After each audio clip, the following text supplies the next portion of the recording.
This story takes place in a world where extremely powerful humans and beasts coexist. Some humans have even become so powerful that they've reached the realm of gods. And then there's me, Leanne, who was enjoying life in the 21st century until I accidentally ended up here. To be honest, I was thrilled to arrive in this immoral world. I thought I'd have an amazing spiritual root that would shake this world to its core, but when I discovered my spiritual root was the weakest anyone had ever seen in humanity, I was completely shaken. Then came a phase in my life that every hero experiences before becoming great. People mocked me endlessly, even calling me worthless, but I didn't give up because I knew the system would appear one day and change everything. After completing 600 strange tasks, I finally got the god-level system. It claimed it would make me the most powerful being ever. Hope sparked within me, and I thought I would soon become invincible. But when I received my first task, I realized this world was worse than I had imagined.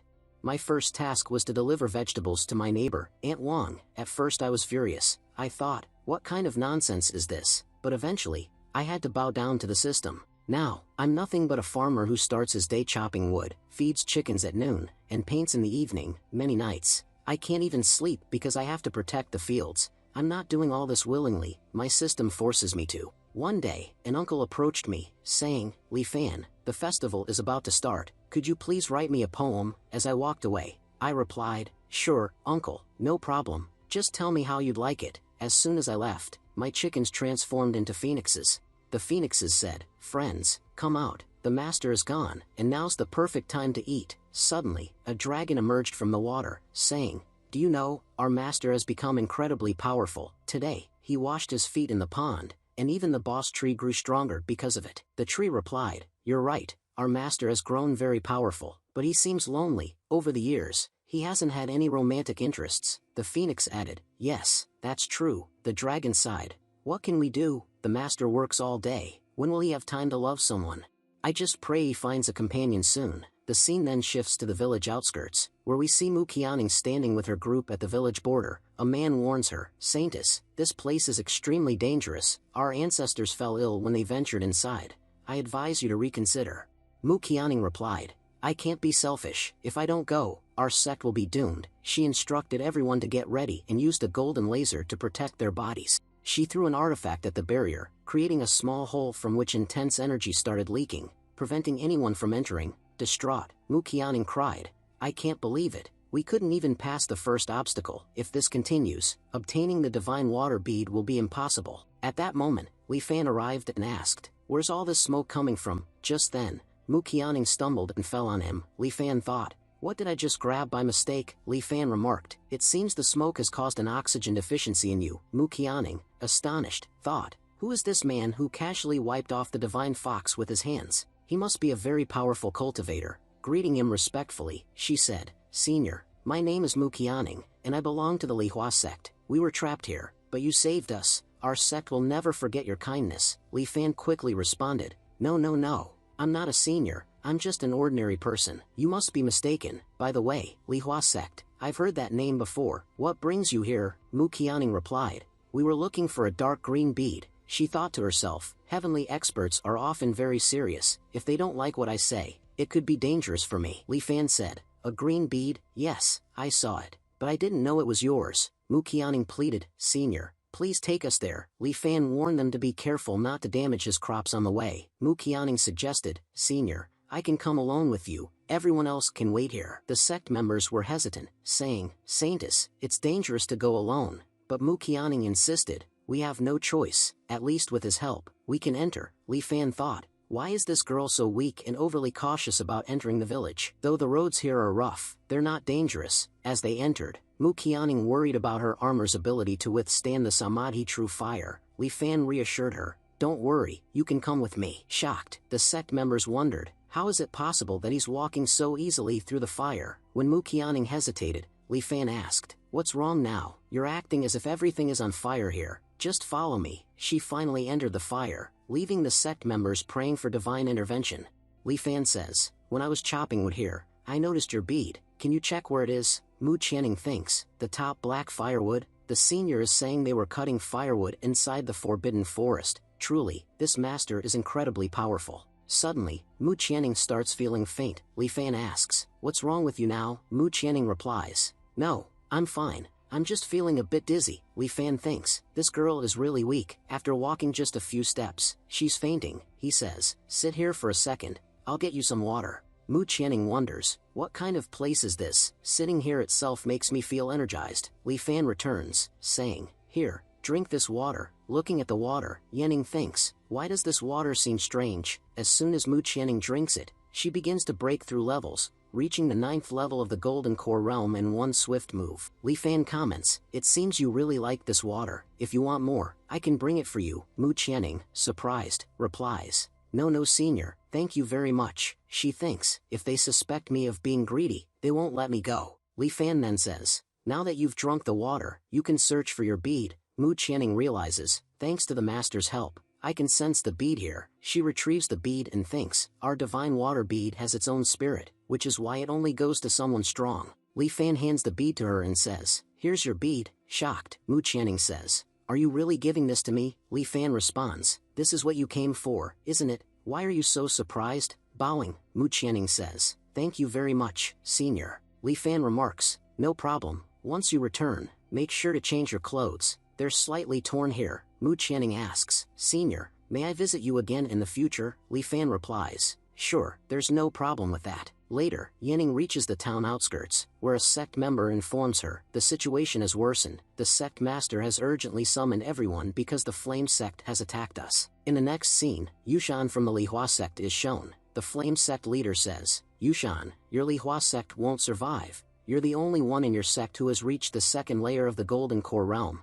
How will you fight us? Surrender, it's better for you. Yushan declares, as long as I'm alive, the Lihua sect won't be destroyed. The flame sect leader smirks and attacks Yushan, saying, fine then, no problem, after your death, it will be mine anyway. Suddenly, Mu Qianning intervenes, shouting, everyone, stop. Sect master, I've returned with the divine water bead. Yushan explains, the divine water bead is an artifact that significantly enhances power. With it, no one can destroy us. The flame sect leader questions, how did you get this? As far as I know, the bead fell into the forbidden land. Mu Qianning responds, a senior helped us, which allowed us to enter the forbidden land. The flame sect leader retorts, nonsense, that bead must be fake. Mu Qianning counters, Elder Ganshuan, how can the bead be fake when my cultivation has increased so much? Elder Ganshuan, shocked, asks, how is this possible? You were at the 2nd level of the Golden Core realm. How did you suddenly reach the 9th level? Mu Qianning explains, as I said, the senior from the Forbidden Land helped me. Elder Ganshuan dismisses her, but then stumbles and retreats, saying, for now, I'll leave. But this doesn't mean I'm scared. When I return, none of you will be spared. Yushan remarks, an unknown senior's help has saved our sect. Mu Qianning, inform the master to return from seclusion. We need to thank this senior immediately. Later, they reach the outskirts of Li Fan's village. The old master asks Mu Qianning, are you sure the senior lives here? Mu Qianning replies, old master, I'm not sure about the exact house, but the senior said their village is near the mountain, and this seems like their village. Yushan comments, you're right, Mu Qianning, the forbidden land isn't far from here, but this village doesn't seem dangerous. I only see old people here, who seem quite ordinary. The old master, surprised, notices the villagers holding top-grade artifacts. Approaching one woman, he asks, ma'am, where did you get that artifact? The woman replies, if it's in my hands, it must be mine. Another man interjects, Qiu Jiang, you're so forgetful. Today, Li Fan used this artifact to help us. The woman says, oh yes, I forgot about that. The old master, deep in thought, realizes, Li Fan must be the senior Mu Qianning mentioned. He asks, where does Li Fan live? The woman points to a house near a vegetable field and says, that's his home. Yushan remarks, it looks very ordinary from the outside. Entering the house, Mu Qianning exclaims, what is this place? Everything here is an ultimate treasure. The herbs and fruits stored here disappeared thousands of years ago. It's said that even one herb here is so valuable that selling it could buy our entire sect. But how did such high-quality herbs end up here? Yushan remarked while munching on grass. The old master truly is incredible. The grass here is of a quality far superior to any resources we have. The old master said, can't you see? I'm also eating this. Consume as much as you can now. It will be incredibly useful after cultivation. Both of them ran, saying, we should greet the senior. He might have many resources to help us. Watching them, Bahu commented, Qiu Yang, were those 3 beggars? Look, they're eating grass in someone's house. Qiu Yang replied, you're right, their clothes were filthy, they must be beggars, and look at how happy they are eating grass. But alongside those two old men there is such beautiful girl, Chiu Yang added. If Li Fan manages to win her over, it will be great for him. He has been living alone here for years, working in his field and getting bored. Just then, Li Fan came out and said, I have very little firewood left, and it will surely run out by tomorrow. The weather is nice today. I'll go chop some wood. Suddenly, Mu Qianning called from behind, Senior, finally, I've found you. Li Fan replied, Young lady, you've returned, and this time you've brought two more people. Who are they? Yushan remarked. Old master, it seems like entering this house was a huge mistake. This place is far too dangerous. The old master, observing the chickens, said, I hadn't noticed before, but look at their power. They must be at least at the void level. One of the chickens stared at the old master, leaving him paralyzed. He thought, this is the power of a void level cultivator. I can't even move after just one look. Li Fan asked, Old master, are you alright? The old master thought, this senior is truly amazing. Just a touch from him nullified the chicken's power and made me feel much better. Mu Qianning said, Senior, these are elders from my sect. When I told them about how much you helped me, they came here to thank you. Li Fan replied, so they came to thank me. The system then told Li Fan, invite your guests to a meal. Li Fan said, since you're already here, stay and have a meal. Mu Qianning responded, thank you for the opportunity, Senior. While cooking, Li Fan said,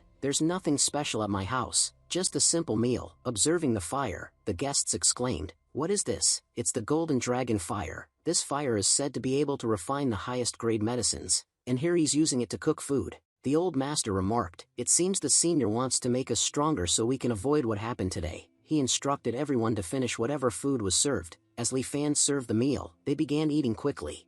After eating, powerful energy surged through their bodies. The old master exclaimed, this is incredible. It's been at least 50 years since I made any progress in my cultivation, and I thought I'd reached my limit. But after just one bowl of soup, I broke through effortlessly.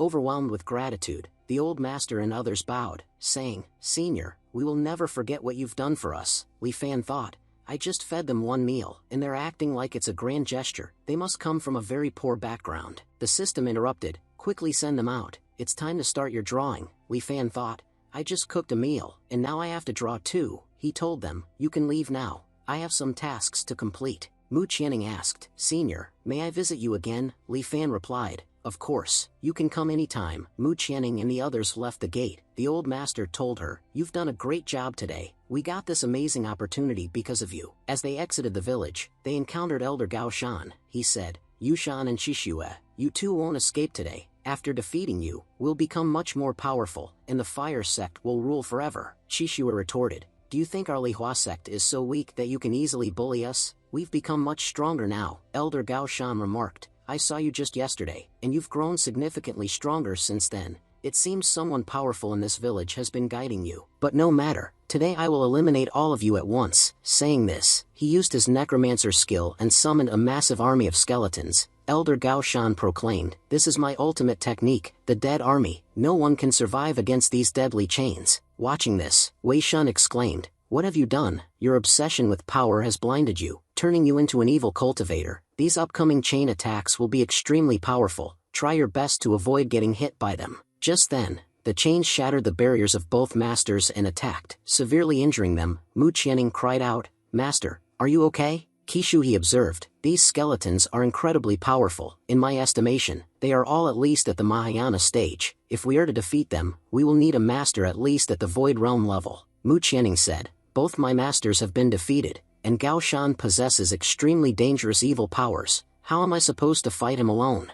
Gao Shan sneered, these evil methods have given me immense power. I no longer need to cultivate to become stronger. I can refine humans and absorb their power. After killing you, every single person in this village will die, and one by one, they'll become part of my dead army. Tearfully, Mu Qianning pleaded, please don't do this. The people in this village are innocent. They have no connection to cultivators. Please spare them. As the dead army entered the village, a strong wind swept through the area. Li Fan commented, the weather was so pleasant earlier, why has it suddenly changed? It looks like it might rain soon, but I hope nothing damages the crops. Li Fan's words echoed throughout the area. Suddenly, the dead army was destroyed in an instant. Shocked, Gao Shan exclaimed, what kind of power is this? It feels like a very powerful cultivator is destroying us from afar. At that moment, Li Fan's power flung Gao Shan far outside the village. Bleeding, Gao Shan muttered, what just happened? I was winning, but now it's become nearly impossible to even survive. I must report to everyone that a very powerful master has appeared, someone who can destroy us effortlessly." With that, Gao Shan collapsed and died.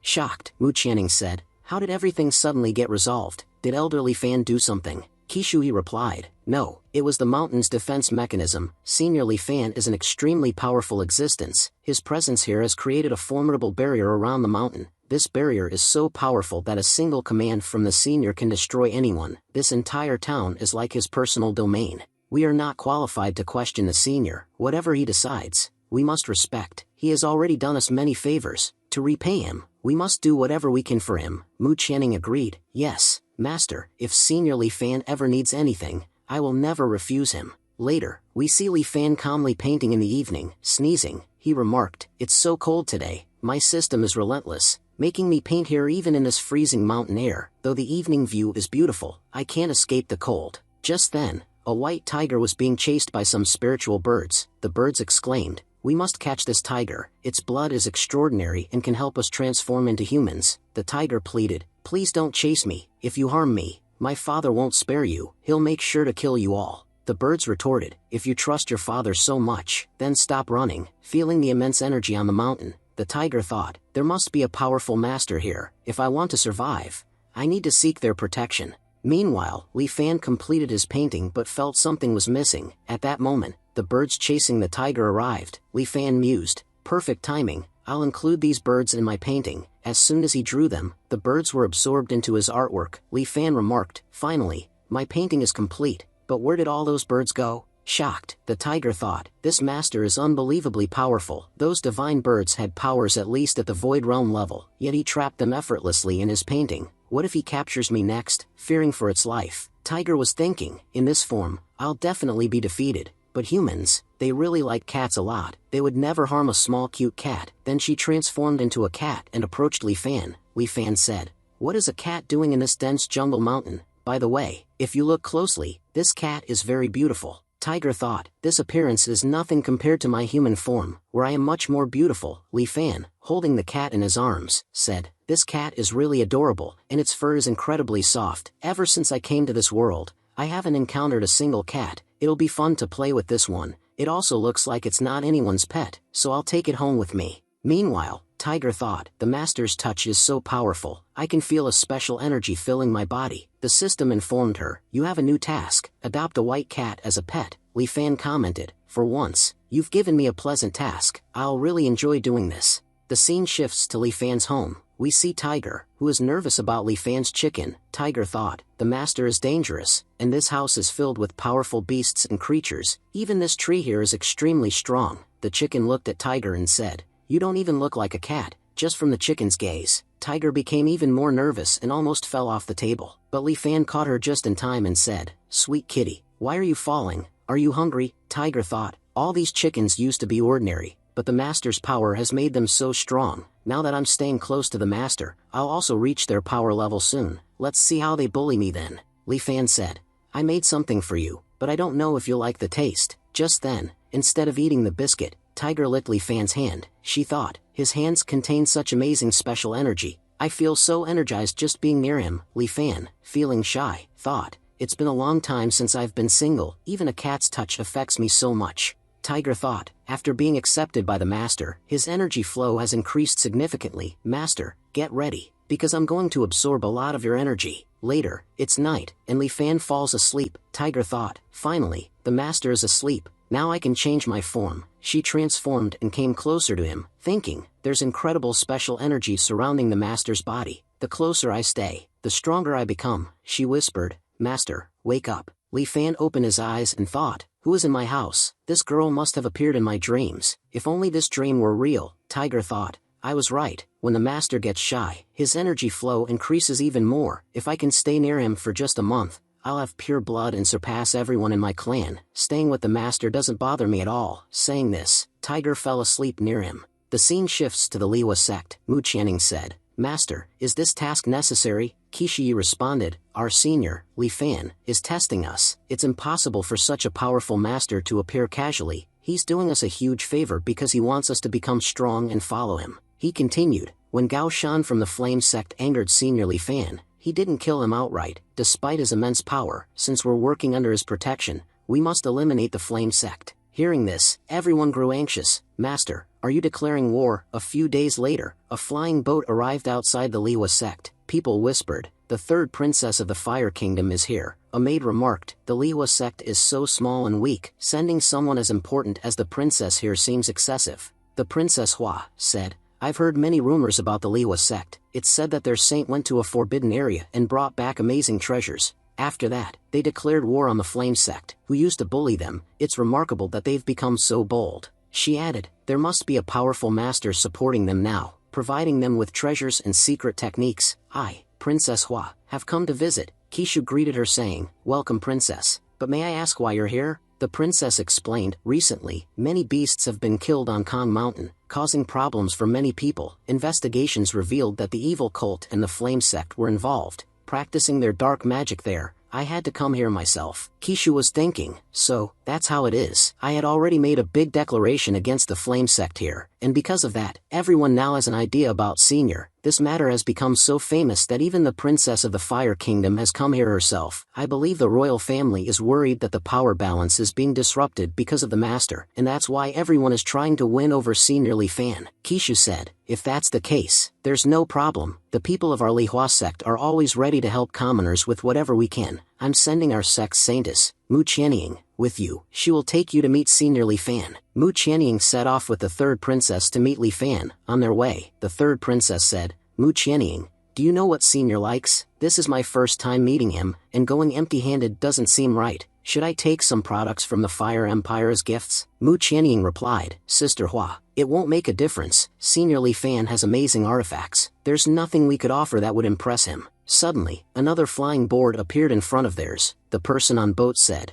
you cannot go further. The guards of Princess Hua responded, this is the boat of the second princess. What is she doing here? She's surely going to cause trouble for the princess. Now, we are introduced to the second princess of the Fire Kingdom, concubine Hua Xian. She demanded, Princess Hua, hand over your ring immediately. Princess Hua replied, second sister, why are you here, and why do you need my ring? Xian retorted, don't play dumb. The evil god has caused significant changes within Mount Kong, where the treasure of our Fire Kingdom was hidden. Now, due to those changes, our treasure is about to be unearthed. I need the ring to obtain it. You know the ring is useless in your possession, so just hand it over, and I'll reward you generously. Princess Hua firmly replied, the Hua ring is my mother's legacy, and I'm not giving it to you, no matter what you say. As tensions rose, the second princess's guards intervened, saying, the second princess only wants to borrow the ring for a few days. We'll return it after completing our mission. Please don't make this personal and hand over the ring. Princess Hua refused, but sensing danger, eventually said, all right, I'll give you the ring, but please, don't hurt anyone. She handed over the ring reluctantly. Saintess Long, one of the second princess's followers, sneered, you should have done this earlier. Because of you, we had to attack, and now you're scarred. Weak people like you are destined to suffer at the hands of the powerful. Mu Qianying consoled Princess Hua, promising, don't worry, Senior Lihua is very powerful. With his help, defeating these people will be easy, and you will definitely get justice. At the Lihua sect, we see Lihua admiring his own painting, thinking, even though I painted this myself, I must say it turned out amazing. Completing system tasks daily has significantly improved my skills. Mu Qianying entered and said, Senior Lihua, how are you? Lihua greeted her and noticed Princess Hua bowing deeply. He said, there's no need to bow so much. Tell me, what happened? Mu Qianying explained, Princess Hua was bullied by some bad people who even took the belongings her mother had given her. Lihua thought to himself, this girl must have been through a lot. On her way, she encountered some wicked people who bullied her and even took her mother's legacy. The outside world is truly dangerous, just like our own world, where the weak are always oppressed. Lihua handed over his handkerchief, saying, wipe your tears. Everyone faces difficulties in life, but we shouldn't let them bring us down. The girl, wiping her tears, thank you, Senior. As she pressed the handkerchief against her wound, she noticed the injury beginning to heal. Surprised, she thought, does this handkerchief have the power to heal my wounds? She then observed that her eyes, once known as fire eyes, had now upgraded to deep fire eyes, allowing her to see far more clearly. She glanced around Lihua's house and marveled at its unique energy. Mu Qianying asked, sister, did Senior Lihua grant you some power? The girl replied, yes, I feel as if I've been reborn. Thank you so much, Senior Lihua. Lihua, however, dismissed her excitement with a chuckle, saying, it's just a simple handkerchief. Don't get so worked up over it. but inwardly, he pondered her reaction. It seems her life has been full of hardships. I merely gave her a handkerchief to wipe her tears, and yet she's so overjoyed.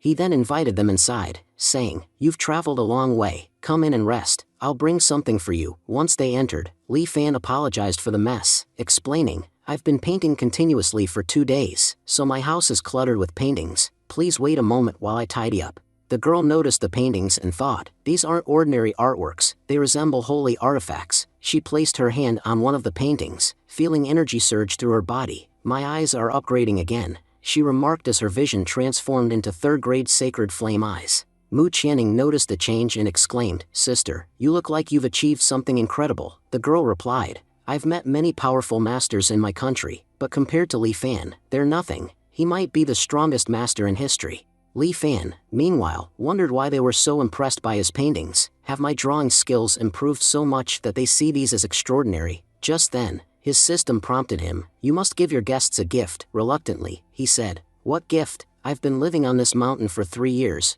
earning just enough to survive. How can I afford to give them a gift?" After some thought, he addressed the girl, "It seems you like my paintings. How about this? You can have one as a gift." She couldn't believe her ears. "Really, senior? Are you giving this to me?" Li Fan nodded, explaining, "This painting is my gift to you. If you ever face trouble in the future, it will surely help you."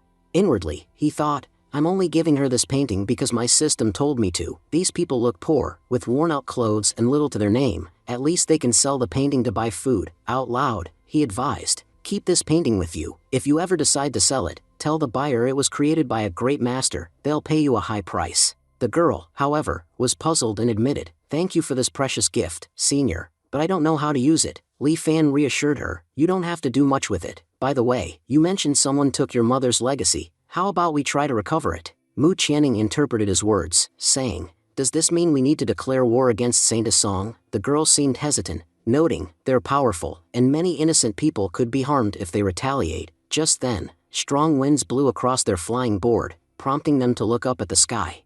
Mu Qianning exclaimed, "Why are so many cultivators heading toward Mount Gangli?" The girl remembered her sister's words, saying, "It must be because the evil god once altered Mount Gangli, and now a supreme treasure is about to emerge." As they reached the mountain, Mu Qianning observed, "Mount Gangli used to be intact, but now it's in ruins." The girl added, "Rumors say an evil emperor with immense power appeared here, causing this destruction. It's said a supreme treasure is forming as a result." Mu Qianning, shocked, pointed out, "Look, Ling Zhuangzhong is here, along with Jian Pan's people, the royal family, and the Fang Kingdom's representatives. It seems the treasure is extraordinary, drawing everyone here." As the mountain began to shake, chains descended from the sky, striking the ground. The cultivators were taken aback and exclaimed in alarm, wondering what was happening. Amidst the commotion, a dazzling artifact emerged from beneath the earth. The cultivators, astonished and eager, speculated that it was a Supreme Realm's secret treasure. They whispered among themselves, asserting that the artifact was likely the Supreme King's coffin, containing not just treasures but also immense power. Overcome with excitement, the cultivators expressed their satisfaction at being there, convinced that even one treasure from the realm would make them incredibly powerful upon leaving. Amid the excitement, Linger cautioned that something felt off. She voiced her suspicion that the coffin might hold more than just treasures. Mu Qianning asked her sister what she meant, and Linger admitted she wasn't entirely sure. However, she reminded Mu Qianning of Senior Li Fan's warning to use the painting for protection. Just then, the realm's gate opened, and Lang Xuan, riding his flying board, dashed forward. Linger observed his haste and remarked that he was clearly in a hurry to claim the treasure. Seeing this, the other cultivators urged one another to move quickly, fearing they might lose the opportunity. Mu Qianning asked her Linger if they should proceed. Linger agreed, saying they had no choice but to enter, though they would need to exercise extreme caution. She explained that the secret realm was far from ordinary and could be perilous, with dangers lurking at every step. She pointed out the lethal case fire surrounding the gate, a flame so powerful it could incinerate souls. Mu Qianning acknowledged the danger and used her skills to create a protective barrier around their flying board. Linger praised her improved abilities, attributing it to the blessings of Senior Li Fan, which had strengthened their vision and allowed them to identify the safest path forward. Elsewhere, the guards of Princess Juwen were growing uneasy. One remarked that entering the secret realm might have been a mistake, as their ship was slowly disintegrating and many guards had already perished. The princess admitted her vision was weakening, and even her mystical fire couldn't help her see clearly in the increasingly perilous realm. As she reached out toward what she thought was the entrance, Juan accidentally touched a chain, causing flames to engulf her body. She cried out for help, but Lord Jack dismissed her, coldly stating that her purpose had been served. Saintess Lang concurred, expressing satisfaction at seeing Juan suffer. As Juan fell from the ship, she accused them of cruelty, lamenting their failure to save her. Linger, witnessing the scene, was shocked and called out for her sister. Mu Qianning cautioned her to stay away, warning that touching Juan's body could result in her own death. As there was no way to extinguish the cage fire, at that moment, a mysterious ring began to float toward Linger. Mu Qianning recognized it as the Ring of Fire, the very artifact that had been stolen from her sister. When the ring settled onto Linger's hand, she realized its significance. She recalled Senior Li Fan's words that the ring would recognize its true owner and expressed her gratitude for his foresight. She understood now that the ring had become even more powerful, having absorbed Juan's spiritual energy. Mu Qianning expressed concern about the escalating firepower in the realm and questioned whether Linger could withstand it. Resolute, Linger declared that Senior Li Fan wanted her to proceed, even if it cost her life. Together, they advanced toward the secret realm's final gate. At the gate, they encountered a master engulfed in flames. He warned them about the combined efforts of many powerful sects, none of which had succeeded in opening the last magical circle. Linger and Mu Qianning prepared to face whatever awaited them, determined to uncover the realm's secrets and prove their worth. The group stood before the magical circle, its immense power undeniable. Saintess Lang remarked that they still had the strength of their elders to rely on, confident that they could break through with their combined efforts. On the other side, some cultivators muttered that even Lang Wanzhang, a powerful cultivator, hadn't managed to enter. They claimed it was impossible for anyone to breach the secret realm. Just then, one of the group members dismissed the doubt with a sharp retort, channeling her power to destroy the magical circle and open a massive gate. Master Keshu announced to the group that they had now entered the highest level coffin, a remarkable opportunity for them all. He speculated that they might uncover secrets capable of making their sect far more powerful. Prepare yourselves, he said enthusiastically. We are about to become very rich. Master Juan, however, interjected with a warning. If anyone approached the coffin, he would kill them. Keshu responded calmly, reminding everyone that they had opened the realm and thus had the right to choose their share first. Anything left behind would be for others. Juan wasn't swayed and gave the group an ultimatum: leave or die. Saintess Lang added that if they stayed, they shouldn't later accuse her of showing no mercy. One of the cultivators, refusing to leave empty-handed after all their efforts, argued that they deserved a share of the treasures. Keshu accused the opposing group of obtaining their power by killing another cultivator and converting their energy into ice. You're ruthless, he said grimly. You didn't even spare the body of the one you killed. Saintess Lang turned to one of the princesses and remarked that, unlike her sister, she was far more capable and deserving of respect. However, she also warned her that staying here could be dangerous. Despite the warning, the princess stood her ground, declaring that Senior Li Fan had entrusted them with this opportunity. She threatened that if they were stopped, Senior Li Fan would make them pay dearly once he arrived. Suddenly, Saintess Lang lunged forward, grabbing the princess by the neck, demanding to know who this Senior Li Fan was. Even if the emperor himself were here, he couldn't stop me, she sneered. Turning to her elder, she ordered him to attack and eliminate the opposition. The elder released his power, but before he could act, a massive explosion erupted within the secret realm. Blood splattered as Saintess Lang asked in concern if the elder was all right. He assured her that he was fine, but behind him, a massive black specter appeared and began attacking with deadly force. A voice from the specter declared mockingly that what they thought was a coffin was actually the resting place of Emperor Lihua, who was still alive. Shocked, Mu Yanning wondered aloud why someone so powerful would remain in a coffin. Keshu revealed the grim truth. Emperor Lihua had transformed into a demon after death, now second only to the evil god in strength. He warned everyone that they had made a grave mistake and that surviving this encounter would be near impossible. Before anyone could react, the demon emperor attacked Saintess Lang, who cried out, saying she didn't want to die. From the heavens, a man named Ling Jian appeared, announcing himself as someone from the Taiho land. Saintess Lang pleaded for his help, promising him all her treasures in return. Ling Jian agreed, saying he would assist her in exchange for the riches. At this, another group member objected, claiming that the treasure wasn't Lang's to give away. As arguments broke out, Ling Jian summoned an elder from Taiho land. The elder immediately assessed the situation and stated that since the demon emperor had only recently awakened, defeating him would be easier now than ever. With confidence, the elder began his attack, wielding a powerful sword said to have been used by the last mortal emperor. However, the demon emperor quickly retaliated, burning the elder alive. Shocked, Ling Jian lamented the loss, realizing that even their strongest efforts were no match for this overwhelming power. Defeated, he suggested they surrender, admitting there was no hope of victory. People around were expressing their despair, saying that even the elders of Taiya's sect couldn't defeat the Devil Emperor. They lamented that no one left among them was strong enough to fight him and believed they were all doomed to die. Saintess Lang was filled with regret and said she had made a grave mistake by coming there. She thought aloud, wishing she had never arrived in the first place. She realized why everyone had lost. They lacked the power to defeat the Devil Emperor. Moreover, the one person who might have had that power had already guided her away. With a determined expression, she used her scroll. As the Devil King observed the scroll, he thought to himself that it was indeed powerful. However, he reassured himself that years of cultivation wouldn't allow him to lose so easily. Just then, the scroll absorbed the Devil Emperor, leaving everyone in shock. They wondered aloud where the Devil Emperor had disappeared to, since he had been standing there just moments ago.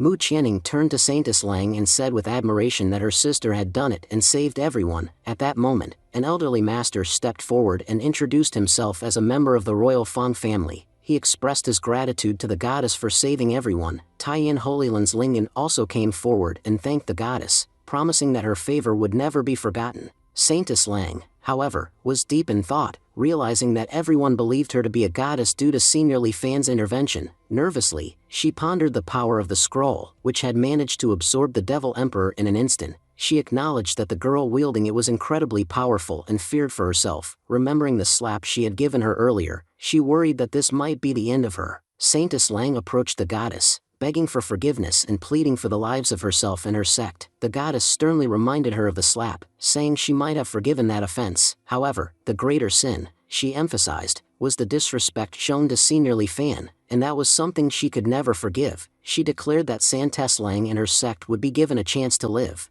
but only if they destroyed their cultivation and left immediately. Saintess Lang reluctantly agreed, thinking that losing cultivation was better than losing her life. She destroyed her medians permanently and expressed her gratitude to the goddess for sparing her life. Mu Qianning then drew everyone's attention to a coffin, pointing out a treasure artifact inside. Master Keshu excitedly exclaimed that it was a supreme magical weapon made from at least 10,000-year-old wood. He added that anyone possessing such a weapon could easily rule their country. He also reflected aloud that this was why Senior Li Fan had chosen to help them.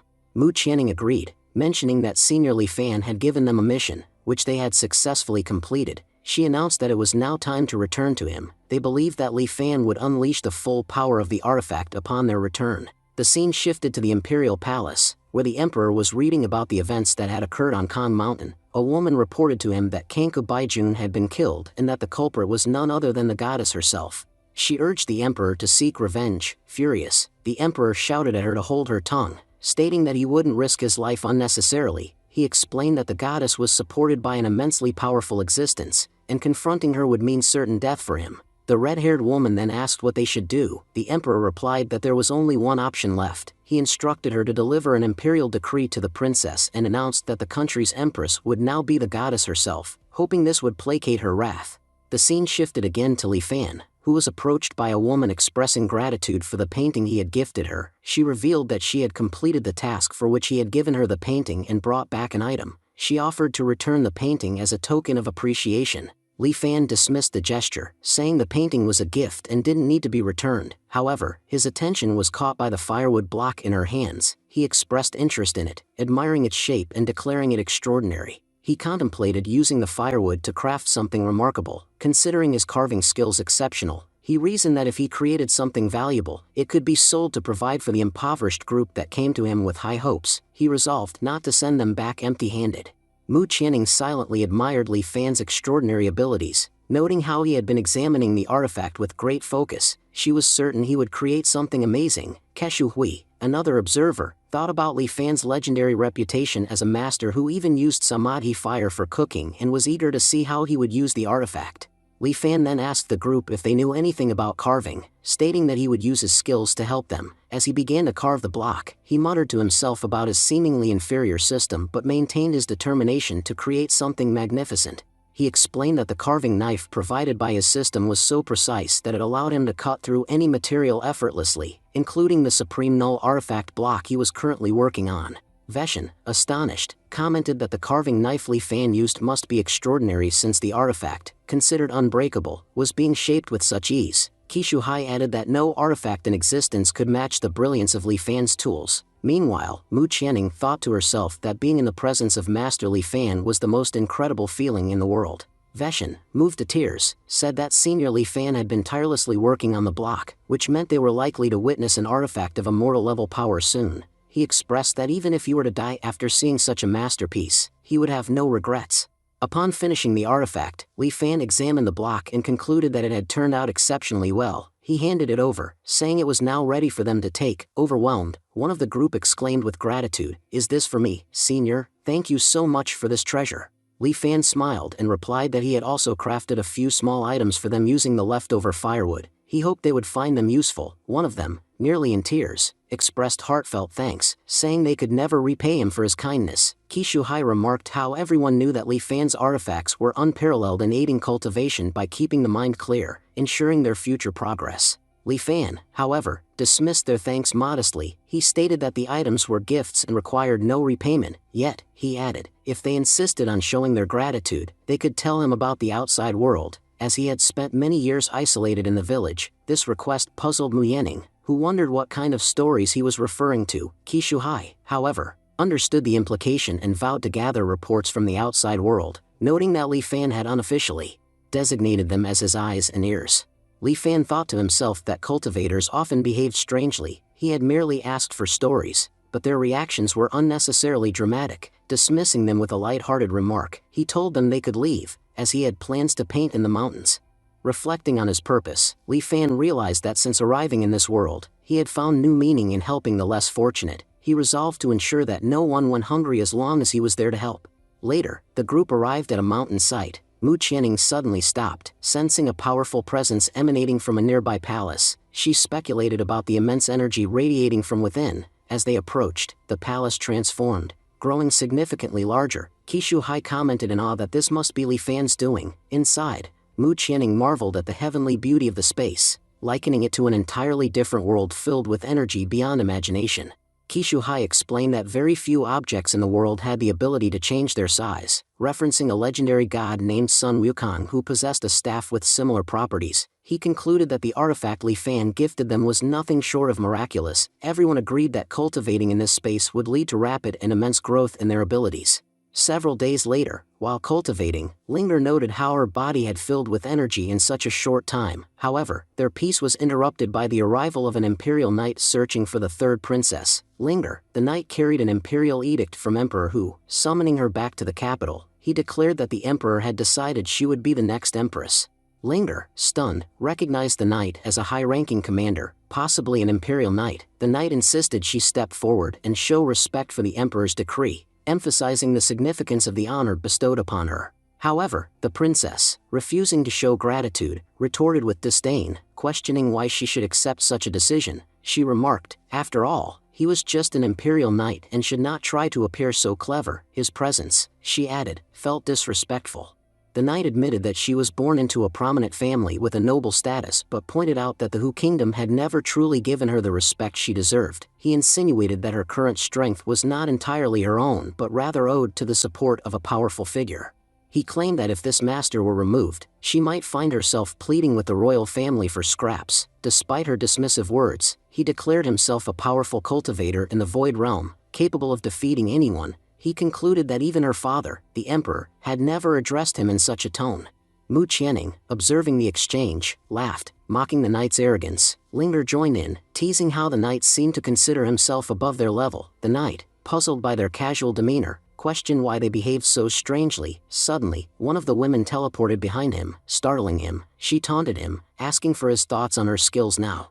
Before he could react, she broke his spear with ease and neutralized him. After eliminating the threat, the princess retrieved the emperor's decree. She revealed that she had remained silent for years because she was too weak to act. Now, however, the time had come to avenge her mother, who had been killed without reason. Determined, she vowed to eliminate all those responsible.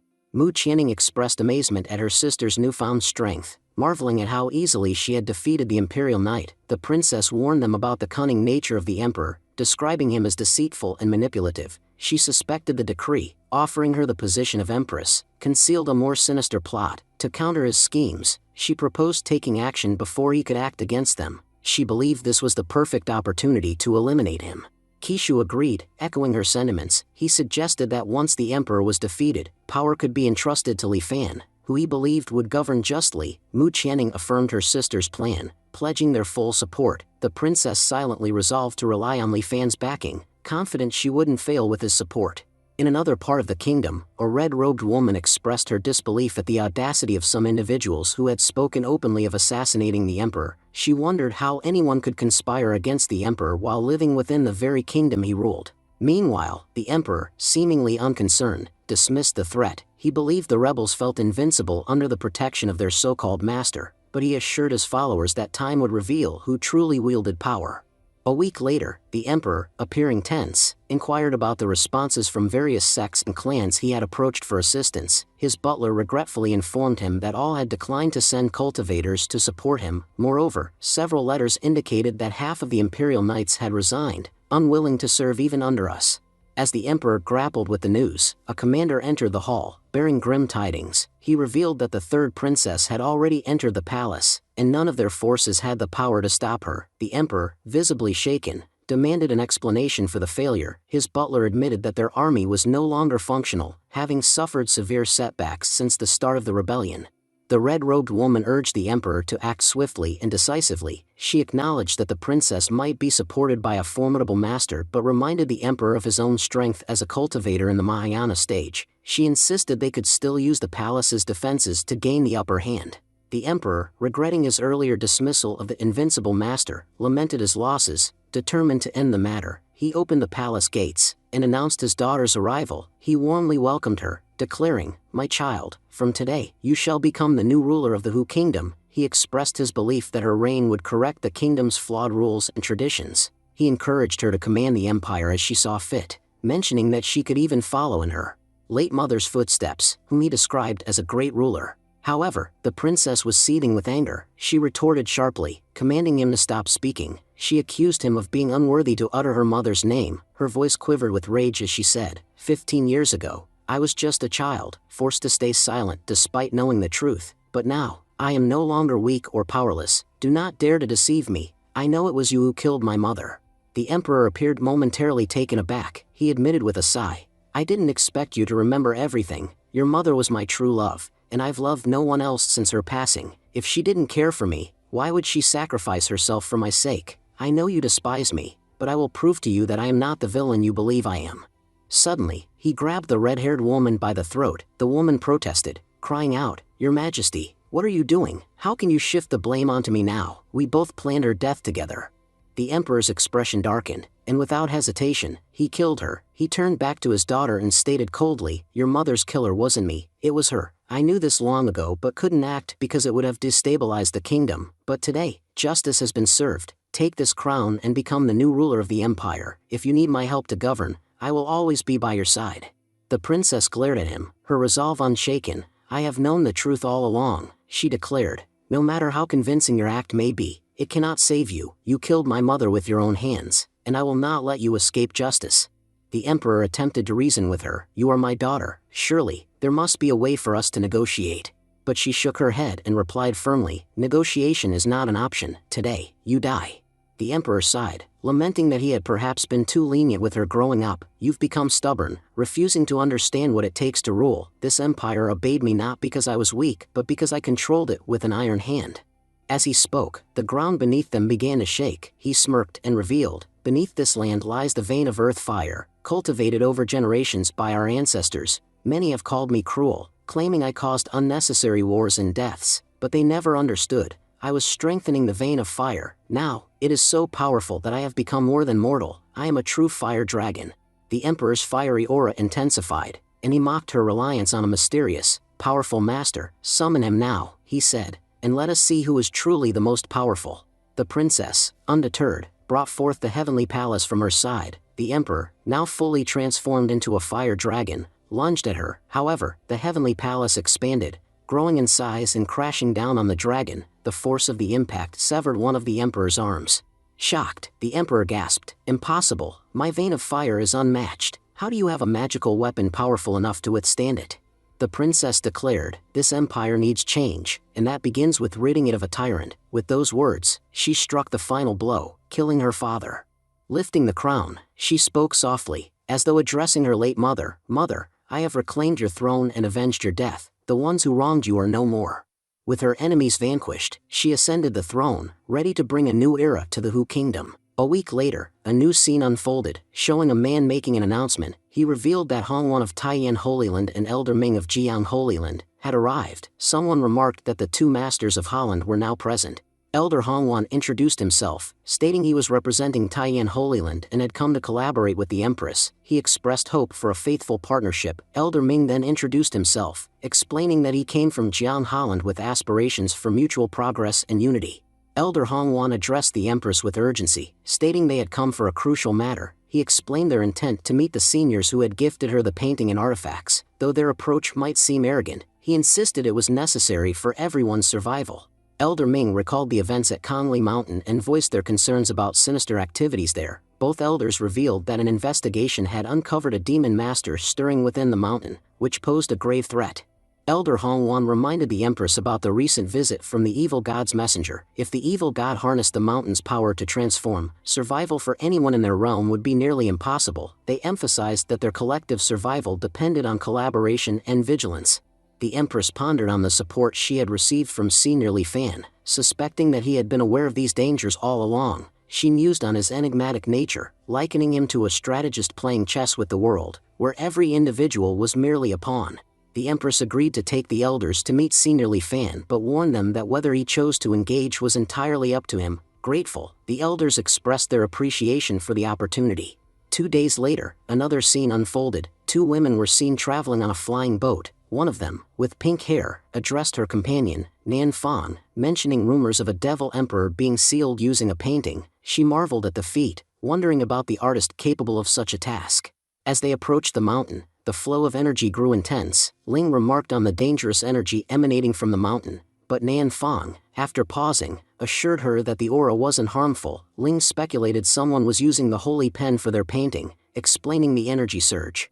Despite their high-quality flying boat, the powerful aura was unsettling. Ling suggested they investigate the source, though Nan Fong hesitated, concerned about the potential danger of confronting a supreme master. She cautioned that the mountain was notoriously treacherous. However, Ling argued it was an opportunity not to be missed and insisted they descend to investigate.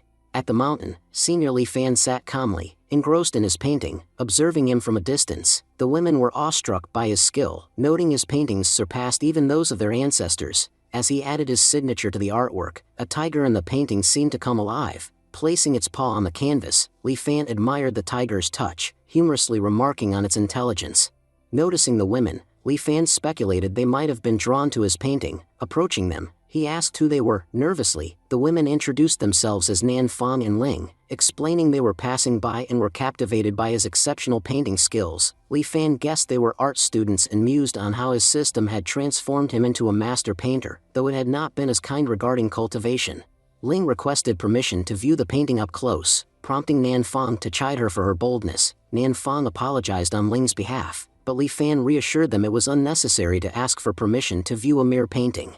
When Nan Fong approached the painting, she was overwhelmed by the energy emanating from it, which instantly elevated her cultivation level. She praised the master's blessing and artistry, concluding that only someone who had experienced the depths of the mountain could create such a masterpiece.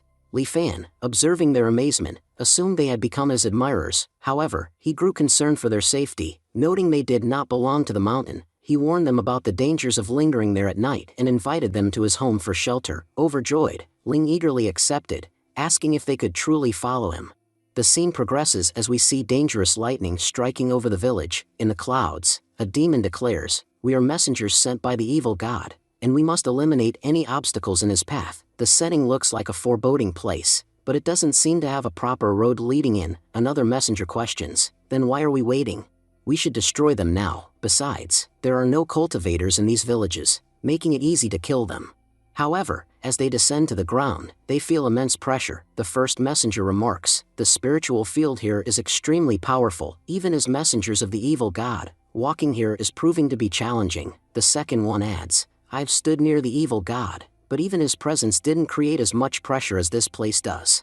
Moving further, the first messenger collapses and says, "We are supreme beings, yet we can't enter this area. We only need to clear this small zone, and then we'll get into the village." From afar, it looked normal, but the closer we get, the more dangerous it becomes. Something extremely powerful resides here, and it could pose a threat even to the evil god. We must identify who or what it is and report to him. The messengers then use a blood sacrifice to amplify their strength and move forward. A demon asserts, "It doesn't matter if we have to sacrifice years of cultivation. We will face this entity today." But as they approach the village gates, they collide with a barrier, reducing their bodies to skeletons. The scene shifts to some elders flying toward the village. Elder Hong remarks, "Using my mirror, I can sense beings about 1,000 miles away. Their power suggests they're messengers of the evil god, likely heading towards the senior." Elder Ming warns, "Messengers are very powerful. Even though the senior is strong, a sneak attack could prove dangerous. We must hurry to warn them." Hong regrets, "We've delayed too long. I sense their fight may have already started. There are 2 messengers, both more powerful than us. Let's hope our senior survives so we can assist." As they arrive near the city gate, Hong says, "My magical mirror shows that the messengers fought someone here, causing massive destruction, yet now I sense nothing." Upon landing, they notice the skeletons of the messengers. Elder Hong observes, "These are demon ashes. The 2 demon generals must be dead." Channing inquires about the significance of demon ashes. Another replies, "When a demon general dies, a special bone or ash is left behind, indicating their demise. It seems they couldn't even enter the village and were killed outside." Ming reflects, "The strength of our senior surpasses ours significantly. Even killing immortal demons seems easy for them." Hong reassures, "Given our senior's power, we no longer need to worry about the evil god." Ming ponders, "Our Holy Land's supreme beings find it difficult to reach the level of immortals or fight them." At that moment, Li Fan appeared. With an excited expression, he addressed Mu Qianning, "What are you doing here?" Mu Qianning and Linger immediately stepped forward, bowing respectfully. "Senior, how are you?" Li Fan responded casually, "You don't need to impress me so much. I told you, there's no need for such formality." Hong Xian, observing the scene, looked. The senior, the group had just returned from outside. "It doesn't seem like there was any fight here." "What do you mean by this?" Elder Ming replied thoughtfully. "Are you suggesting that those at demons didn't even confront the senior? Then how did demons end up dead right in front of the senior's house?" At this, Li Fan's demeanor shifted, and he snapped, "Who did this again?" With a sigh, he began tidying up the area, muttering under his breath, "I clean this place regularly, but I have no idea who keeps throwing garbage here. Is it really okay to throw garbage outside someone's house?" Both elders exchanged glances, their expressions reflecting a mix of confusion and realization. As they observed Li Fan's actions, one of them murmured to the other, "Is he really referring to the demon general Yaksha bones as garbage?" Interrupting their thoughts, Hong Wan stepped forward and greeted Li Fan respectfully, "Senior, my name is Hong Wan. I have come from Taiyan Holy Land, and I offer you my respect." Elder Ming followed suit, introducing himself, "Senior, I am Elder Ming from Jiang Holy Land. I too extend my respect to you." Li Fan, taken aback by their formalities, looked at them skeptically, "Do you need something from me?" Meanwhile, Nan Fan observed the 2 elders and thought, "Both of them are from Holy Land. What brings them here?" Breaking the silence, Elder Ming remarked with admiration, "Senior, the picture of the sun you created, it's truly beautiful." The painting was extraordinary, and by now, everyone in the country knew about the famous painting. "After seeing that picture, we realized we had to meet you. Today, we've finally gotten the chance." Li Fan raised an eyebrow, his tone skeptical. "What are you talking about? Are people praising my painting?" As Li Fan observed them, a thought crossed his mind. "He seems clever. Complimenting my work must be a tactic to win me over. The painting must have been put up for auction. That's likely why it's gained fame so quickly. Perhaps they've come to buy more paintings from me." Deciding to shift the conversation, Li Fan said, "Why are you all standing outside? Let's go inside and talk." Hong Xian hesitated and replied nervously, "Senior Li Fan, please, you go ahead first. We don't have the courage to lead the way. Perhaps you can help us follow." Li Fan frowned slightly, thinking to himself, "Why are they acting so strangely?" As they stepped inside, Li Fan remarked casually, "The wind seems unusually strong today. I'll need to be cautious." Hearing this, both Hong Xian and Elder Ming exchanged anxious glances. "Is the senior warning us about something we can't comprehend?" They wondered silently. The moment they entered the house, their unease deepened. They were met with an ominous atmosphere, and dangerous-looking objects were scattered around. Hong Xian's thoughts raced. "This place feels so perilous. It's fortunate we followed Senior Li Fan. Had we entered alone, we wouldn't have stood a chance. We'd have been killed for sure."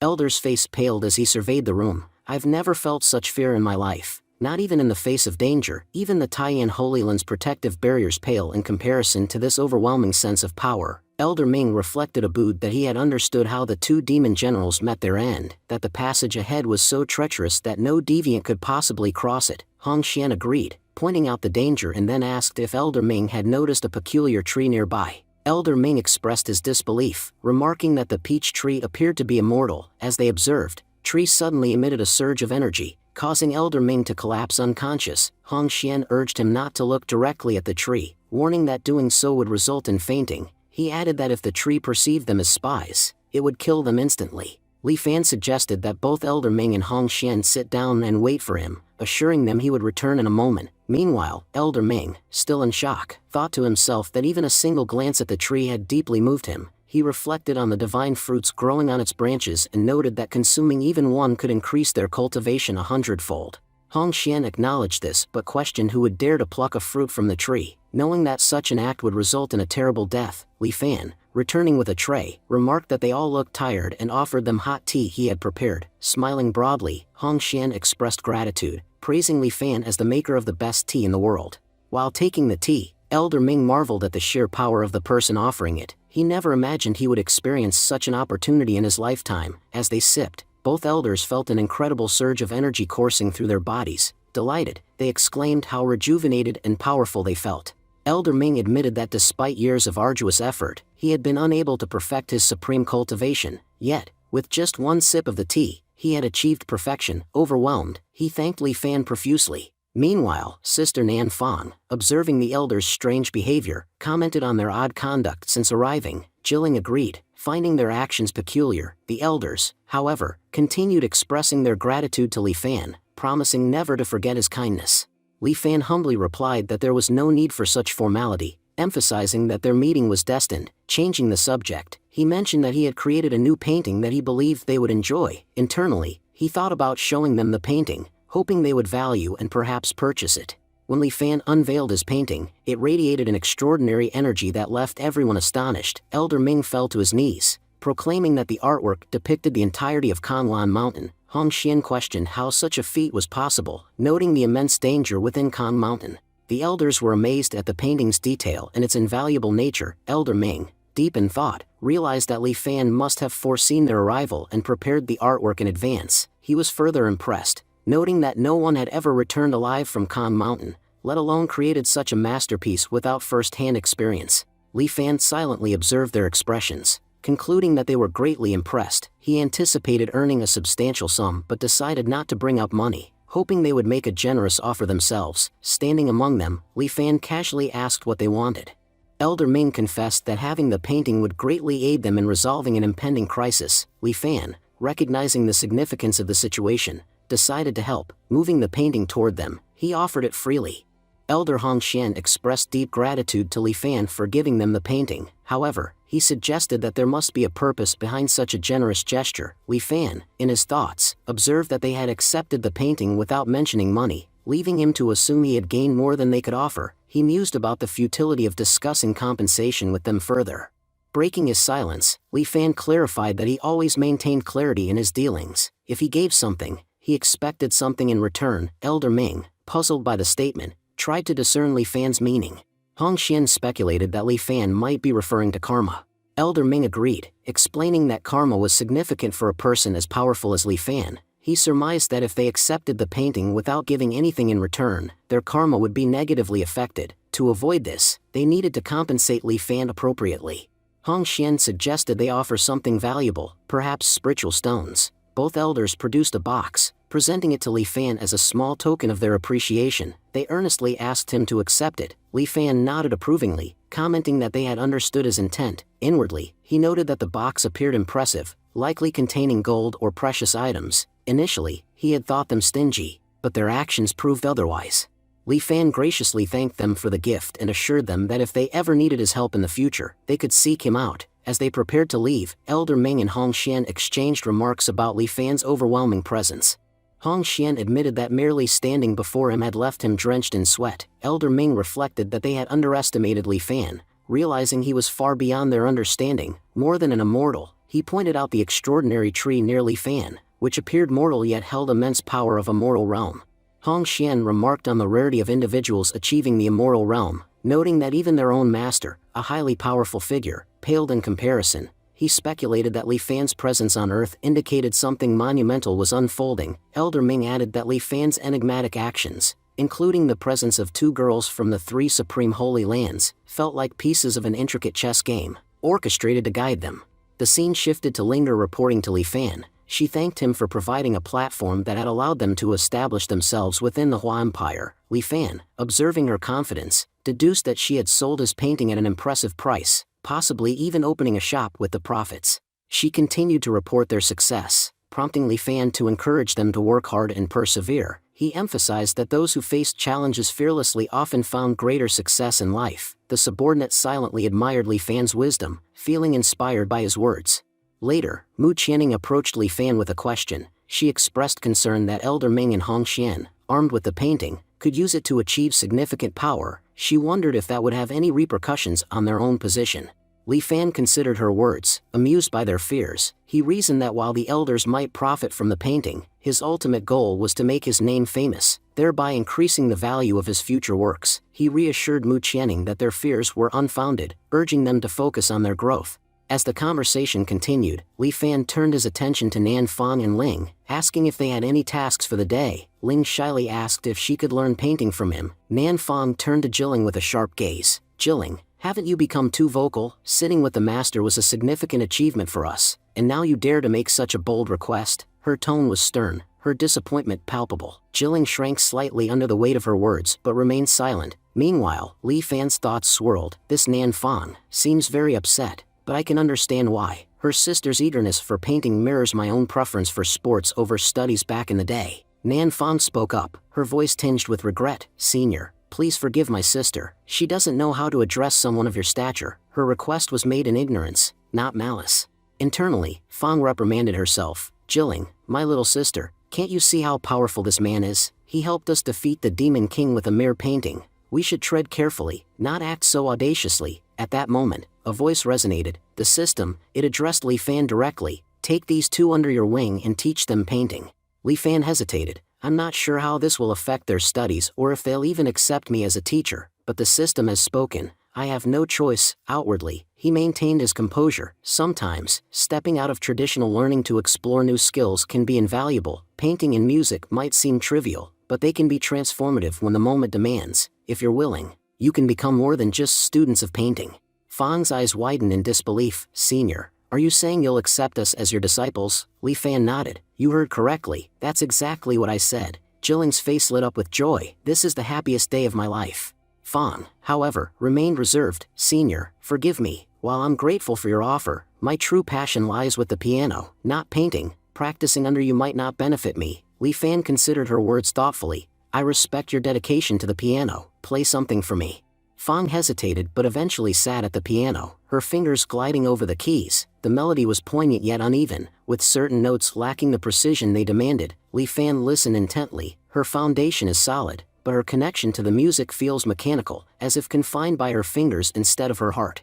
When Fang finished, she looked to him expectantly. Li Fan spoke gently but firmly. Your technique is commendable, but your attachment to your fingers is holding you back. True music doesn't come from the fingers, it comes from the heart.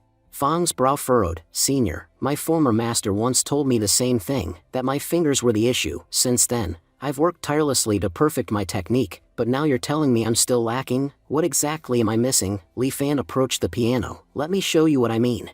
As his fingers danced over the keys, the room filled with an ethereal melody. The notes carried an emotional depth that transcended mere technicality. Fang's eyes brimmed with tears as she listened, overwhelmed by the music's purity and power. Fang's voice trembled. This music stirs something deep within me. If I were to die after hearing this, I would have no regrets. Li Fan smiled softly. Now that you've seen what's possible, will you reconsider becoming my disciple? Both Fang and Jilling knelt before him, bowing deeply. Master, we humbly greet you. The system's voice chimed in. Host, you have successfully completed your task. Li Fan allowed himself a moment of satisfaction. Step by step, I'm getting closer to becoming a cultivator. But what lies ahead? Will I achieve greatness, or remain ordinary? Only time will tell. Meanwhile, in the distant land of Taiyan Holy Land, the spiritual supreme gazed at a mysterious painting. This painting reveals why the Kan Mountain region is so heavily fortified. He remarked, its power is immense. Master Yuan Yang Supreme nodded in agreement. Indeed, Kong Mountain's energy is unparalleled. The formation of 10,000 mountains creates a dragon-like presence brimming with invincible power. But why would such a powerful senior share this information with us? What are his intentions? Elder Ming joined the conversation. Holy Master, I believe this senior is highly calculative. The map he provided makes it easier for us to explore Kong Mountain. Perhaps he's hinting at significant changes occurring there. Before they could delve deeper, a disciple burst into the room, panic evident in his voice. Holy Master, there's a crisis. The ground around Kong Mountain is splitting open, and powerful beasts are emerging from within. We've never seen creatures like these before. As the beasts roared and chaos unfolded in Kong Mountain, the scene shifted back to Li Fan, resting peacefully at home. He was suddenly roused by the unsettling change in the atmosphere. What's going on? Li Fan muttered to himself. It feels like the weather itself has turned ominous. The next morning, where Li Fan, while yawning, commented that he was feeling unexpectedly good and appreciated the art of sleep. Suddenly, Nan Fong and Jilling approached him, greeting him cheerfully with, "Good morning, Master." Nan Fong raised a practical question about washing up and asked where they could find water. Li Fan admitted that he had forgotten to mention its source. Jilling then informed Nan Fong that she had noticed a well inside the courtyard, remarking on the purity of its water. She had assumed that it was being used for cultivation and refrained from disturbing it. Nan Fong agreed, adding that the water from the well seemed extraordinary and was likely reserved for the master. At this moment, Li Fan drew water from the well and informed them that they could use it to wash their faces and clothes. The two girls were amazed and pondered the significance of using such sacred water. Li Fan humorously addressed his chickens, suggesting they must also be thirsty and offering them some water. This startled the girls, who couldn't understand why such precious water was being given to hens. Jilling then asked Nan Fong if she had overheard the master mentioning his plan to cut firewood. She speculated that the task might involve dangerous wood. While washing her face, Nan Fong remarked on how refreshed she felt and even noted an improvement in her skin's texture. Jilling agreed, jokingly suggesting that she could drink the water if it had such remarkable effects. Nan Fong advised against being greedy, reminding her that their master's lifestyle was vastly different from their own and that they should not create additional burdens for him. Li Fan reminded them not to waste water and instructed them to pour the leftover water into the vegetable field. Jilling expressed her curiosity about the master's choice to grow vegetables, wondering if such a powerful individual typically engaged in such activities. As they neared the vegetable field, Jilling realized that the plants were not ordinary vegetables but rare and expensive medicinal herbs, likely worth millions. She concluded that the holy water was essential for their cultivation. Later, Li Fan served breakfast to the girls. Noting their hard work that morning, he prepared rice and vegetables for them. Though there were no eggs in the meal, Jilling, looking at the food, remarked that it seemed like a dream. She recognized the ingredients as top-grade medicinal herbs, which they would not have access to even after a lifetime of effort. Li Fan encouraged them to eat before the food got cold. Grateful for the meal, Nan Fong pledged not to waste even a single grain. As they ate, Li Fan observed their enthusiasm, joking that it was as though 3 cats had joined him. After finishing, Jilling asked for another serving, and Nan Fong followed suit. Li Fan provided more food, wondering how the girls managed to eat so much yet maintain their slim figures. An hour later, the girls noticed that the master had left while they were eating. They found him feeding the hens and speculated about the chickens. Noting that they seemed different from ordinary birds, Nan Fong suggested that they might be beasts. Considering the master fed them holy medicine, Li Fan joined them and, observing that they were full, announced the start of their practice. He handed Jilling a painting task, explaining the importance of mastering basic skills. Jilling hesitated, sensing the overwhelming energy in the painting tool, but Li Fan reminded her that practice was the foundation of excellence. She apologized and promised to focus on the task. Their lesson was interrupted by a knock on the gate. Aunt Zhang arrived at the house. Speaking about the events of the previous night, she explained that a powerful earthquake had struck, destroying many mountains in the surrounding area. However, the most astonishing part was that their village had remained completely intact. Aunt Zhang recounted how, upon waking up in the morning, it had seen many dead birds and animals at the village entrance.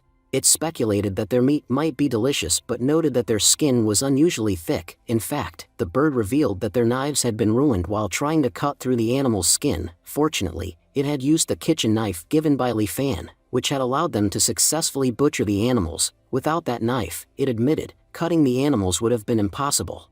Meanwhile, Nan Fong and Jilling, feeling uneasy, wondered whether the earthquake had affected their area as well. They speculated that the discussion might be related to Kong Mountain. The scene then shifted to another group, where a man informed Brother Timing that Kong Mountain was on the verge of opening completely. He emphasized that their ancestors had left a great deal of greenery inside, which, once revealed, could yield an abundance of resources. Timing, however, seemed preoccupied. He expressed his suspicions, wondering why Master Mo had planted 2 saplings in the area. He questioned whether Mo had already known about the impending event and had sent someone ahead to seize the available riches. A man dressed in white reassured him, stating that the storm from the previous night had been so severe that it was highly unlikely anyone could have survived. He then ordered Ming and Zhu Jin to find Nan Fang and Jilling, instructing them to bring them back regardless of whether they were dead or alive.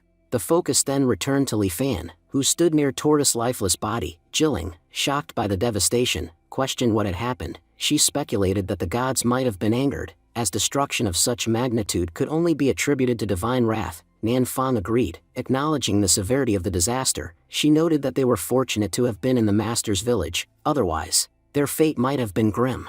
Jilling remarked that, despite the calamity, she had not sensed anything unusual while sleeping the previous night. Nan Fang responded with an old saying, having a powerful master provides security even in times of disaster. He pointed out that, despite the destruction spanning thousands of miles, their village had remained untouched, as if protected by an unseen force. Even those living inside had been oblivious to the chaos outside.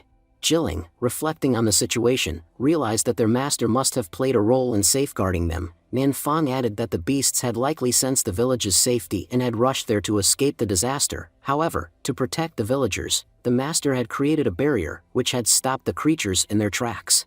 Meanwhile, a young man who had been cutting up one of the animals excitedly declared that its meat was exceptionally tasty. He joked that he wouldn't have to work for a year, as there was now plenty of food. Another villager, referred to as Baldy, remarked that the animal's skin had been impossibly thick, and only the knives provided by Li Fa had been capable of cutting through it.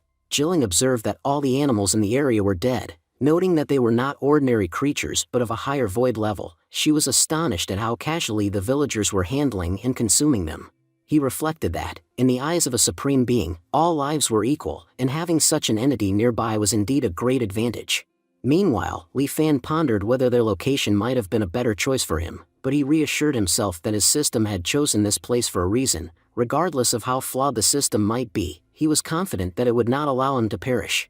At that moment, an elderly man approached Li Fan, addressing him with respect. He asked why Li Fan thought such an event had occurred. Li Fan reassured him, telling him not to worry, as everything would eventually be fine. The most important thing, he emphasized, was that everyone had survived. Hearing these words, Nan Fang and Jilling exchanged glances, realizing that if the master had confidently stated that they were safe, it must mean he had taken precautions to ensure their protection. Suddenly, a loud noise filled the sky. The villagers looked up in astonishment to see a flying ship hovering above them. Panic spread among them as they questioned what a flying ship was doing over their village. Standing on the deck, Ming called out for Nan Fang and Jilling, demanding that they come out and face him. His voice was laced with a threat, promising that they would meet their end at his hands.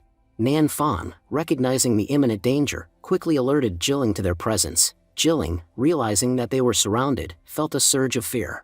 Nan Fang turned to Li Fan, explaining their predicament. He revealed that they were disciples of the 3 Holy Lands and that their previous masters had been falsely accused. Their master had warned them to escape before they became entangled in the conflict, which was why they had come to Kongli Mountain seeking aid.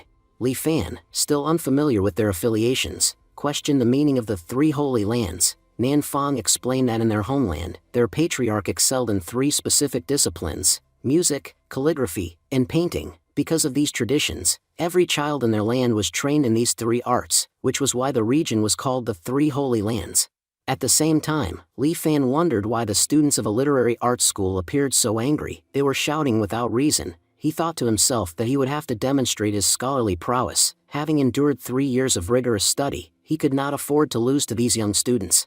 As they advanced, Ming declared that they would soon capture Jilling and Nan Fang. Zhu Jian pointed out the magnificent beasts surrounding the ball and excitedly mentioned that, after capturing Jilling and Nan Fang, they would place the beasts in the upper story, believing it would greatly benefit their cultivation. Suddenly, a strange man appeared before them. The sight of him sent chills down their spines, and they halted abruptly, frozen in fear. Realizing the formidable presence that resided in the village, they panicked. They whispered amongst themselves that if their master were provoked, none of them would be spared. Without hesitation, they decided to flee. Upon reaching the ship, Ming observed that even the ordinary villagers had been unreasonably harsh toward the illiterate youths around them. He noted that something significant was happening in the village. A powerful force was at play. The man they had encountered was no ordinary being. He possessed godlike strength. Meanwhile, Li Fan turned to Jilling and asked why those people had run away. Jilling admitted that she had no idea. She had assumed they had come to talk, but they had fled instead. Li Fan mused that he had intended to converse with them, yet they had vanished before he had the chance. Nevertheless, he was confident they would return sooner or later, and when they did, he would speak to them personally. For now, they needed to return and continue their practice. Jilling reassured himself that, as long as his master was with him, she had nothing to fear. She held unwavering faith that even if God arrived, they would be powerless to cause any harm. Elsewhere, Timing observed Ming's return and commented that perhaps the danger had passed. Another figure remarked that all the ancient artifacts left behind by their ancestors would now belong to them alone. Timing hoped that their task would be carried out discreetly, ensuring that no one discovered their actions. Just then, Ming approached them, exclaiming that Nan Fong and Jilling had entered the forbidden place. He warned them of the immense danger within and recounted an eerie sight, an old woman cutting high-level monsters with a knife. He described how an inexplicable power emanated from the seemingly mundane act, leaving his very soul trembling. The white-haired man scoffed at the younger ones, calling them useless and small-minded. He declared that they would have to take matters into their own hands. With that, they proceeded toward the village. Upon arrival, he expressed disbelief that Kong Mountain had been destroyed while the small village remained untouched. Timing advised against a direct attack and suggested they first assess the situation. The white-haired man conceded, acknowledging the wisdom in this approach. He was eager to see the individual who had defied them, resisted their disciples, and stood unshaken despite their repeated attempts to suppress him. Shihai's voice echoed through the village, demanding that Nan Fong and Jilling come out immediately. Nan Fong recognized the voice and murmured to Jilling that their elders was intent on capturing them this time. Li Fan, hearing the commotion, inquired about Shihai's identity. Jilling confirmed that Shihai held a high position and was coming for them. Li Fan noted the aggression in Shihai's voice and worried about the fate of the girls if they were caught. He reassured them not to worry, promising to handle the situation so they would face no harm. Nan Fong whispered that Shihai was skilled in calligraphy, while the elder accompanying him, Timing, was a master of music. Li Fan, unconcerned, thought to himself that he, too, excelled in both disciplines. With a smirk, he retrieved his pen. Just then, Jilling noticed him holding a paintbrush and remarked that, in his hands, it appeared more like a sharp blade capable of slicing through the heavens. Nan Fong admitted that she could not discern Li Fan's true level of expertise. Meanwhile, Li Fan instructed Nan Fong to take his calligraphy and affix it to the entrance gate, believing that once Shihai saw it, he would immediately recognize his talent and treat him with due respect. Jilling then stepped outside. Upon seeing her, Shihai sneered, remarking that the traitors were finally emerging. He demanded to know where Nan Fong was, stating that despite his loud summons, they had failed to appear. He ordered them to come forward immediately and apologize, suggesting that if they did so, they might still be granted forgiveness. But Jilling dismissed the idea. She declared that Sister Nan Fong had a new master now, and that they could no longer be commanded as before. Shihai then confronted them, accusing them of audacity. He remarked that despite being left behind, they had the nerve to act so arrogantly. His voice grew harsher as he proclaimed that they had no right to remain there. In a fit of anger, he declared his intent to destroy them. However, as he moved forward, the Jilling shifted, carrying with it the calligraphy. Upon seeing the calligraphy, Shihai's eyes began to bleed. In shock, he admitted that there was no age limit for learning and understanding. He had always thought of himself as a cultivator on a top, yet the calligraphy had shown him otherwise. He found himself questioning everything he knew, realizing that he had never encountered anything so extraordinary before. Brother Timing, witnessing Shihai's reaction, advised him to close his eyes. He warned that what lay before him was the path of the saints, one fraught with immense challenges. He cautioned that Shihai was not yet strong enough to endure such suffering. Despite the warning, Shihai remained unfazed. He declared that even if he were to die, it would not matter. He was overwhelmed with joy, having witnessed the world's finest calligraphy. No art, he believed, could surpass what he had just seen. In his euphoria, he ran away, leaving the others bewildered. As he disappeared, he proclaimed that he had seen heaven that day and needed nothing else in life. Timing, observing Shihai's erratic behavior, expressed his concern. He questioned how a mere calligraphy piece could drive someone to madness. Jilling, standing nearby, pondered over the identity of the master responsible for such an impact. She turned to Timing and stated that he was not qualified to know her master's identity. Just then, a mysterious energy began to emanate from the Li Fan's courtyard. As the scene shifted, Tai Ming found himself immersed in a world of music. He stood in awe, acknowledging that he could never reach such a level of artistry. He believed there could be no greater wealth than the beauty of that music. Yet, in an instant, Tai Ming's existence came to an end, leaving Zhu Xian and Ming in utter shock. Zhu Xian, visibly shaken, struggled to comprehend what had just occurred. He reminded the others that Tai Ming had been among the most powerful figures they had known. Yet, after hearing a single piece of music, he had perished. Li Fan, who had been watching from a distance, asked where the flute had gone. Jilling, recognizing it, confirmed that it was the same flute that Tai Ming had once played. Li Fan mused over the idea that Tai Ming had left his flute behind and disappeared. He found it peculiar and pondered over the identity of the musician who had played the iron flute there. He speculated that the musician must have been weak, as they had fled the moment they were discovered. At that moment, the musician's talisman was broken by Ming, who urgently declared that they needed to report the incident to the Holy Land.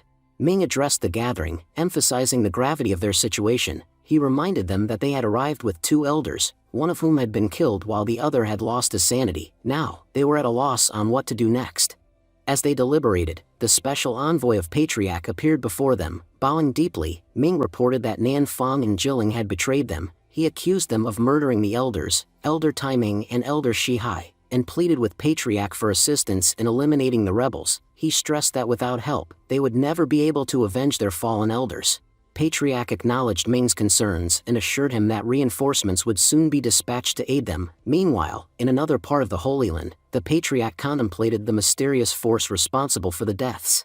One of his subordinates questioned what kind of existence could have effortlessly slain 2 of the Hades. The Patriarch, recognizing the severity of the situation, insisted that a thorough investigation was necessary. He speculated that the killer could be a formidable master, one who was not from the outer world, and warned against provoking such an entity recklessly.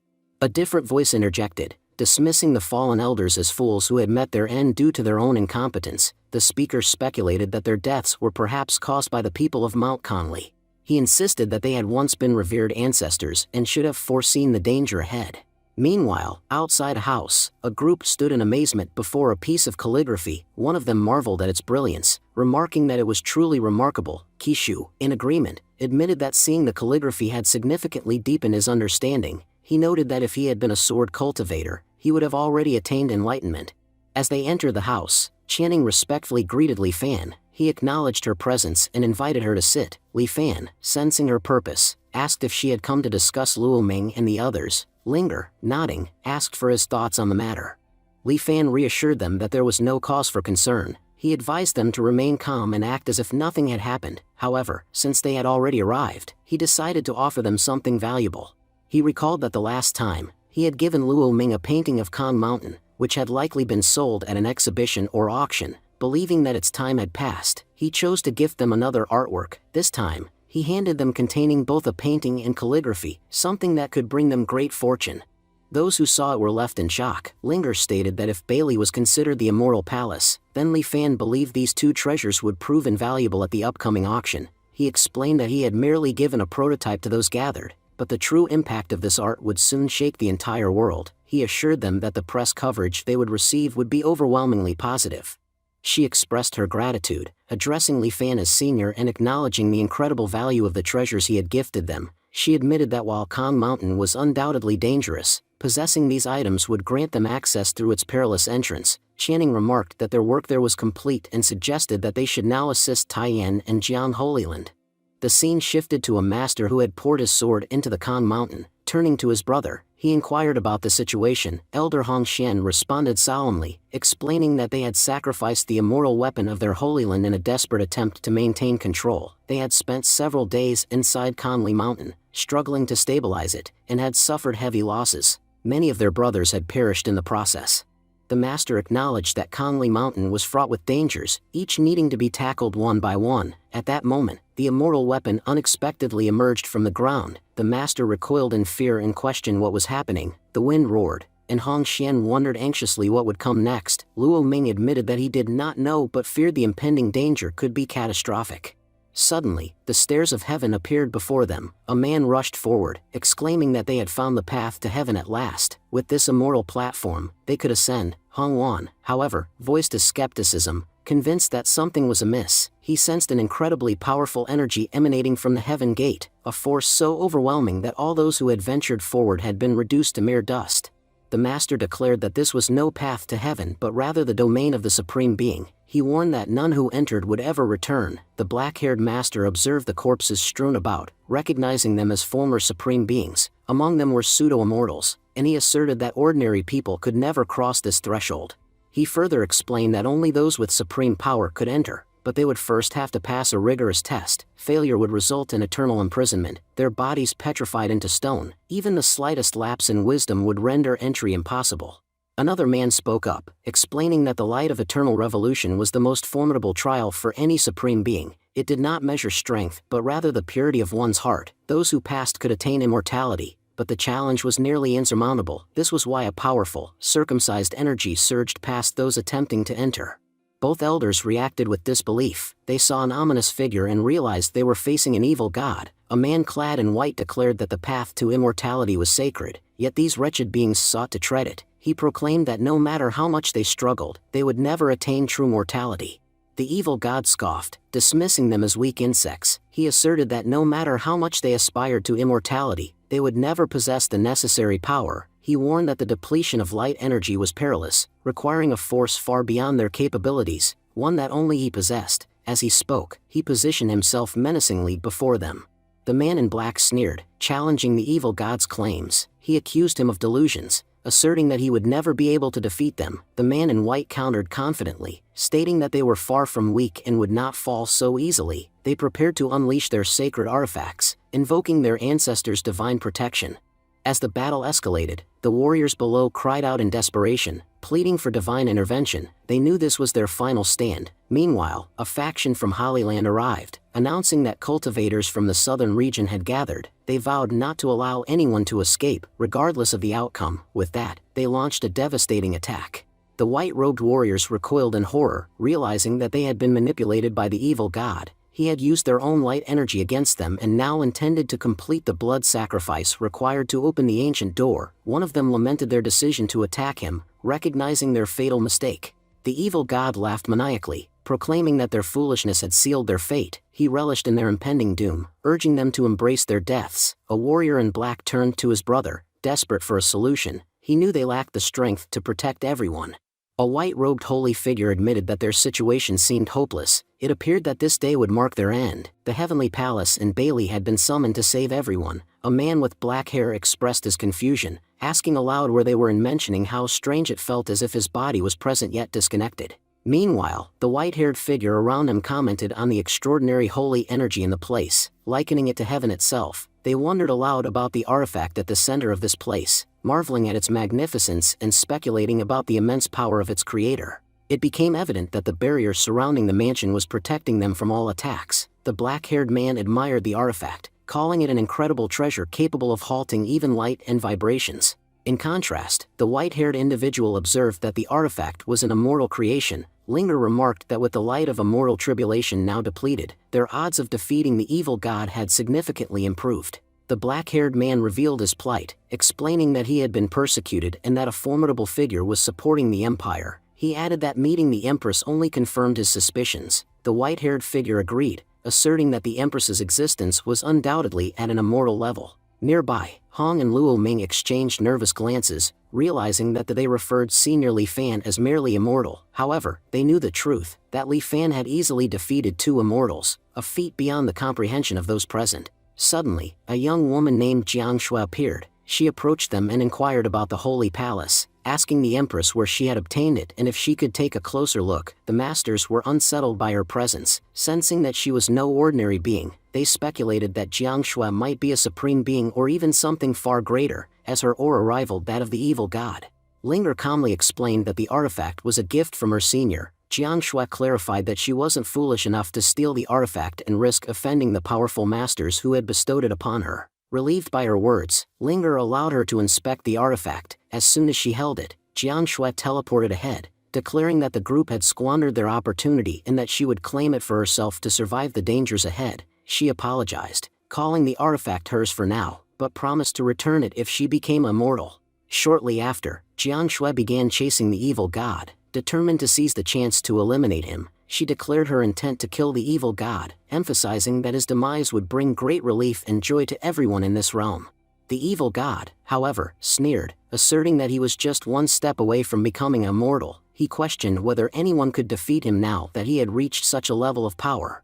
Jianshui responded confidently, proclaiming her trust in her artifact and her resolve to defeat him. She challenged the evil god, insisting that she would not lose while wielding her senior's gift. The evil god dismissed her words, boasting about his ascent to the top and doubting anyone's ability to kill him, even a mortal. As this confrontation unfolded, the black-haired master watched in bewilderment.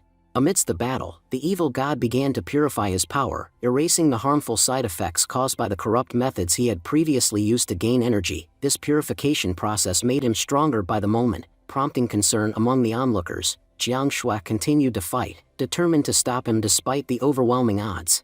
As the fight progressed, Jiang Shui eventually retreated, admitting her failure. She introduced herself to the seniors, apologizing for being unable to kill the evil god. The cultivators nearby advanced toward the platform, inspired by the evil god's transformation into an immortal. They believed that by ascending to the top of the platform themselves, they too could achieve immortality. The opportunity seemed too miraculous to pass up. Mu Qianning turned to her elder sibling and asked what they should do, noting that everyone there seemed to be immortal and had ascended. Linger, remaining composed, reassured her that there was no need to panic or rush, echoing the advice given by Senior Li Fan. She remarked that even if the so-called evil god became immortal, it would make no difference. In fact, it would be easier to kill her for amusement. Meanwhile, the evil god observed himself, marveling at how his body had improved. He felt a strange yet powerful immortal energy surging within him. Confident in her newfound strength, he believed he could do anything. At that moment, a man seated on a cloud declared that all those who had been ensnared were now ripe for profit. As he spoke, everyone present began extracting energy through their nets. A wave of confusion swept through the crowd as they questioned where their energy was going. The evil god realized the deception and exclaimed that they had fallen into a trap. They had been led to believe they were becoming immortal, but in truth, someone had ensnared them. Jiang Shui concurred, warning that this was not an opportunity but rather a carefully laid ambush. She sensed someone was siphoning their energy and transferring it to another. Above them, a baldy master stood, triumphant, proclaiming that all the power was now his. He declared that once he had absorbed it completely, he would become invincible, with no one in the world capable of challenging him. With that, he began drawing all the energy into himself. Jiang Shui, horrified, realized that they had all been deceived. He called for divine intervention, pleading for assistance. Just then, the god of L'Oreal descended, furious, addressing the one responsible. He demanded to know how he dared to lay a trap on the immortal platform. He accused the culprit of causing great turmoil and vowed not to let him escape unpunished.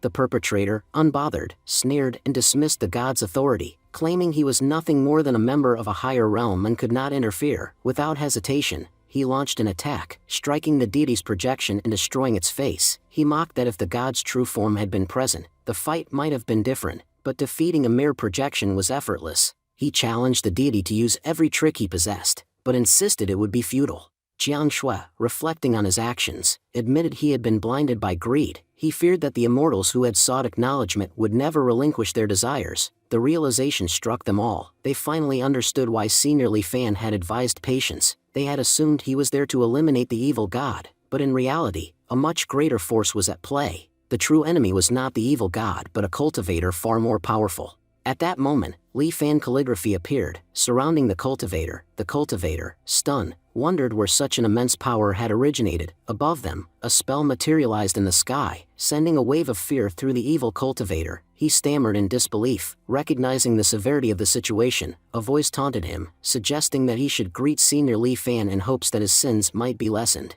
Defiant, the evil cultivator declared himself a true immortal, insisting that no one in the world had the power to subjugate him. However, before he could react, Li Fan Angle's blade struck him. The energy from the blade was so overwhelming that every entity connected to it began to dissipate. Rust, witnessing the event, acknowledged the sheer power of the blade's intent.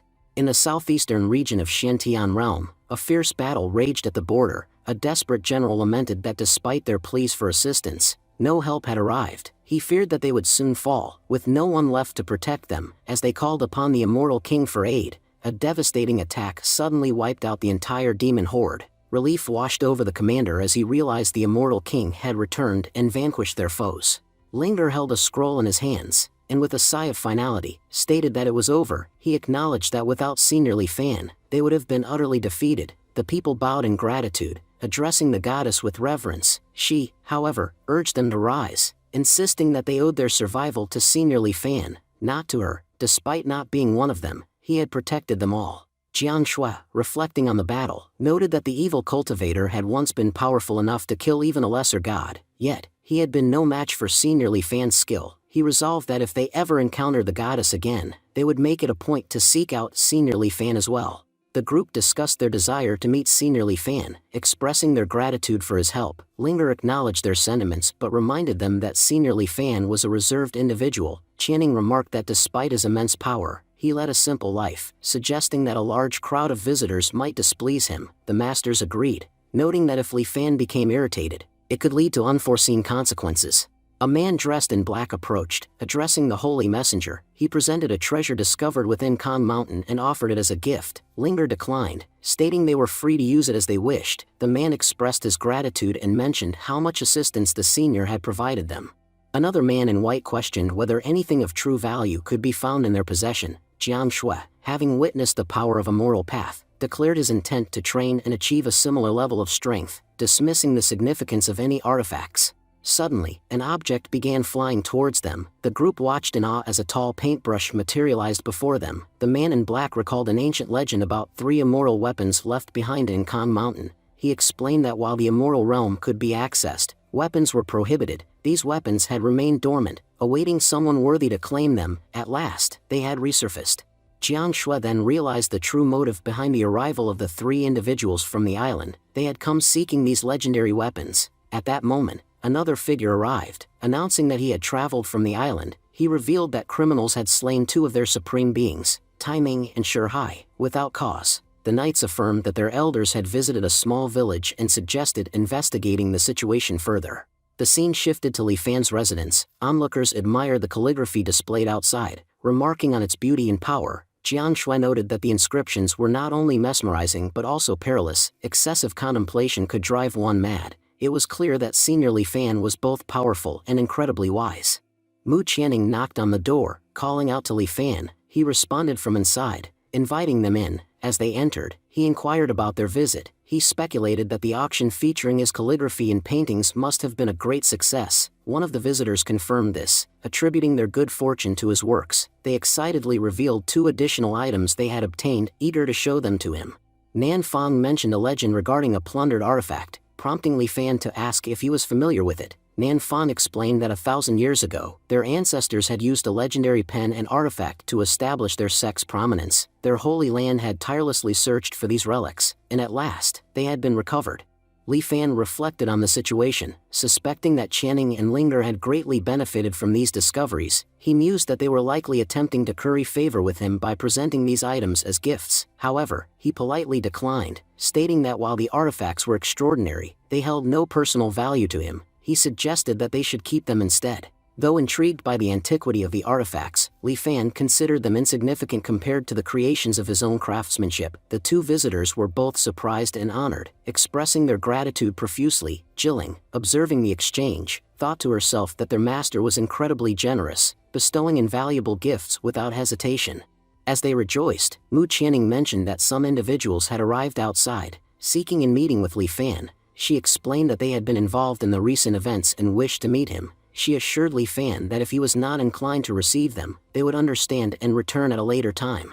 Li Fan pondered over the possibility that his calligraphy had attracted so many people to his doorstep. He thought to himself that gifting his painting to Linger had been an excellent decision, as it had significantly boosted his reputation. He also noticed how the girls' attire had changed. They no longer appeared as impoverished as before.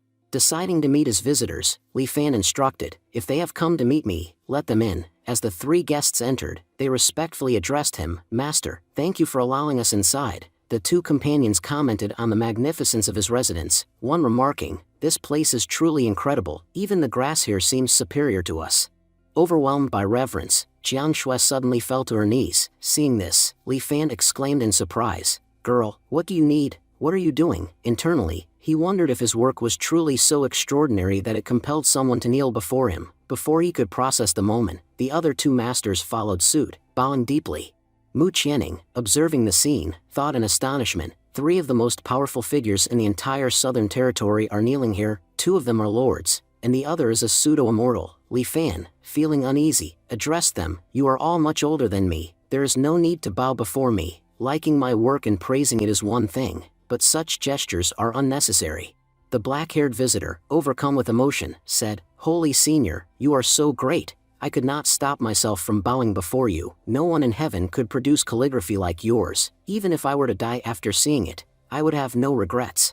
Jiang Shui then pleaded, "Senior, may I follow you? I will do whatever you ask of me." Li Fan contemplated her request. Is she asking to become my disciple? But what benefit would she gain from that? Mu Qianning interjected, "Senior, thanks to their help, we were able to acquire the antique."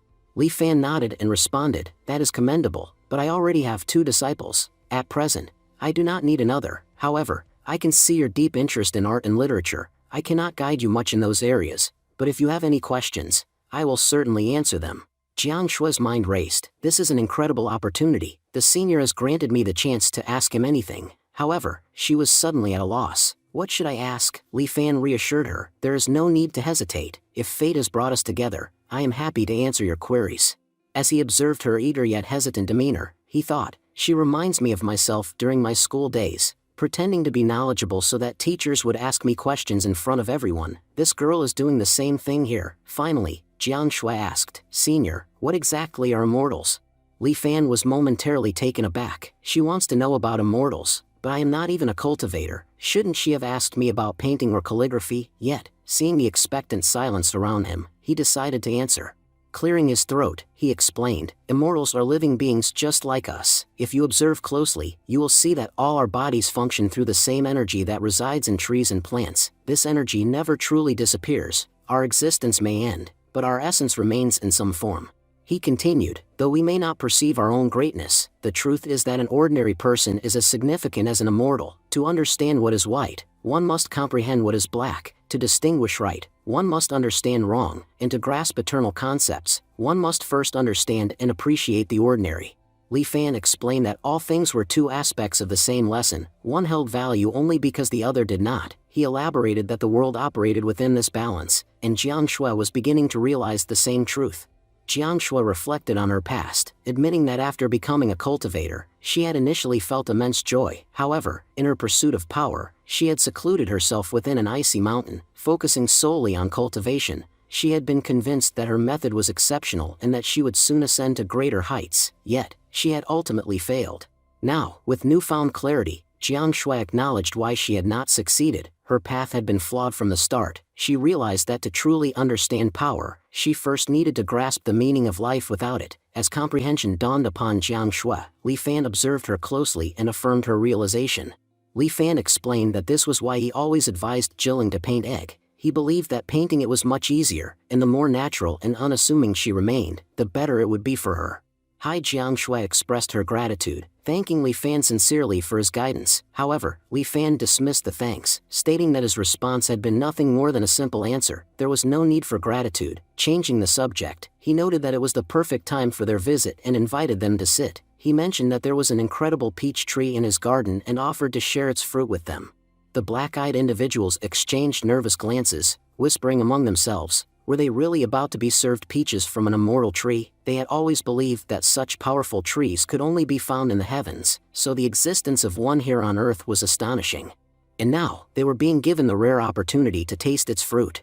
As they all took their seats, the girls urged the others to do the same instead of standing awkwardly. A while later, Li Fan returned and said, "I planted this tree with my own hands, and the fruits you are eating are the first of the season. I have no idea how they taste, but I'm sure you will like them." Everyone around expressed their gratitude, saying, "Master, thank you for sharing this with us." Li Fan responded with a smile, "Why are you thanking me? These are just fruits." As they began eating the peaches, the black-haired master remarked, "Brother, do you know, I have now become a pseudo-immortal cultivator." The white-haired immortal nodded and added, "Yes, after eating this fruit, I, too, have ascended to the next level. This is all thanks to Master's blessings. Without him, reaching this stage would have been impossible. Just imagine, if a single fruit can grant us such power, how powerful must Senior Li Fan be?" Just then, Jiang Sui's body started glowing. The 2 disciples exclaimed, "She has become an immortal." The black-haired master marveled. For the past 1,000 years, Not a single person in the entire sect has reached this stage, but Senior Li has transformed her into an immortal just by offering a peach. As Li Fan walked toward the tree, he said, "They are my guest. It is only right that I offer them something to drink." Jiang Sui, kneeling on the ground, expressed her deep gratitude. "Senior, I will never forget your kindness. Thank you so much." Li Fan reassured her, "I only gave you some fruit. There is no need to bow." The masters then inquired, "Senior, our task here is complete. Do you have any orders for us? We are ready to serve in any way." Li Fan replied, "Thank you. In the future, there will be many tasks ahead. This is just the beginning. For now, just take care of Qianing and the others." He then thought to himself, "Mu Qianing and her family are extremely poor. I have never seen beggars in this world before, but her entire family lives as hereditary beggars. Meanwhile, Linger's family is awful. She is living in dire conditions too. If these two can live comfortably here, it would bring me great joy. They have suffered enough in life. They do not need to endure more," the white-haired master observed. "It seems that Senior Li's chess game is still ongoing. If he says more challenges are ahead, then it means we will face many obstacles in the future. But with Senior Li by our side, no one can defeat us." Just then, an approaching figure announced, "The people from the Sangju Holy Land sect have arrived." The white-haired master asked, "Sangju Holy Land? What are they doing here?" Li Fan sighed, "Them again. They are obsessed with literature and art. No matter how many times I turn them away, they just don't give up. The Sangju Holy Land sect is truly peculiar. Personally, I don't like them at all." He pondered. "I can understand their frustration.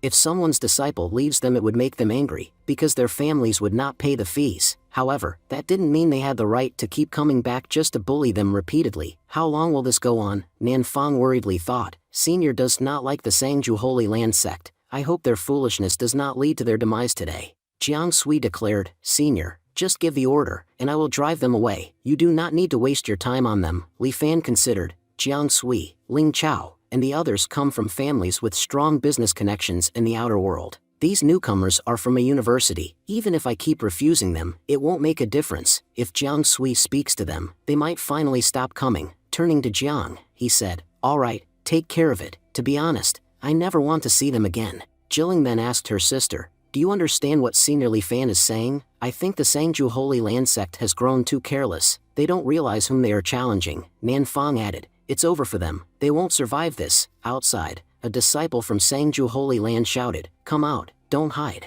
At that moment, Ling Chao stepped forward and asked, "Who are you calling for?" Yuan sneered, "Do you think you're strong enough to summon us? If you raise your voice again, we will destroy you. I'm warning you, stay silent, or your entire sect will be wiped out." The leader of the Sangju Holy Land sect then spoke, "Ling Chao, Yuan, it has been a long time. We have cultivated together, and you have never caused me trouble before. I assume you are here searching for an immortal artifact, correct?" Ling Chao stated that these matters no longer held any significance. He criticized him for discussing Senior Li unnecessarily and declared that they would not be able to escape their fate. He stated that Liangchen had always been treacherous, but now, he had also dragged the 3 holy lands to ruin along with him. Liangchen, perplexed, questioned what had just been said. He pondered why they kept addressing someone as senior and realized that both of them possessed power equal to his. He wondered about the true level of mastery this so-called senior had achieved. Releasing his power, he proclaimed that if they intended to destroy his holy land, they should be aware that he was on the verge of becoming immortal. He asserted that soon, there would be no one left in Xiantian realm who could defeat him. Ling Chao then remarked that he finally understood why Liangchen had endured the struggle from Holy Land to this place. He speculated that Liangchen merely wanted to showcase his immense power. Furthermore, he accused him of attempting to seize their loot and paintbrush. However, he made it clear that they, too, were no longer mere beings. They had now become pseudo-immortals, rendering Liangchen insignificant in comparison. Shocked, Liangchen questioned how they had become pseudo-immortals and when this transformation had occurred. He recalled that the 3 of them had once been holy masters, with him being the strongest. He wondered how they had managed to match his power. Ling Chao explained that it was due to the assistance of the senior that they had rapidly gained power. Yuan interjected, reminding Liangchen of his actions. He revealed that 2 of Liangchen's companions, Nanfang and Jilling, had been accepted as disciples by the senior. He pointed out that Liangchen could not even fathom the fortune that had befallen them. Within a few years, their cultivation would surpass his, and yet, he sought to deprive his own students of such an incredible opportunity. Yuan questioned what kind of despicable master Liangchen was. He emphasized that the two girls were remarkable enough to be chosen as the senior's disciples, yet Liangchen had continuously accused them of being traitors. He declared that they would not tolerate any disrespect toward their connection with the senior. Liangchen reflected on his life, realizing that he had always been arrogant. However, for the first time, he felt an overwhelming pressure to submit. He resolved that he would not surrender, even if it meant death. Unleashing his energy, he declared that their newfound power did not matter. He would annihilate them both, and there was no one present who could stop him. Ling Chao observed that Liangchen possessed an immortal artifact, which explained his overconfidence and reckless behavior. Just as Liangchen lunged to attack, Jiang Shui intercepted and launched a devastating counterattack. The force of the strike resulted in a massive explosion. Jiang Sui remarked that possessing power meant they could eliminate anyone without hesitation. As per the senior's command, she noted that the senior had never favored the Sangju Holy Land, and that no matter what, they would destroy it. Ling Chao acknowledged that they now understood what needed to be done. Meanwhile, Liangchen, still airborne, was astonished. He wondered if the woman who had just attacked was the senior they had been referring to or merely another subordinate of the senior. He struggled to comprehend the situation. He had never imagined that the Sangju Holy Land would face destruction. If the land under his protection were to be annihilated, people would forever label him as the most disgraceful patriarch in history. Determined, Liangchen declared that he was the holy master of the 9th generation. He pleaded with his ancestors to descend and protect them, acknowledging that survival was otherwise impossible. Suddenly, an overwhelming energy was released, and the revered ancestors of his sect appeared. Overjoyed, Liangchen expressed his gratitude, stating that he had always believed in the strength of their sect's legacy. He was confident that no one could destroy them so easily. He thanked the ancestors for their timely arrival, asserting that with them present, no one would dare challenge them. The others, bowing in respect, echoed his sentiments, addressing the holy ancestor as great and mighty. Jiang Shui, however, observed that the figure who had appeared was not the ancestor's real body but merely a clone sent to protect them. Immortal Sangju then spoke, stating that in the past 1,000 years, she was the first person to attain immortality from this place. He admitted that he no longer felt alone in the realm of immortals. However, he questioned why the situation had escalated to the point where she was attempting to kill them.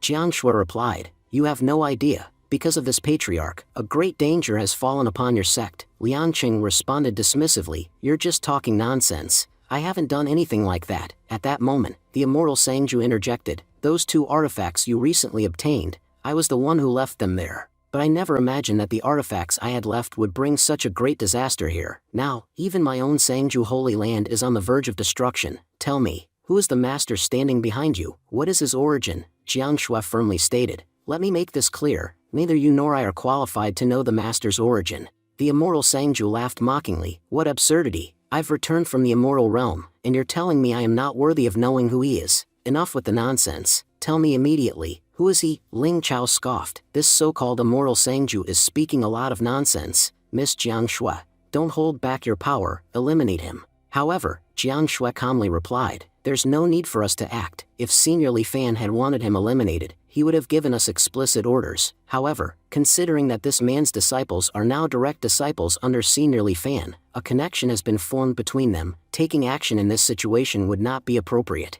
Yuan observed the situation and thought to himself, ever since Jiang Shui became immortal, she has become quite intelligent. She's absolutely right. Meanwhile, outside the Li Fan residence, the immortal Sangju gazed at the calligraphy hanging at the entrance. Deep in thought, "What is this?" he wondered. Who places such an incredible treasure outside their home? Inside the house, Li Fan was teaching Nan Fong to play music. The melody filled the air, mesmerizing the immortal Sangju. He muttered in shock, "How is this possible? This is the same lute I left behind 1,000 years ago, yet I was never able to produce such a divine sound. Why is this heavenly music resonating in the human world?" He felt overwhelmed. "This power is so overwhelming that I can't even control myself." Liangchen turned to his lord and pleaded, "My lord, you must take revenge. Because of this wretched man, 2 of our elders were killed, and never before has our holy land suffered such humiliation. These people have disrespected you without reason. How can we forgive those who have committed such a grave offense?" The immortal Sangju, however, reprimanded him, "Fool, are you suggesting that I attack the senior? Do you think I am qualified to lay a hand on him? Today, our holy land is finally realizing what true power is.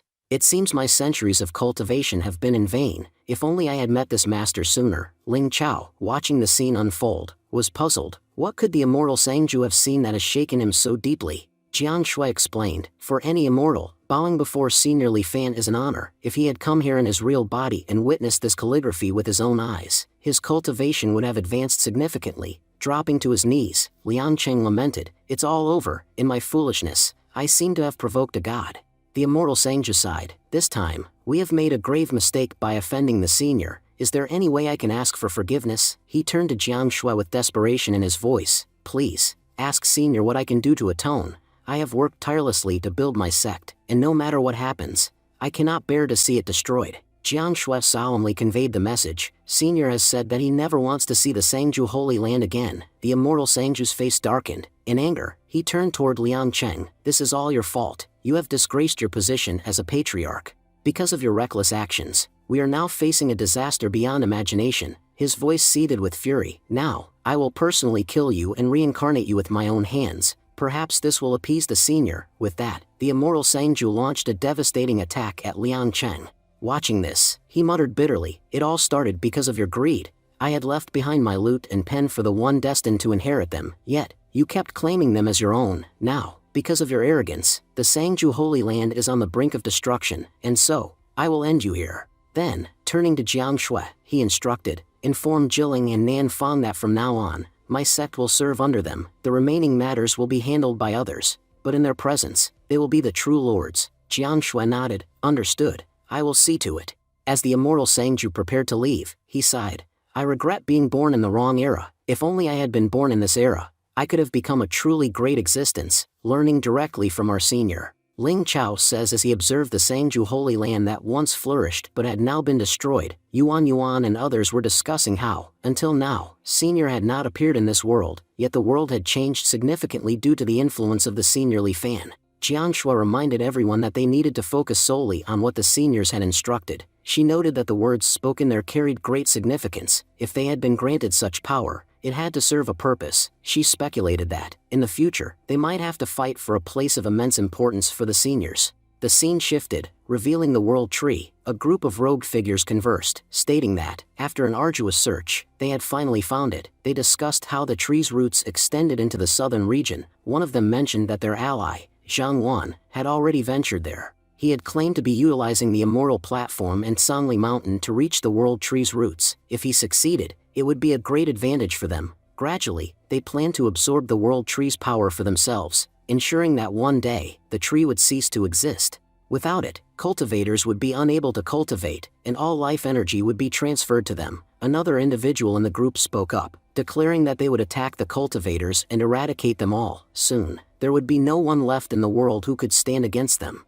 The scene changed again to the Western Desert, where a man was speaking. He reported to his master that the Northern Star Holy Land within the Northern Territory, as well as the Xianyuan family in the Eastern Desert, had been completely destroyed. He questioned whether this meant their own Xiantian realm was also on the brink of destruction.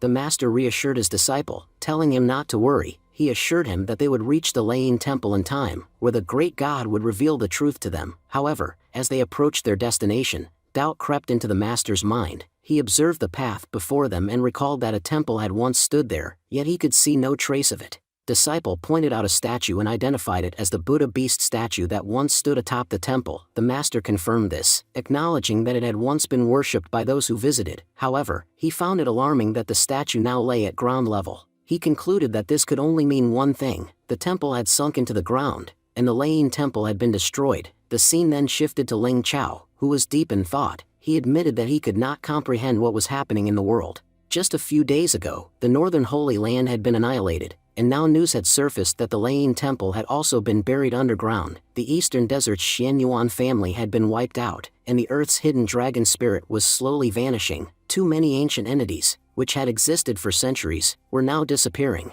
Senior Li Fan had warned them about an impending danger, but no one had anticipated it would arrive so soon. Ling Chao realized that if the evil god had succeeded in his plans, none of them would have survived. The Southern Territory was facing the same fate as the other regions.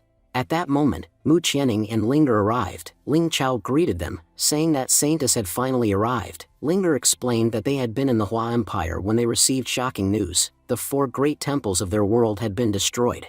Yuan corrected her, saying that the number was much higher. He revealed that not just 4 but 12 temples had been eradicated. In their region alone, 20 powerful houses had once controlled the realm, but now, more than half of them had been destroyed, leaving the realm with significantly diminished strength.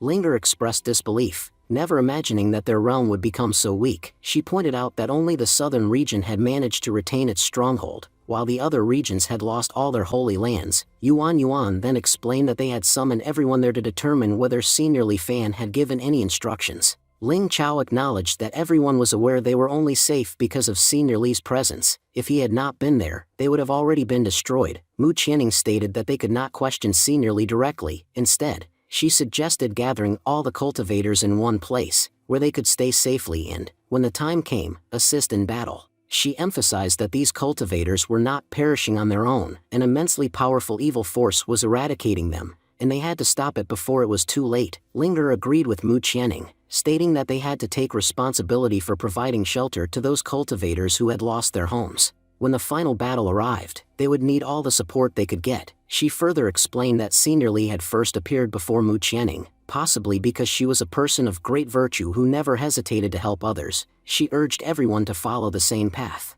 At that moment, the Holy Masters spoke up, agreeing with their plan. They announced that they would no longer prevent any cultivators from coming there. Soon, they would inform everyone that they were accepting cultivators into their holy land. However, they required a few days to make the necessary arrangements for shelter. Once that was done, cultivators from across the world would arrive in their territory. The scene then transitioned to the World Tree.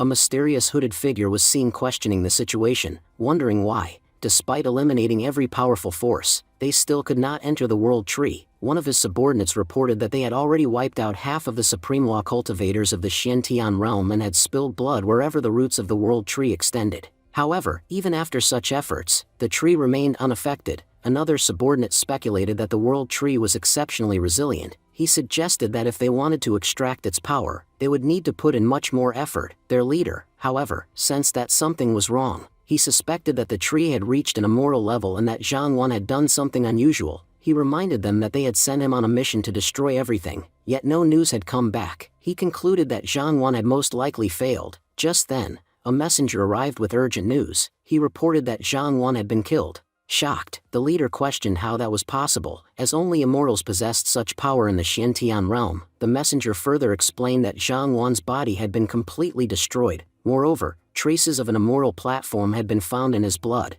indicating that whoever had killed him had not only destroyed his body but also annihilated his soul. He speculated that the assassin must have come from the immortal domain since no one in the Xiantian realm was powerful enough to accomplish such a feat. He then informed the leader that the remaining cultivators were heading toward the southern region. Hearing this, the leader found it amusing. He remarked that it was actually beneficial for them that all the ants were gathering in one place, as it would make wiping them out much easier. He then ordered some of his men to head there and eliminate them. Additionally, he commanded his elite warriors to investigate the immortal domain and uncover who had come to aid the cultivators. He noted that the world was becoming more interesting than ever. The scene then shifted to Li Fan, who was visited by Linger. Upon seeing her, he inquired about her well-being. She responded by informing him that disasters had struck every region except the southern region, leading to numerous deaths. Li Fan reflected on this and recalled that a severe earthquake had recently hit Sangli Mountain.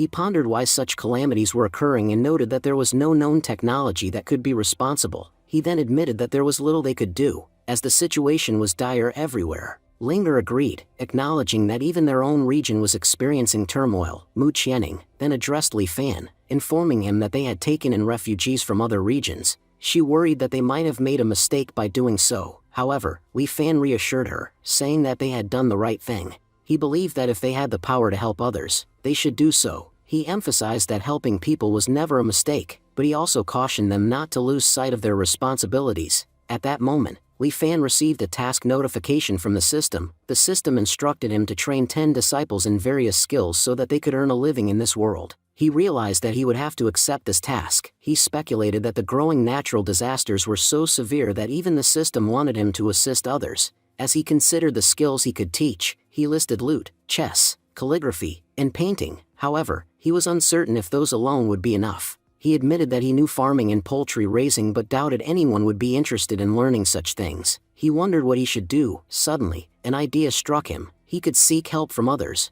Although few people remained in his village, the recent expansion of Linger's connections in outside world provided an opportunity. He was confident that he could use his reputation as a master to convince Linger to assist him in training new disciples. At that moment, Linger blushed and hesitantly asked why Li Fan was looking at her. He smiled and informed her that she was the perfect candidate to assist with the task. She immediately agreed, promising to do whatever he asked. Li Fan then explained that he had many skills and keeping them to himself would be useless. He needed disciples to pass on his knowledge, and he was determined to take on that responsibility. Meanwhile, Mu Qianning excitedly asked if Li Fan was truly accepting disciples. He confirmed that he had no choice, as the world was in danger, and they had to do something to protect it.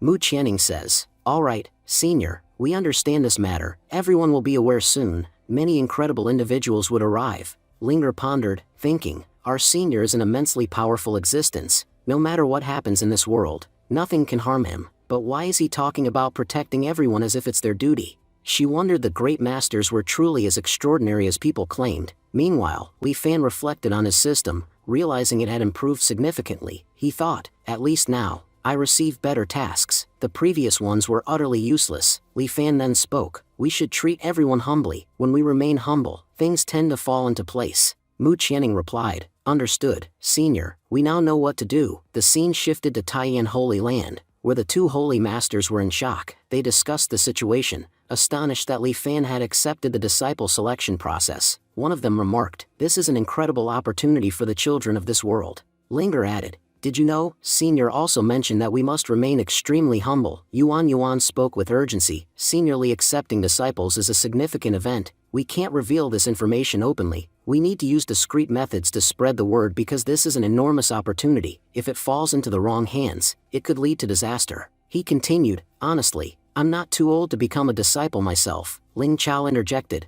neither am I. I'm only 1,000 years old. He laughed, adding, besides, a legend once said that age doesn't matter. The scene transitioned again. A lone figure stood, gazing at the sky, muttering to himself, is this truly an opportunity, or just a rumor? I need to verify it myself. He clenched his fists, remembering how the disciples of the divine sect had always bullied him. He thought, I've worked tirelessly to become a core disciple, yet they still treat me as an outsider. No matter what, I refuse to serve those bastards. I have expertise in cultivating special plants, yet I don't even have a place to call my own, all because of them. The man's name was Lu Rang. Looking up, he noticed a flying ship in the sky. His eyes widened in disbelief. That's the Holy Dragon Empire's court ship. I never expected such a powerful force to arrive in the southern region. What are they doing here? Above, guards addressed someone respectfully. Your Majesty, the Empress ordered us to drop you off at Sanli Mountain. Look, we've arrived.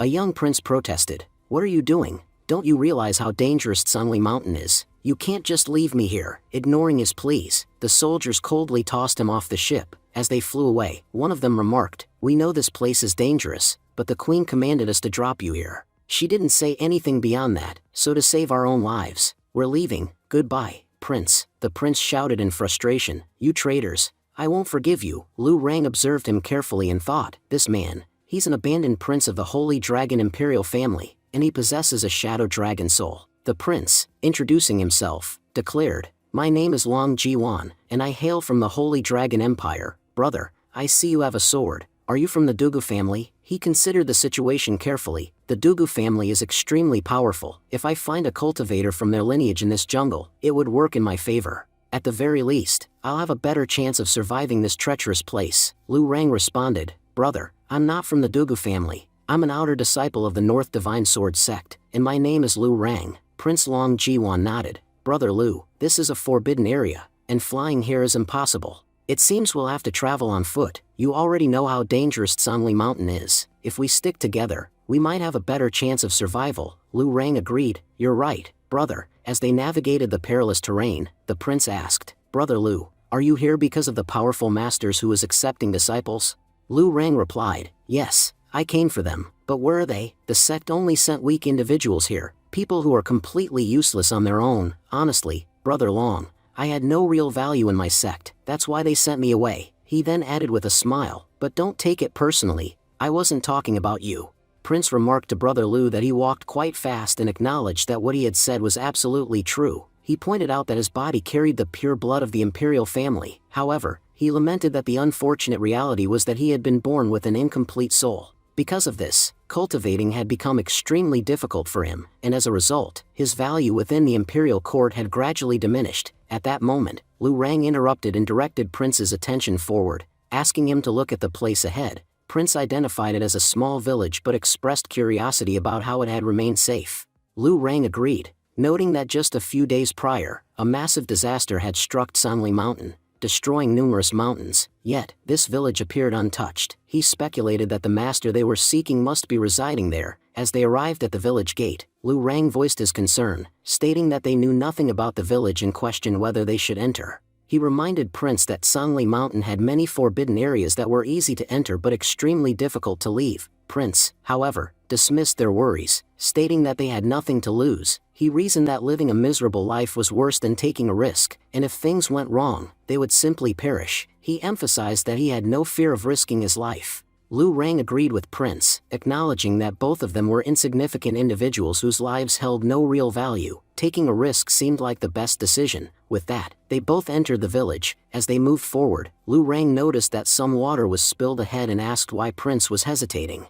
Prince urged him to smell the water, saying that the reason would become clear. When they did, both of them were amazed by the extraordinary fragrance emanating from it. Intrigued, they dipped their mouths into the water, assuming that some nourishing potion had spilled into it, which explained the remarkable aroma. Just then, an elderly man approached them and scolded them, asking what they were doing. He informed them that if they were thirsty, they could have simply asked for water from a house. He then revealed to their horror that they had been drinking from a gutter. Shocked, Prince exclaimed in disbelief, asking if they had truly consumed sewer water. The old man chuckled and remarked that they must have traveled from afar. He then invited them to follow him to his house. Lu Rang turned to Prince and asked what they should do. Prince noted that the old man carried himself with great wisdom and suggested they should not refuse his offer. As they walked, Lu Rang discreetly pointed out that the old man carried an exceptionally powerful staff. He speculated that it was an immortal weapon, more remarkable than anything he had seen in his own sect. He suspected that this elderly man might be the senior who accepted disciples. Upon reaching the old man's house, he fetched some water and assured them that it was clean and safe to drink. He also pointed out a garden filled with splendid fruits, suggesting they eat some, as they would be beneficial for their journey. The two young men were astonished when they realized that the container holding the water was made from dragon bones, and the water itself was a high-level magical potion. At that moment, they became certain that this old man was indeed the senior who had been accepting disciples. The old man noticed their silence and asked why they were not saying anything. Overwhelmed, both of them bowed and earnestly requested him to accept them as students, pledging to follow any instructions he gave. The old man laughed and reminded them that he had asked why they had come. Now, he finally understood. They were seeking to become disciples. He admitted that they had come to the right place but informed them that they had mistaken their master. He was not the one accepting students. Prince, surprised, asked who the real master was. The old man explained that he was merely a simple man without any skills to teach them. The person accepting disciples was someone named Li Fan. Shocked, both of them asked about Li Fan's identity. The old man elaborated that Li Fan was an all-rounder who had mastered all 18 skills. He explained that while the older villagers were no longer capable, Li Fan had been assisting them for a long time. Everything they saw in the old man's house had been built by Li Fan. The materials he used were of unparalleled quality, and even the trees in the yard had been planted by him. The old man assured them that if they could learn from Li Fan, it would be immensely beneficial, and they would never have to worry about anything for the rest of their lives. Excited, the two young men ran toward Li Fan's house, exclaiming that they could hardly believe someone could be so skilled. Lu Rang recalled that the old man had mentioned Li Fan's house was the one directly ahead. He urged Prince that they should hurry before anyone else arrived, hoping that Li Fan would accept them as disciples. As they approached the house, Prince noticed a calligraphy scroll displayed outside. Lu Rang, upon reading it, felt something strange stirring within his body. Prince admitted that he too felt something unusual happening inside him. At that moment, Jilling emerged from the house and questioned their identities. Lu Rang politely introduced himself as Lu Rang from the Divine Sect set, while Prince introduced himself as Long Ji Juan from the Holy Dragon Empire. They explained that they had come to pay their respects to Li Fan. Jilling appeared surprised and remarked that she couldn't believe someone had arrived so quickly. She asked them to wait for a moment while she fetched Master. Watching her leave, Lu Rang speculated whether Jilling was one of Li Fan's disciples. Prince, however, observed her carefully and concluded that she was actually a true master. He pointed out that despite her young age, she had already reached the level of a true master. Lu Rang, taken aback, tried to recall what he knew about true masters and expressed his disbelief at such a young person attaining that rank. Prince recalled that a true master was someone with exceptional judgment and was also immortal. He expressed his concern, stating that they needed to show great respect to the people around them, as everyone there was immensely powerful. Jilling informed them that the master had allowed them to enter. Upon stepping into the house, Prince remarked that his dragon soul was beginning to revive. He speculated that there was something in this house that was attempting to bring his dragon soul back to the surface. Lu Rang, surprised, observed a tree and exclaimed that it was an immortal tree. He wondered how such a magnificent tree could exist in their world. He also noticed that all the medicines present there were extraordinary. Even the high-level medicines were being consumed by chickens. He concluded that the owner of this place must be truly remarkable. Li Fan, seeing their confusion, asked why they seemed so perplexed. He then contemplated that the situation in the outside world might have deteriorated significantly, which was why these individuals were so astonished by his home. Initially, he had also been anxious, but now he felt confident that he could teach them something valuable. Both of them suddenly knelt before Li Fan and pleaded, "Senior, please accept us." However, Li Fan reassured them that such gestures were unnecessary and urged them to stand up. He asked them to explain why they wanted to become his disciples. Internally, Li Fan reasoned that if he accepted disciples too easily, they might not take him seriously as a master, and they would not behave properly. Therefore, he decided they needed to put in some effort before earning the title of his disciples. Due to the sheer power in Li Fan's words, both individuals found themselves standing up involuntarily. They were astonished, realizing that the master's words alone possessed immense power, compelling them to act. With tears in his eyes, Prince shared his story. He revealed that he was born into a strong family, yet his family never cared for him. Instead, they forced him to go to Tsangli Mountain. Initially, he believed they had sent him there to die, but he never imagined that he would meet someone like Master Li Fan.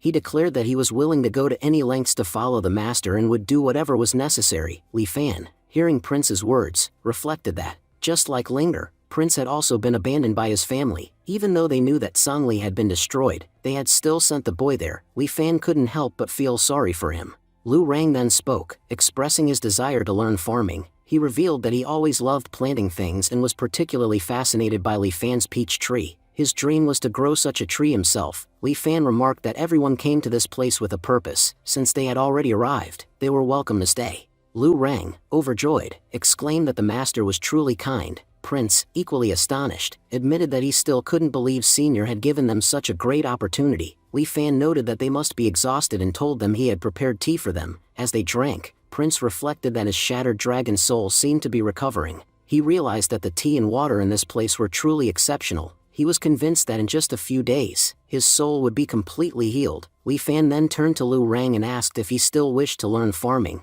Lu Rang eagerly confirmed, stating that he specifically wanted to learn art of farming so he could grow extraordinary crops in his lifetime. Li Fan assured him that it would be easy and promised to teach him quickly. Observing Lu Rang, Li Fan thought to himself that the boy possessed a strong passion for farming, which was remarkable, given the dire state of the outside world. At the very least, Lu Rang would be able to feed himself through farming. Turning to Jiwan, Li Fan asked what he wanted to learn. Jiwan replied that he wanted to learn something related to water. Li Fan interpreted this as an interest in fish farming and remarked that it was a great choice. He admitted that he was personally quite skilled in fish farming and would enjoy teaching it. He was pleased that one of his disciples would assist him in farming, while the other would help with fish farming. He mused that his days of hard labor might finally be over, and now he could sit back and enjoy life. Jiwan expressed his gratitude, vowing to do his best to meet the master's expectations. Li Fan instructed both of them to follow him as he was about to teach them farming and fish farming techniques. He called out to Nan Fong, asking for his hoe, as he wanted to demonstrate the correct way to use it. As Lu Rang observed the hoe, he was filled with awe. He realized that the tool in Li Fan's hand was an immortal weapon. Just by looking at it, he could feel the immense energy contained within. He thought that using such a weapon, even an immortal could be defeated. Even among his sect, there were very few weapons of this caliber. Li Fan announced that they would first head to the vegetable farm, where he would teach them the basics of farming. As they arrived at the farm, Lu Rang was shocked beyond words. He couldn't believe what he was seeing. These weren't just ordinary vegetables, they were treasures of the holy god. Meanwhile, Prince struggled to comprehend just how powerful their master truly was. He wondered if a human could really possess such immense power. Li Fan turned to Lu Rang and explained that to learn art of farming, he first needed to master the art of digging the soil. He advised him to use just the right amount of force, not too much, which would result in excessive digging, nor too little, which would render the effort useless. Although this was a basic step, it was crucial, much like the foundation of a painting. The more he practiced, the better he would become. Handing the hoe to Lu Rang, Li Fan told him that it was now his responsibility to work the land properly and prove how capable he was. Lu Rang expressed his gratitude, saying that the master had entrusted him with a significant responsibility. Holding the hoe in his hands, he assured that he would do an excellent job and prove himself worthy of becoming the master's student. Li Fan acknowledged his statement and informed him that he was heading towards the pond. He mentioned that if Lu Rang needed any help, he could call him. As he reached the pond, Li Fan explained to Ji-won that the pond contained numerous fish that required proper care. He emphasized the importance of feeding them on time, adding that if they wanted the fish to remain healthy, they should consider themselves as one of them. Whenever they felt hungry, they should assume that the fish were hungry too. He further stated that feeding the fish was the most fundamental step in fishing and believed that learning how to feed them properly was of utmost importance. Meanwhile, the prince pondered over the situation. He realized that ever since he had arrived at the master's place, his shattered dragon soul had begun to heal on its own. He deduced that the reason behind this phenomenon was the pond, which, according to him, contained a real dragon. Recalling his dynasty's history, he noted that the Holy Dragon Dynasty had not always been powerful. Its recorded history spanned only 300 years. However, there was an incident where their ancestors had seen the shadow of a dragon from afar. Though they could not witness it up close, even a mere glimpse of its shadow had been enough to empower them. As a result, their ancestors had rapidly gained strength and eventually achieved immortality. Now, he found himself experiencing something similar, except that he was able to see a real dragon up close. Shocked by this revelation, Nan Fang remarked that the pond contained god-level power. Jilling added that if the master had not been with them, they would have certainly perished. The aura of a real dragon was strong enough to obliterate beings as weak as them. Bowing deeply, the prince expressed his sincere gratitude to the master. However, Li Fan dismissed the need for such formalities and stated that he was not providing him with an opportunity but assigning him a responsibility. He declared that, from that day onwards, he would be responsible for taking care of the pond. Observing his reaction, Li Fan found himself feeling somewhat troubled. He speculated that the conditions outside must have deteriorated significantly. Normally, people who visited him would bow in gratitude, even though he hardly did anything for them. These children, too, were working diligently just to earn a place to stay. As the prince tried feeding the dragon, he found the task exceedingly difficult. He was relieved that the master stood beside him, as otherwise, he would have already fainted. However, he resolved not to collapse in front of the master, fearing that it would make him appear weak. Similarly, Lu Rang thought to himself that, under normal circumstances, he had remarkable stamina. Yet, using the hoe had exhausted him completely. He had already depleted all his spiritual energy and was feeling extremely fatigued. Despite this, he refused to give up in the master's presence and resolved to keep trying, no matter how difficult it became. Li Fan observed both of them with concern. They had only been there for about 15 minutes, yet Ji-won already looked as though he might faint. While Lu Rang was panting heavily as if his body had lost all its strength, Li Fan suspected that their poor physical condition was due to malnutrition caused by the harsh conditions outside. Deciding to take matters into his own hands, he resolved to care for them properly so that they could regain their strength and perform their daily tasks efficiently. In another scene, the leader of the evil group voiced his concern, stating that he could not sense Jiang Zhang's aura. He deduced that whoever had defeated Jiang Zhang must have been extraordinarily powerful, as he had even destroyed his soul. Another member expressed his disbelief, questioning how such a powerful master had remained hidden within the 7 territories. He speculated that this mysterious figure's presence would make it extremely difficult for them to execute their plans in the region. The leader, however, dismissed these concerns, asserting that they had faced and fought stronger opponents before. He emphasized that sheer strength alone was not everything and that a well-devised plan could bring down even the mightiest of foes. The scene then shifted to Luofu Holy Land, where a cultivator proudly declared that he had made significant progress in his sword cultivation. However, he expressed frustration over his inability to further enhance his powers. At that moment, a voice from the shadows scoffed at the conversation between the two weaklings. The Holy Lord of Luofu Holy Land demanded to know who had dared to interrupt them. Just then, their leader emerged, identifying himself as an evil cultivator who had come to destroy them. As soon as he made his intentions clear, the cloaked men group launched an attack. They arrogantly declared that their enemies were nothing more than ants, and demanded to know who among them had the audacity to kill their comrade Jiang Zhang. Meanwhile, Taoist Chao contemplated his situation. He had been one of the most powerful individuals in his region, yet he found himself utterly incapable of resisting these new enemies. This realization led him to conclude that all of them were immortals. Chao replied Senior, explaining that they had only recently arrived in the region and knew little about its intricacies. he suggested that if they wished to identify the most powerful master in the area, they should seek out Taiyan and Jinghuan Holy Land, the ancient forces that had long ruled the land. One of the cloaked men remarked that their leader must not find out about our presence, as it might cause him to go into hiding and later ambush them. Instead, he proposed using the captured individuals to their advantage. The leader spoke, agreeing that he is making valid points. He mentioned that the person who killed Zhang, Jinghuan, and Taiyan Holy Land must have definitely known about it. Then, the cloaked man addressed the group, asking if they wanted to become the rulers of the region. He explained that everything would be under their control, and they would not have to do much, just work for him. In return, they would receive everything they desired. He stated that he did not offer this opportunity to everyone, but they were fortunate to receive it. If they accepted, they would gain control over the southern territory. If they refused, they would face death. The decision was theirs. Both individuals responded, saying, "Lord, we greet you." The scene shifted, showing Taiyan Holy Land. An announcement was being made that the head of Luofu Holy Land and the head of the Divine Sword sect had arrived. Luofu then addressed Chao, saying that all the sects had assembled and that what happened next depended on both him and them. Taoist Chao reassured Luofu, telling him not to worry. He assured him that they had enough strength to destroy anyone who stood in their way. Meanwhile, Yuan questioned why both holy lords were present and remarked that they had gathered every sect of the Xiantian realm. Taoist Chao explained that they had come to meet the holy lord and discuss something important. He reminded them that all other regions had been destroyed, and only the southern region still had intact resources. He proposed that these resources be distributed fairly among all. Hearing this, Ling Chao angrily accused them of betrayal. He reminded them that they had been given shelter for their safety, yet now they were turning against their hosts. Yuan added that they had been provided food and support, but now they wanted to eliminate those who had helped them. Luofu responded, stating that the entire world had already been destroyed. He asserted that only those with power would rule this region, and those without power had no choice but to leave. He emphasized that it did not matter where anyone originally came from. Yuan, now realizing something, remarked that Luofu was a pseudo-immortal. He finally understood where Luofu had gained the courage to stand against them. He then warned Luofu, saying that if he intended to destroy them with his current strength, he had made the biggest mistake of his life. Luofu admitted that he knew they were powerful and that they could certainly stop him. However, he pointed out that stopping two people of the same power level would be impossible for them. Taoist Chao then questioned how did they feel after watching their newfound power. He mocked them, asking if they thought he and his people were foolish enough to challenge them without any strength. He explained that they had hoped for a peaceful resolution but realized that they would have to kill the two elders to make their point.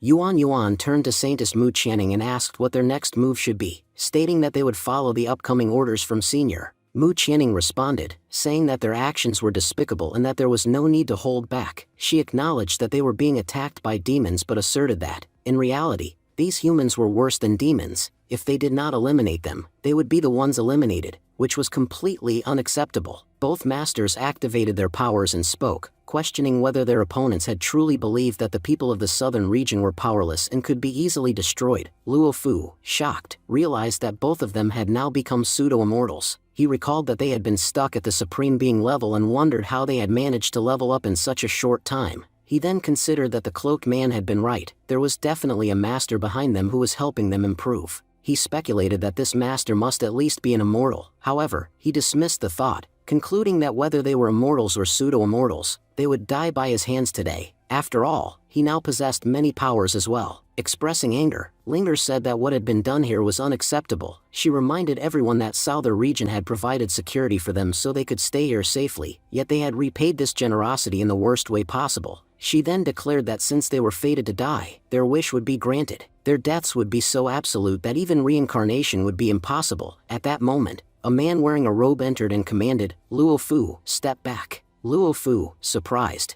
asked, "Sir, what exactly is happening here? Why are you asking me to retreat? We are confident that eliminating these people will be easy for us." The robed man responded with frustration, calling them fools. He explained that they did not understand the situation. One of their opponents possessed an immortal weapon, making them vastly superior. He warned that neither Luofu nor his companions stood a chance, as even a single attack from their enemy would be enough to end them. Luofu, realizing the gravity of the situation, addressed the Holy Lord, saying, "Listen to me, there are 4 individuals here who are at the pseudo-immortal level. If we engage in a battle now, the destruction will be catastrophic. The very resources we are fighting for will be lost to everyone." Hearing this, Yuan asked, "What exactly are you suggesting?" Luofu responded calmly, It's quite simple. The young generation will fight amongst themselves, and based on the outcome, the resources here will be divided. The winner will take everything, while the loser will leave empty-handed. Yuan then turned to the goddess, asking for her opinion. Linger replied, Holy Lord,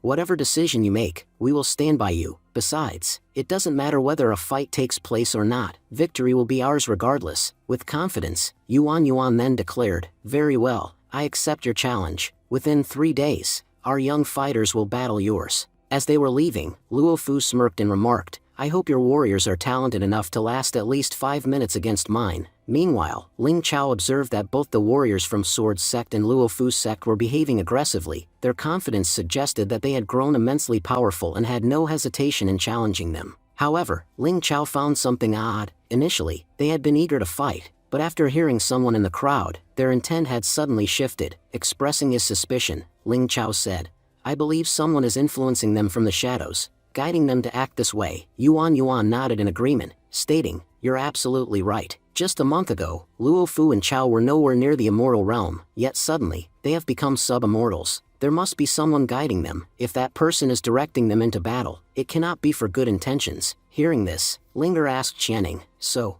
do you think we should inform Senior Li Fan about this? Mu Channing agreed, saying, Things have become too serious now. We must let Senior know what is happening. At that moment, the scene shifted to Li Fan, who was casually tapping a rhythm on the table. Deep in thought, he sighed, feeling that his life was becoming increasingly boring. He spent his days drinking tea and listening to music while the younger ones took care of the farming. Yet, he reminded himself that he couldn't afford to be lazy. His system's mission was still unfinished. More young warriors were needed. Meanwhile, Nan Feng was lost in the music she played, feeling as if she had entered another world. Confused, she wondered where she was and why there was no road ahead. Just then, Prince asked worriedly, Senior sister, what's wrong? Did you touch the immortality? Jilling, in disbelief, exclaimed, I can't believe it. Our sister Nan Feng is about to break through. Watching the situation unfold, Li Fan noted that Nan Feng's skills with lute music had improved tremendously, though she was still far from perfection. Deciding to assist her in completing her breakthrough, he extended his hand and began guiding her. Nan Feng, still lost in thought, struggled to find a path. But suddenly, she recognized a familiar voice, her master's voice. Realizing that her master was guiding her, she resolved to follow his lead. A moment later, she opened her eyes, overwhelmed with emotion. She had finally reached the immortal realm, something she had never imagined achieving at such a young age. Grateful, she turned to her master and expressed her deepest thanks. She admitted that towards the end of the song, she had started to lose track of the lyrics, but her master had guided her back, allowing her to succeed. Li Fan warned, if you keep going down the wrong path, your tune could take a turn for the worse. The prince, with a serious expression, remarked, Our senior sister is barely 20 years old, yet she has already become a pseudo-immortal master at such a young age. Jilling, shaking her head, disagreed. I wouldn't say that our senior sister is just an exceptional talent. Everything she has achieved is because of our master. There isn't a single person in our entire sect who could compare to him. Just then, a voice called from outside the house, Senior Li Fan, are you home? Recognizing the voice, Li Fan muttered to himself, that sounds like Channing. Then, raising his voice, he responded, Yes, Channing, I'm here, come in. As she entered, Li Fan asked, Tell me, what brings you here? Channing, looking troubled, explained, Senior, I told you before that we were helping the refugees from the other territories. But now, there's a major problem. The refugees are demanding our resources, and they are willing to fight for them. Linger added, their forces are quite large, and we have no idea how to handle this situation. To protect our resources, we decided that in a few days, the disciples of our sect will have to fight. The losers won't receive any resources. Li Fan listened carefully before responding. First of all, you all did nothing wrong. Humans are greedy creatures, and we shouldn't blame ourselves for trying to do the right thing.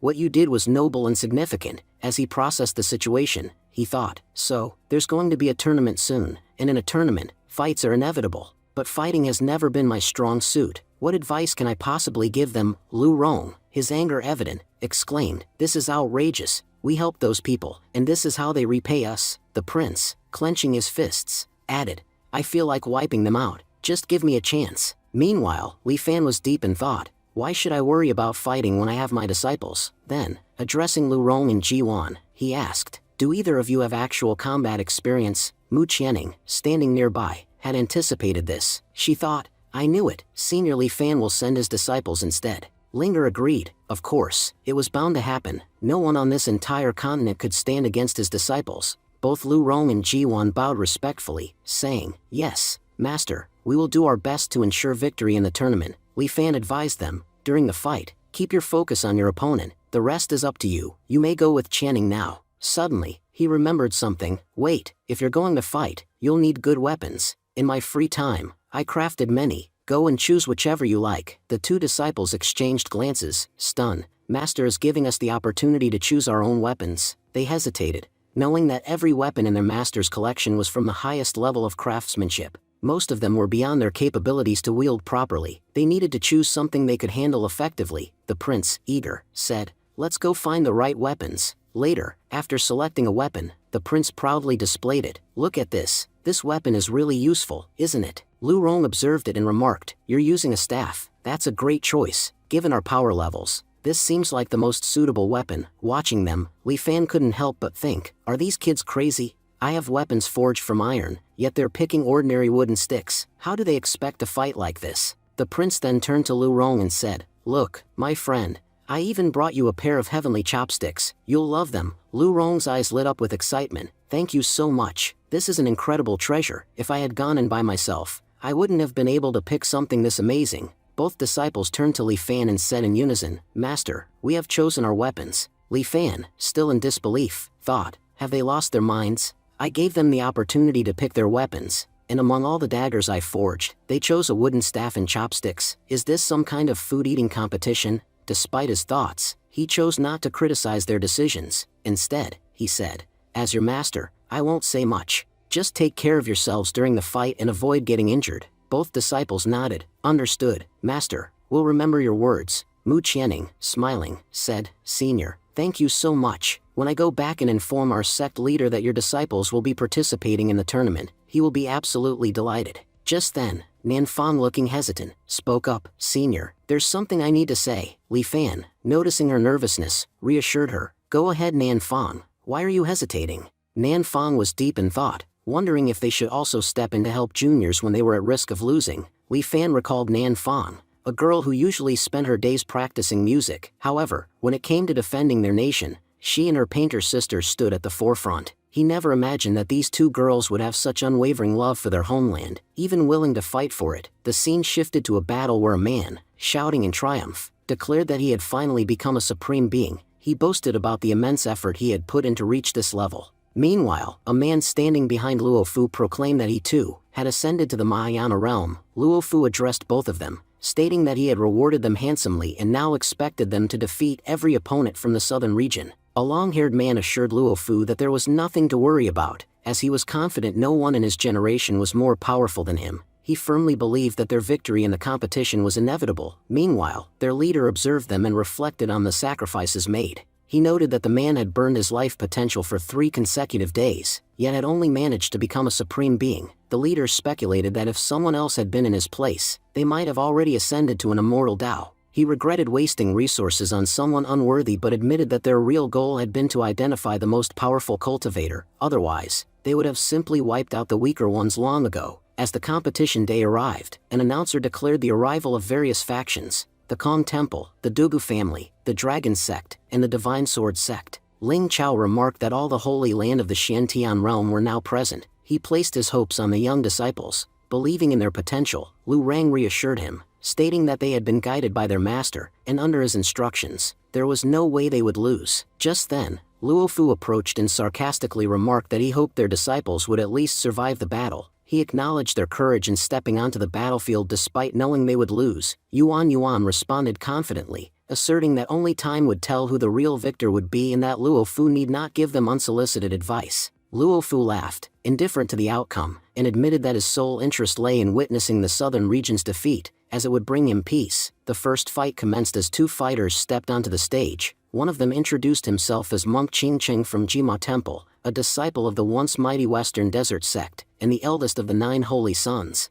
His opponent, from Luofu Holy Land, was named Tu Gao. Unlike Qingcheng, Tu Gao wasted no time in boasting and instead declared that he was ready to fight. In an instant, he disappeared from sight. Qingcheng was caught off guard, wondering where his opponent had gone. Before he could react, Tu Gao struck him with a powerful punch. mocking him for claiming to be a holy son yet lacking any real strength. The announcer declared Tu Gao the winner, as he had knocked out Qing Cheng with a single blow. The audience was stunned, realizing that Tu Gao was a cultivator of the Mahayana realm. They questioned how someone so young could possess such overwhelming power. Tu Gao turned to the elders, stating that he had spared Qing Cheng out of respect for the temple and that they should be grateful the monk had survived. However, an elder lamented that Qing Cheng's cultivation had been completely destroyed, condemning him to a lifetime of disability. He prayed for divine mercy upon the fallen disciple. Tu Gao then addressed the crowd, boasting that if a monk from the temple could not withstand him, no one else would dare to challenge him. He warned that he had shown mercy this time, but he would not be so kind to the next opponent. He intended to kill them. Luo Fu turned to Yuan Yuan and Ling Chao, questioning why his disciples were openly inviting challengers to fight. He warned them that if they did not want to see their disciples die, they should surrender and apologize. He even mockingly offered them food, suggesting that they could at least have full stomachs before admitting defeat. Ling Chao speculated that someone powerful must have been supporting Luo Fu land, which explained why their disciples had become so strong.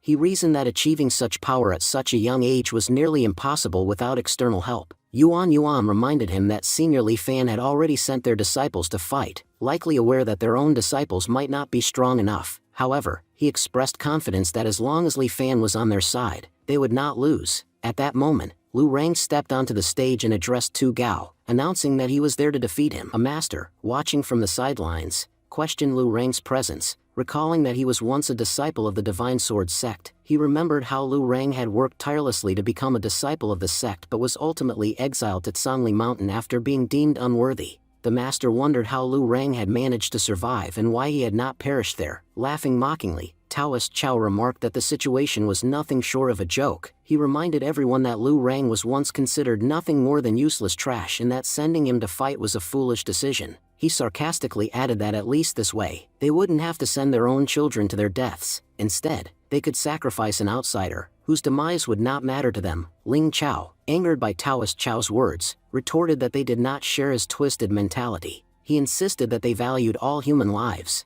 Unlike Taoist Chao, who had betrayed his own people, he challenged the claim that Lu Rang was worthless, warning that if the gods willed it, Taoist Chao would soon regret his words. Just then, the spot where Tu Gao stood suddenly became empty as he vanished once more. The audience murmured in astonishment, exclaiming that Tu Gao had disappeared again. Many were convinced that the bulky warrior would surely lose. Meanwhile, Lu Rang recalled what his master had once told him, that no matter how powerful a weapon was, it was useless in the hands of an unskilled wielder.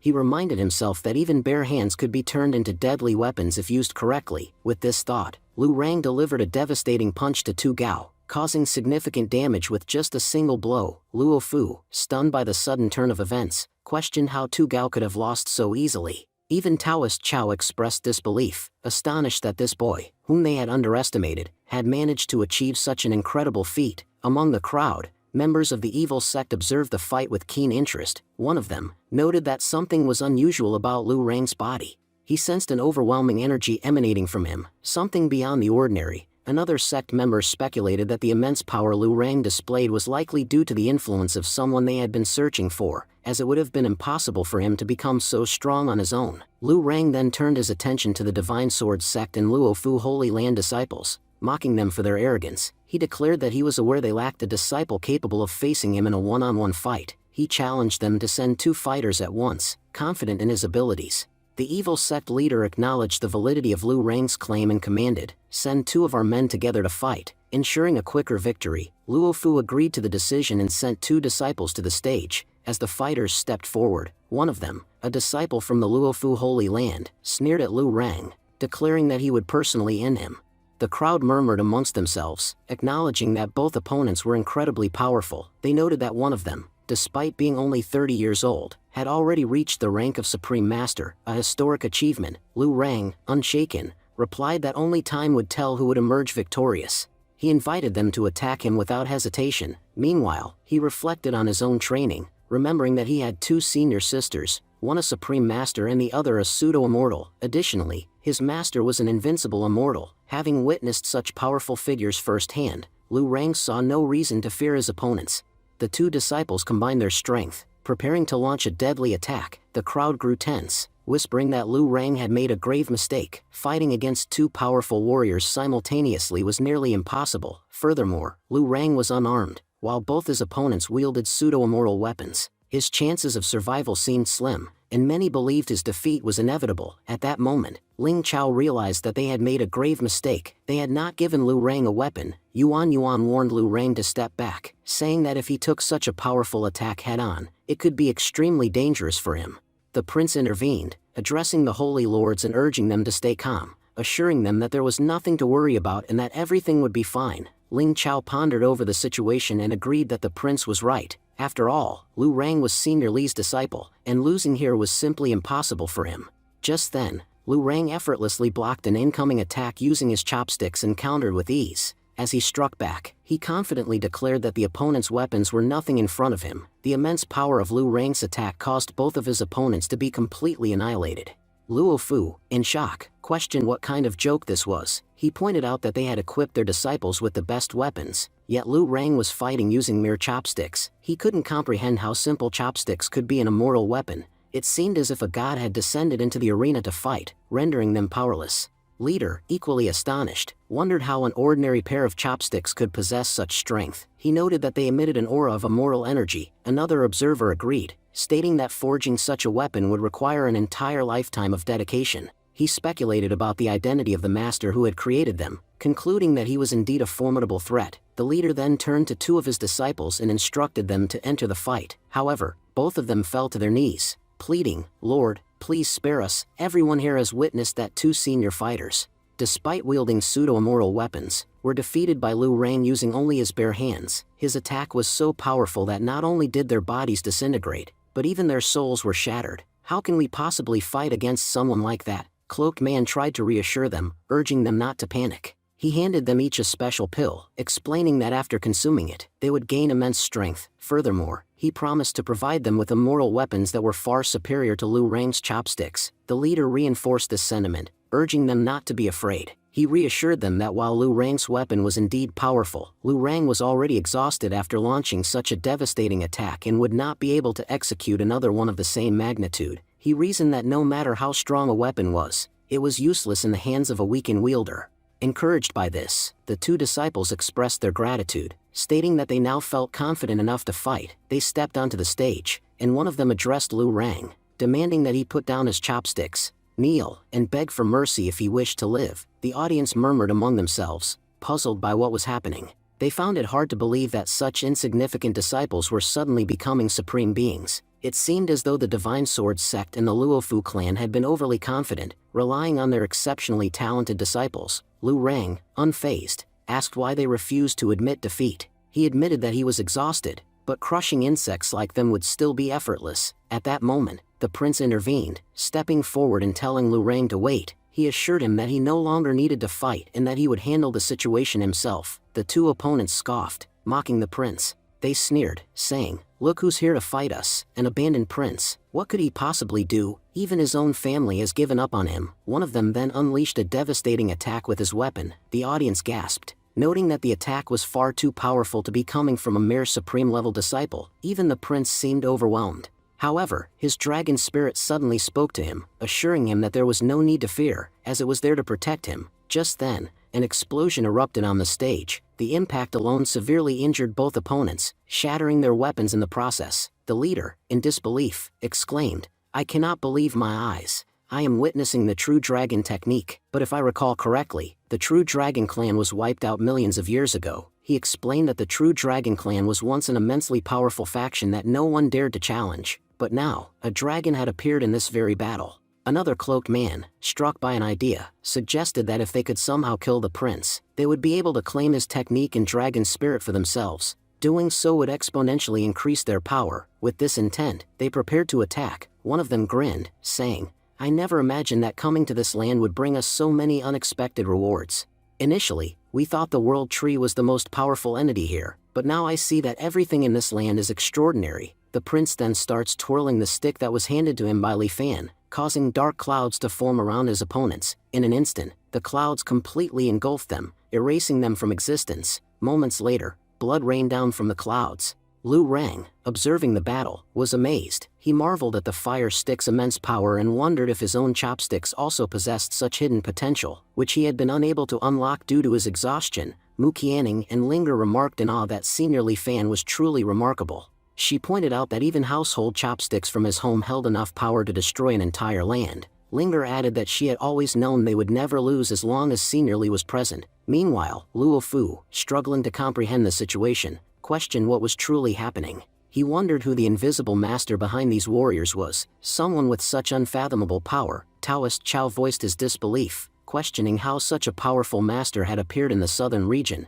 He speculated whether this master had descended from the heavens. Ling Chao then addressed the two remaining opponents, asking them what they had to say now. Ling Chao turned to Mu Qianning for guidance, asking if there were any instructions from Senior Li Fan. She admitted that Senior Li Fan had not given any explicit orders, but given the severity of their crimes, letting them go unpunished did not seem right. Ling Chao then made an official announcement to everyone present. From this moment onward, the Divine Sword sect and the Luo Fu clan ceased to exist. Luo Fu, horrified, struggled to accept reality. He couldn't believe that they were being wiped out based on the instructions of a mere girl. Determined to survive, he formulated a plan. If he could take this girl hostage, it would work in his favor. He would be able to negotiate with these people more easily. Just then, Mu Qianning activated her power. Without hesitation, she unleashed a devastating attack, eliminating both enemies in an instant. Luofu, in utter disbelief, exclaimed, "I can't believe it, everyone here possesses immortal weapons." Meanwhile, the gathered people bowed and reverently addressed Mu Qianning, saying, "Goddess, you are truly incredible. With a single attack, you have defeated the pseudo-immortals. From this moment on, all sects will follow you." Mu Qianning, slightly overwhelmed, responded, "I haven't done anything special. There is no need for you all to bow." At that moment, a cultivator stepped forward and respectfully said, "Forgive me, but I have a question. There was a widely spread rumor about a powerful master in the Sangli Mountain who was accepting disciples. Was it you who spread that news?" Ling Chao confirmed, "Yes, we were the ones who spread that news. And do you know, Lu Rang Jiwan is also one of the senior's disciples. But let me make one thing clear, none of you are qualified to meet the senior, no matter how much you plead. We will not allow you to meet him." The surrounding people whispered among themselves, "So, the invincible immortal master truly exists. But it's unfortunate that we've come too late." The scene shifted to Jilling, who sat motionless, attempting to paint. Nan Fan observed her and wondered, what's wrong with Jilling? She has been sitting there since morning, yet she hasn't drawn a single thing. Could it be that she's on the verge of a breakthrough? When I was about to break through, I experienced the same thing. Just then, Li Fan entered and remarked, "When you do something with heart, it turns out much better. That's why, whatever we learn, we must learn wholeheartedly. If an artist pours their heart into their painting, it will shine even brighter. To create a beautiful painting, one must first think of something beautiful. Without a positive mindset, a great painting cannot be made." Jilling, contemplating his words, murmured, "So I must follow my heart and envision a magnificent creation." As soon as this realization dawned upon her, she successfully achieved her breakthrough. Nan Fan, astonished, thought, "My sister has become immortal after me." She was already at the supreme stage, but now she has ascended even further. Li Fan smiled and said, "Now, your skills in painting have improved significantly. Starting tomorrow, try creating something new. After all, you've painted the same thing at least 10 times. Just then, voices rang out from outside the house. Linger said, "Senior, we have returned." Li Fan thought to himself, it seems their competition has finally ended. The prince stepped forward and expressed his gratitude. "Master, we are truly grateful. The weapons you provided us were remarkable." Linger, overwhelmed with appreciation, said, "Senior, thank you so much for sending these people to accompany us. Because of them, our mission was completed with ease." Li Fan nonchalantly replied, "It was a trivial matter. There's no need to thank me." However, inwardly, he mused, "My foolish disciples. What could they possibly achieve in a chopstick competition? I'm sure they lost miserably." Then, turning to them, he instructed, "You too, take this fire stick and throw it in the kitchen dustbin. As for this chopstick, burn it separately. These things are of no use to us anymore." Lu Rang, in utter shock, thought, "They are discarding such valuable treasures." Linger added, "The competition went well, and now the entire outside world knows about you. Since you are accepting disciples, I am certain that many will come to seek your guidance in the future. Among them, there will be many geniuses from various fields." Mu Qianning, sensing the inevitable influx of people, commented, "We need to do something to ensure that only a few can approach the master. If too many people arrive, he will become quite displeased." Li Fan, reflecting on the situation, thought, Lu Rang and Ji Wan must have exaggerated stories about me, that's why so many people now want to become my disciples. He then turned to Mu Qianning and asked, tell me, is this all happening because of Lu Rang and Ji Wan? Mu Qianning nodded. Yes, senior, you are absolutely right. Li Fan sighed and thought, I understand that I have very few disciples, but my house is too small. If too many people come, where will I live? And on top of that, Ji Wan and Lu Rang are incredibly lazy.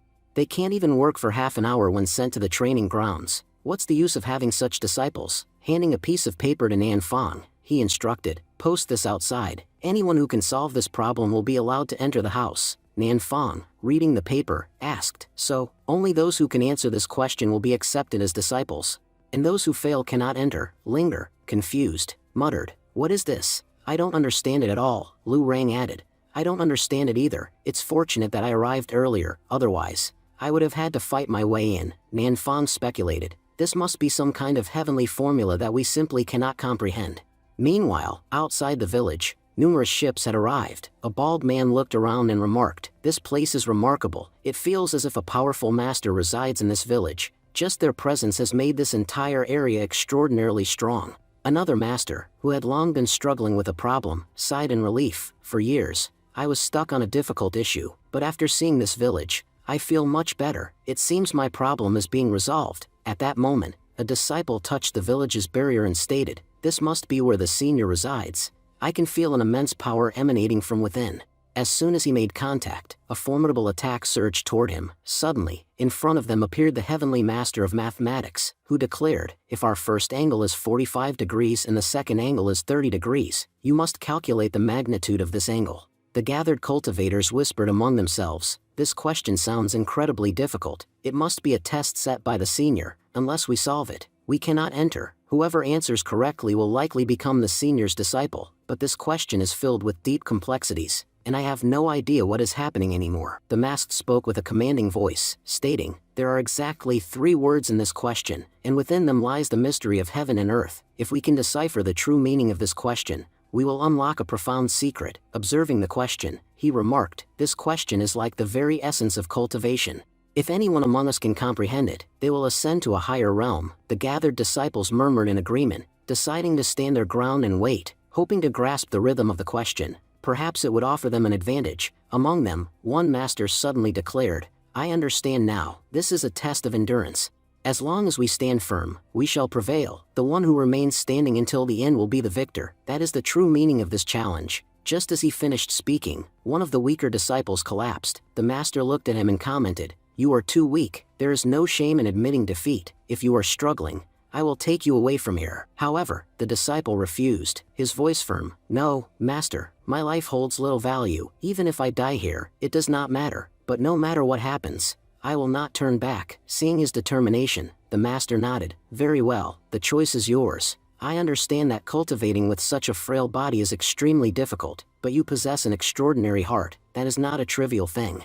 Another master then turned to his companion and said, it seems we are unable to grasp the true nature of this question, and unfortunately, our luck is not great enough to meet the senior who could provide guidance. The disciples of Master Sang Ji, however, are quite exceptional. Perhaps they might uncover something with their wisdom. Bald Master spoke up, that disciple, Luo Dugu, might be the one to solve it. Meanwhile, inside the chamber, Nan Fong approached her master and reported, Master, the question you have set outside is exceedingly difficult. Thousands have attempted to solve it, but none have succeeded. In fact, many are now retreating in fear, convinced that the question is unsolvable. Li Fan, listening intently, responded, it does not matter how many come and go, we must not be affected. There is no need for panic. He then mused to himself, it was a wise decision to use a mathematical question, otherwise, my courtyard would have been flooded with unworthy individuals. Besides, if someone lacks even basic arithmetic and geometry skills, what use would they be to me? They would only become a burden. Wait a second, this is the cultivation world. How could they possibly understand mathematics? Turning to Nan Fong, he asked, Nan Fong,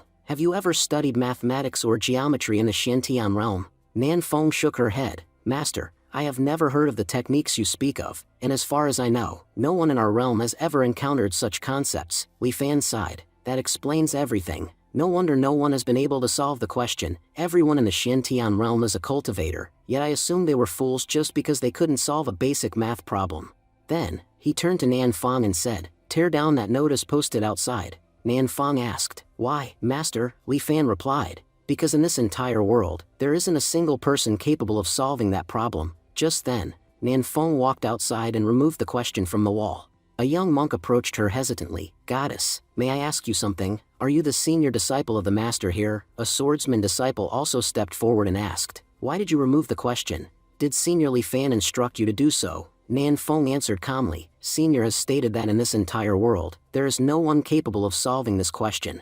The power of heavenly mathematics and geometry is embedded within it, something beyond the comprehension of the people in this realm. The swordsman frowned. Now that the question has been removed, does that mean we are allowed to meet the master? Nan Fong replied. Master has not given any such instruction yet.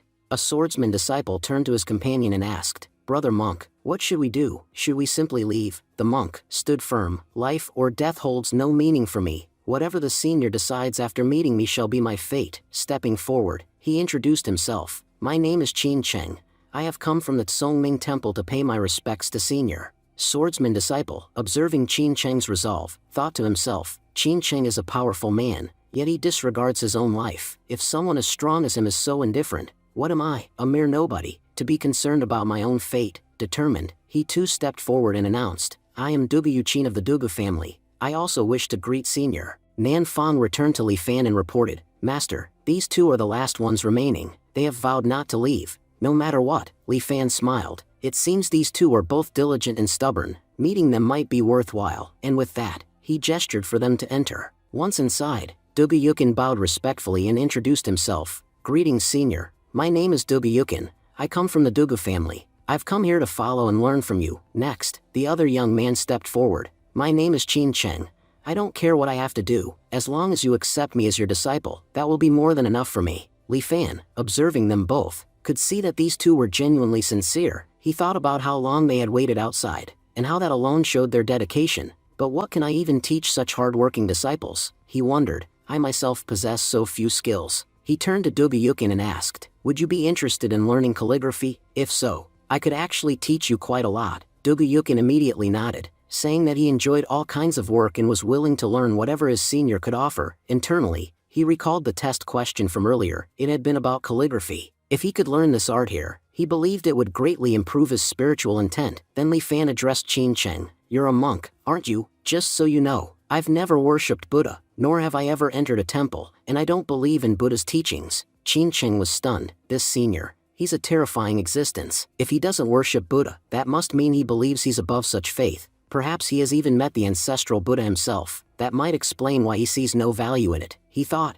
could this man be the supreme Buddha himself? As Li Fan contemplated, he realized he wouldn't be able to teach Buddhism even if a child asked to learn it. He didn't know anything about it himself. I'll have to refuse if Qin Cheng asks. But just then, Qin Cheng dropped to his knees and said, Senior, I'm willing to give up everything just to follow you. Li Fan was taken aback. This boy is so sincere. He's ready to give up everything he's practiced since childhood, just to become my disciple. Such sacrifice is rare these days. Li Fan finally agreed. All right, I'll give you a task for now. Our courtyard has become filthy. Go clean it up. Li Fan remembered a TV show he had once seen called The Sweeping Monk, where a humble monk quickly became powerful. Qin Cheng gratefully responded, Master, thank you. I'll never forget your kindness. There's no need to bow so much. Li Fan replied, Stand up. It's getting late. Let's all eat. Your training will begin tomorrow. Nan Fong and Lu Rang started serving food. As the two newcomers saw the meal, they were shocked. Qin Cheng thought, this is holy medicinal food. I've never even heard of such a thing,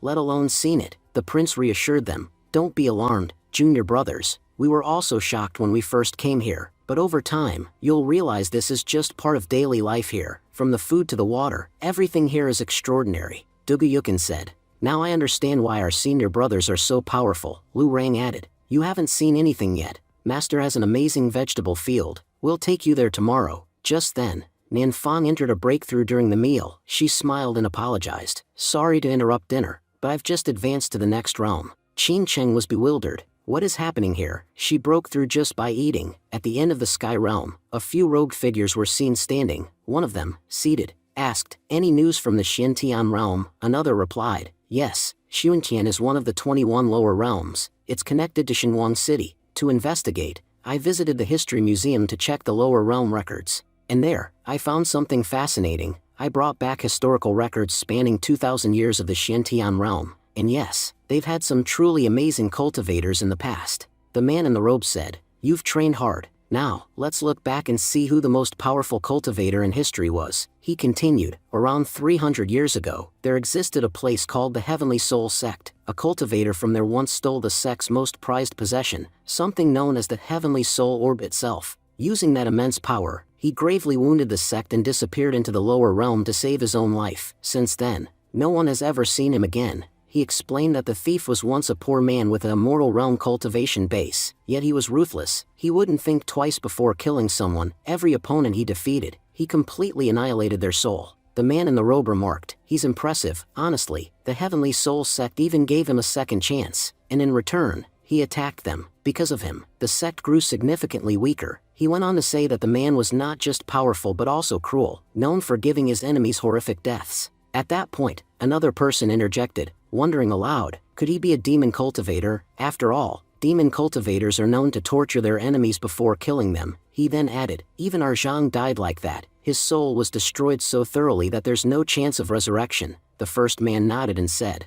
"At least now we know who's behind all this. Since he entered the lower realm, his power must have weakened. But he's been down here for 300 years. That's more than enough time to grow incredibly strong again. We can assume that he's now become a heavenly immortal, but this realm is nowhere near powerful enough to handle someone like him. His entire history is strange. If he really is a demon cultivator, then why is he saving people here?" He then added grimly, "Doesn't matter why he's helping the locals. If he interferes with our plans, we'll have no choice but to eliminate him." He concluded, "If the protector of southern region is really that bastard Hidian, then we won't need to do anything ourselves. We'll just report it to the Shanghai city. They'll come take care of him." He turned serious and said, "But our top priority right now is to find out whether this man is truly the demon cultivator Hidian or not." Scene shifted to the underground chambers of Deng Xiantai's ruins. A mysterious man there was speaking. "It's been 300 years. I'm confident that using the Heavenly Soul Orb, the Demon King's soul has now been fully restored." He recalled how, some time ago, a terrifying energy blast emerged from above ground. Just that one attack carved a massive crater in the land. Thankfully, the attacker didn't strike this location. If he had, the Demon King's soul would have been completely destroyed, and all my waiting would have been in vain. Only a little more time now. Once the Demon King reincarnates, I'll use his power to control everyone." Suddenly, an intense energy burst filled the space. He exclaimed, "Finally, the Demon King is returning. The immortals will tremble once more at his name." Just then, the coffin opened, and to his shock, a girl emerged from within. She looked around and asked, Is your name Ming Tianbai?" Tianbai stood frozen, thinking, "I never imagined the Demon King could be a girl." He composed himself and said respectfully, "Yes, Demon Commander, I am Tianbai. Welcome back to this world, Demon King." The Demon King frowned and commanded, "Shut your mouth. I can sense another soul nearby, and its intentions toward us are far from friendly." At that moment, another demon appeared. He said mockingly, "I've been waiting here for a powerful Demon King, not some little girl. Now that I know this is your true form, I'll destroy you myself." Tianbai steps forward and urges her to leave, saying that it's too dangerous for her to stay here. The demon laughs and says that if he kills her, he can absorb her soul and become incredibly powerful. He adds that a weak Demon King like her is of no use to anyone. The Demon King admits that her current form is truly pathetic. Despite her powers, no one believes she's strong. She recalls facing the same struggles in her previous life and fears that this life will be no different. Without warning, the Demon King teleports away with Tianbai. She tells him to run with her immediately. Her soul had only just returned, but her strength hasn't recovered yet. If they stay there, they'll definitely be killed. Meanwhile, the demon transforms into his true form and calls out mockingly, "Where are you running off to? My dear Demon King, that soul now belongs to me." The Demon King urges Tianbai to fly faster. She says she sensed something unusual below the mountain. Tianbai agrees. It's strange that the once great Sanli mountain was completely destroyed, yet this small nearby town remained intact. The Demon King suspects something must be protecting the town and suggests they hide there. At that moment, they overhear two strangers talking. One of them mentions that the senior who lives in the southern region is just up ahead, and he's sure the village is dangerous. The other responds that their main goal is to confirm whether that senior is actually a demon cultivator. If so, their mission will become much easier. As they speak, Demon King and Tianbai pass overhead. One of the cloaked man confirms that demonic power was present and declares it's now certain that demon cultivators reside here. He also believes the senior who's been protecting everyone is none other than the demon cultivator Tianbai. the second cloaked man addresses the chairman, saying that based on the demonic energy, the cultivator's power level wasn't very impressive.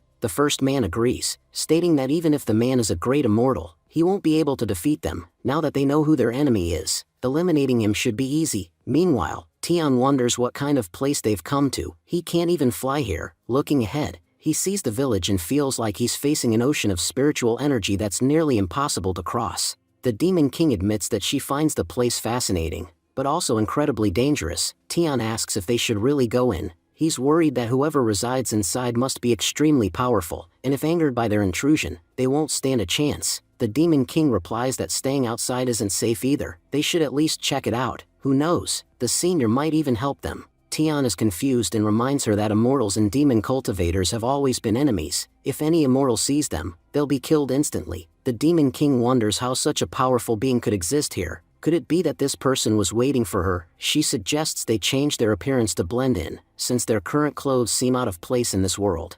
She also says she'll need a bit of his power, as she hasn't recovered yet. Tian, frustrated, thinks that helping her has brought him no benefit. He thought the Demon King would grant him power, but instead, she's draining his. Then, she changes both their appearances. Tian complains that his old clothes looked cool, but now he looks like a complete fool. The Demon King smirks and says he is a fool. She adds that now that they've changed clothes, there's no reason to wait, they should head out. As they approach a house, Nanfang steps outside and asks, "Little sister, who are you, and what brings you here?" The Demon King quickly responds that some thugs were chasing them, so she and her uncle ran and ended up here. She politely asks if they could help them. Nanfang begins to wonder, was this uncle also a cultivator? His aura certainly feels incredible. She tells the Demon King to follow her inside. The Demon King is surprised that Nanfang doesn't seem the least bit intimidated by Tian's overwhelming presence. As a Demon King, she's so powerful that no one can usually sense her true identity. But the moment they step inside the house, she becomes visibly nervous. She sees everyone, from tree spirits to phoenixes, glaring at her angrily. The Demon King panics and wonders what kind of place she has just entered. In a trembling voice, she pleads, "Sister, I'm not a bad person. Please, don't do anything to me." Nanfang asks gently, "What's wrong, little sister? Why are you so nervous?" Li Fan observed silently. He noted that the girl who had just arrived was dressed very simply, yet her skin was flawless. Looking at her clothes, he suspected she might be wearing animal hide, perhaps to disguise herself and change her identity. He further thought that the girl appeared very thin, almost as if she had endured severe hardships. Likely something terrible had happened to her family. It seemed she had run a long distance to escape and had intentionally worn such clothes so that no one could recognize who she really was. Li Fan then stated, "This girl isn't an ordinary person." He continued, "Now that you're inside the house, you might as well tell us who you really are." The Demon King was silently wondering just how powerful the entity in this cottage was, someone strong enough to recognize her true identity. Just then, Li Fan stepped forward and gently placed his hand on her head.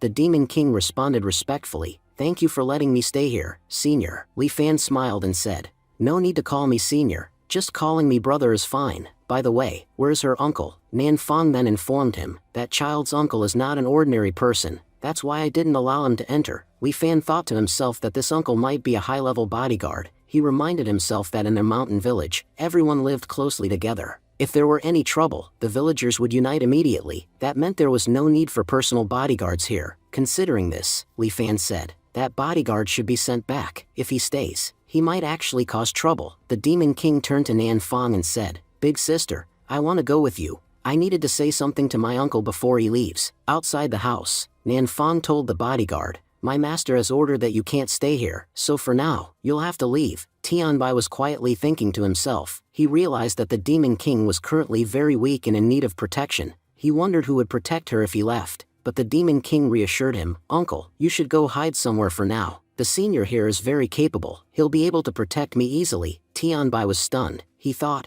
what kind of man is this, whom the Demon King herself calls senior? He figured this person must be extremely powerful. Just outside the village, Demon Marshal arrived. He muttered, "The Demon King disappeared around here. She must be nearby." Suddenly, he noticed the calligraphy near Li Fan's cottage and was startled. This calligraphy, it's incredibly powerful. Who could have created something like this? He wondered aloud. He suspected that the Demon King might be staying with a powerful immortal. That meant whoever lived in that house must be someone extraordinary, so powerful that even the Demon King sought refuge with them. Driven by curiosity, the Demon Marshal attempted to enter the house, but just then, Tianbai sensed a dangerous energy radiating near the senior's home. Alarmed, he rushed over to check if the Demon King was safe. Upon arriving, he saw the demon marshal badly injured, lying on the ground. The marshal was muttering in pain, "You people betrayed the demon clan. How could you stay near such a powerful cultivator?" Tianbai realized something. So, this senior must be a friend of the Demon King. That explains why he protected her without hesitation.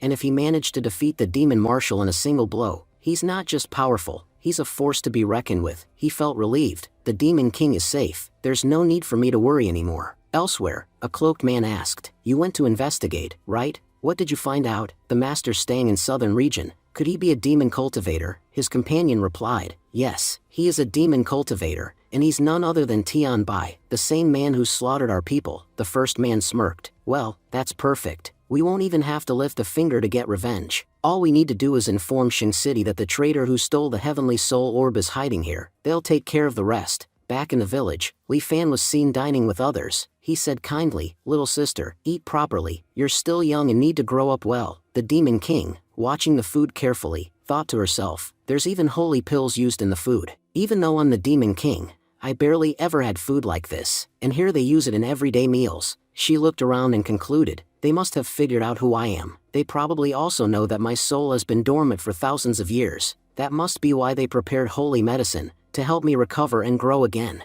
Demon King speaks softly, "Brother, why are you so kind to me?" Li Fan looked at the girl and thought to himself that she had probably been on the run for a very long time. Because of that, she hadn't had proper meals or a good night's sleep. He made a silent promise. No matter what it took, he would take care of this child. Out loud, Li Fan said gently, "That's why I'm being nice. Because you're just a little girl. I know you've been through a lot in your life, and your past must have been filled with pain. But it's okay, you can forget it now." He reassured her that everyone living with them was kind, and no one here would ever harm her. "There's no need to be afraid anymore. From now on, this is your home too." Then, remembering something, he chuckled. "Oh, I almost forgot to ask, what's your name?" The Demon King hesitated. She thought to herself that this senior probably knew everything about her, except for one thing, her real name, and that, she couldn't reveal. She looked up and said, "Brother, my name, it used to start with Lin, but I think I've forgotten the rest. Could you give me a new name?" Li Fan nodded with a smile and said, "How about Jining? It's a blessed name. People with this name rarely face misfortune."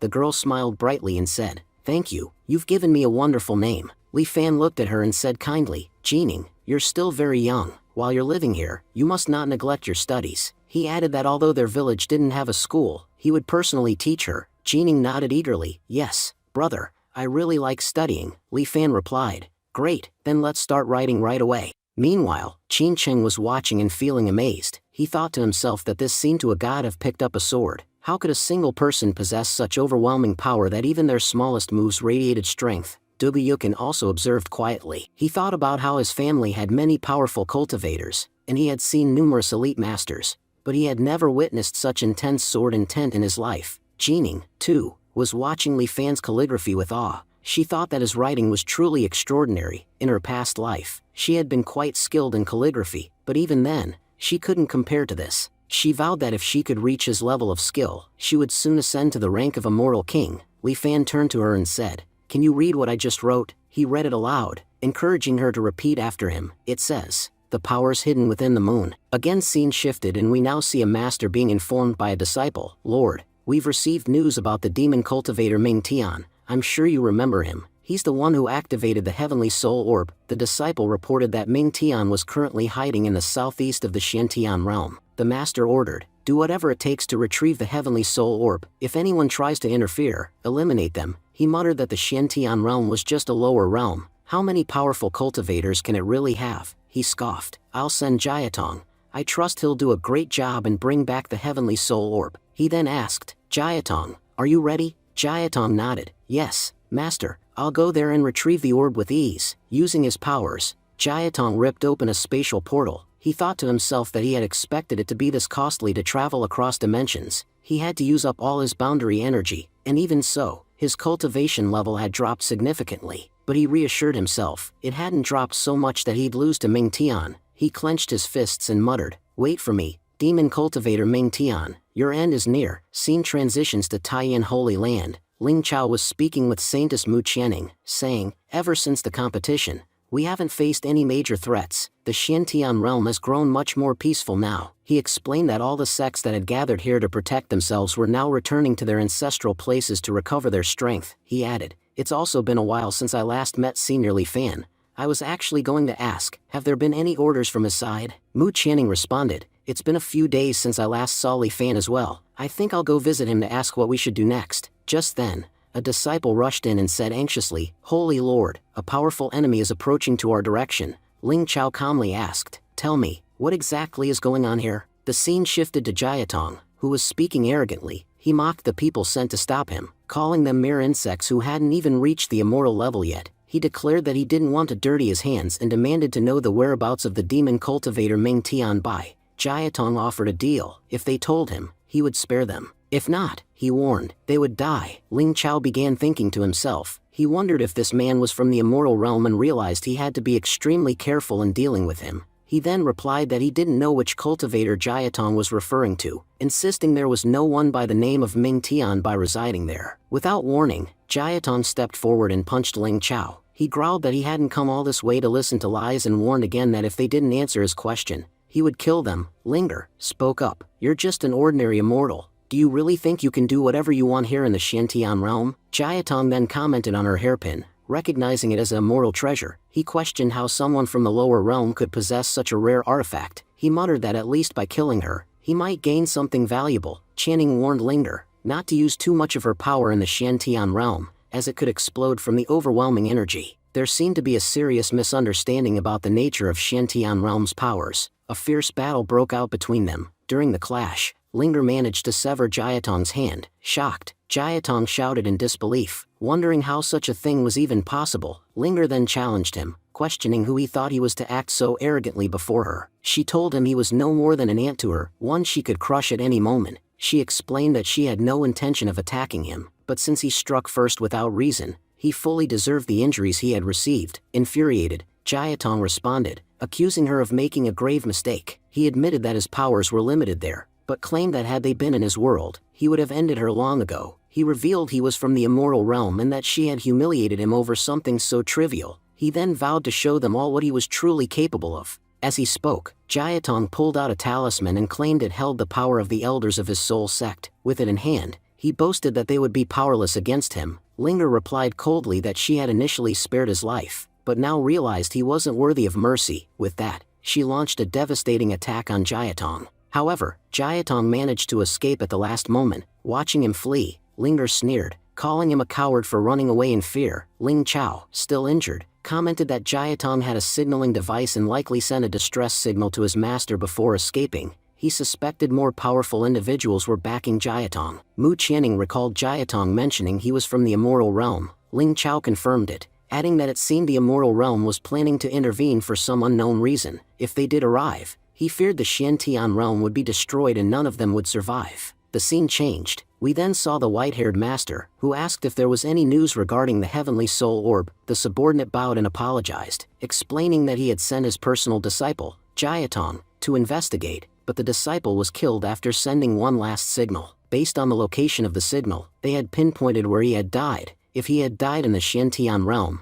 it meant the demon cultivator was definitely residing there. After all, only a demon cultivator in the Xiantian realm could be responsible for such an act. The white-haired master ordered them to use the legendary boundary stone to send a large force into the Xiantian realm. He made it clear that no matter what it took, they had to acquire the heavenly soul orb. Next, we saw many cultivators preparing for battle. A muscular man asked Elder Lihua what the orders from their grandmaster were. Lihua confirmed that the grandmaster had given strict instructions. No matter what the cost, the demon cultivator had to be eliminated, and the heavenly soul orb must be secured. In Lilua's opinion, they needed to send only the strongest warriors for this task, as only they had the strength to accomplish it. The scene shifted again. We saw Li Fan, who looked at Linger and asked how long they had been standing there without saying a word. He questioned whether they needed something from him. While the Demon King was seen sitting calmly and studying, Mu Qianning then mentioned that something strange had happened recently on their continent. She explained that some people from Upper Realm had arrived and were actively searching for Tian, although we spoke politely with them, but they quickly escalated to a fight. She added that those people even severely beat their elder, Ling Chao. Meanwhile, Li Fan was deep in thought. He wondered if, by Upper Realm, they were referring to government officials. It seemed to him that the Mu Qianning's business had grown so large that even the government had started taking notice. Meanwhile, Demon King speculated that someone from the Immortal Clan had come specifically to assassinate Tianbai. She felt certain that the Immortal Clan had discovered everything about them. Mu Qianning admitted that they were unsure what to do, which was why they had killed the man. She tearfully asked for forgiveness, admitting that the entire fault was theirs and regretting the trouble it had now caused Li Fan.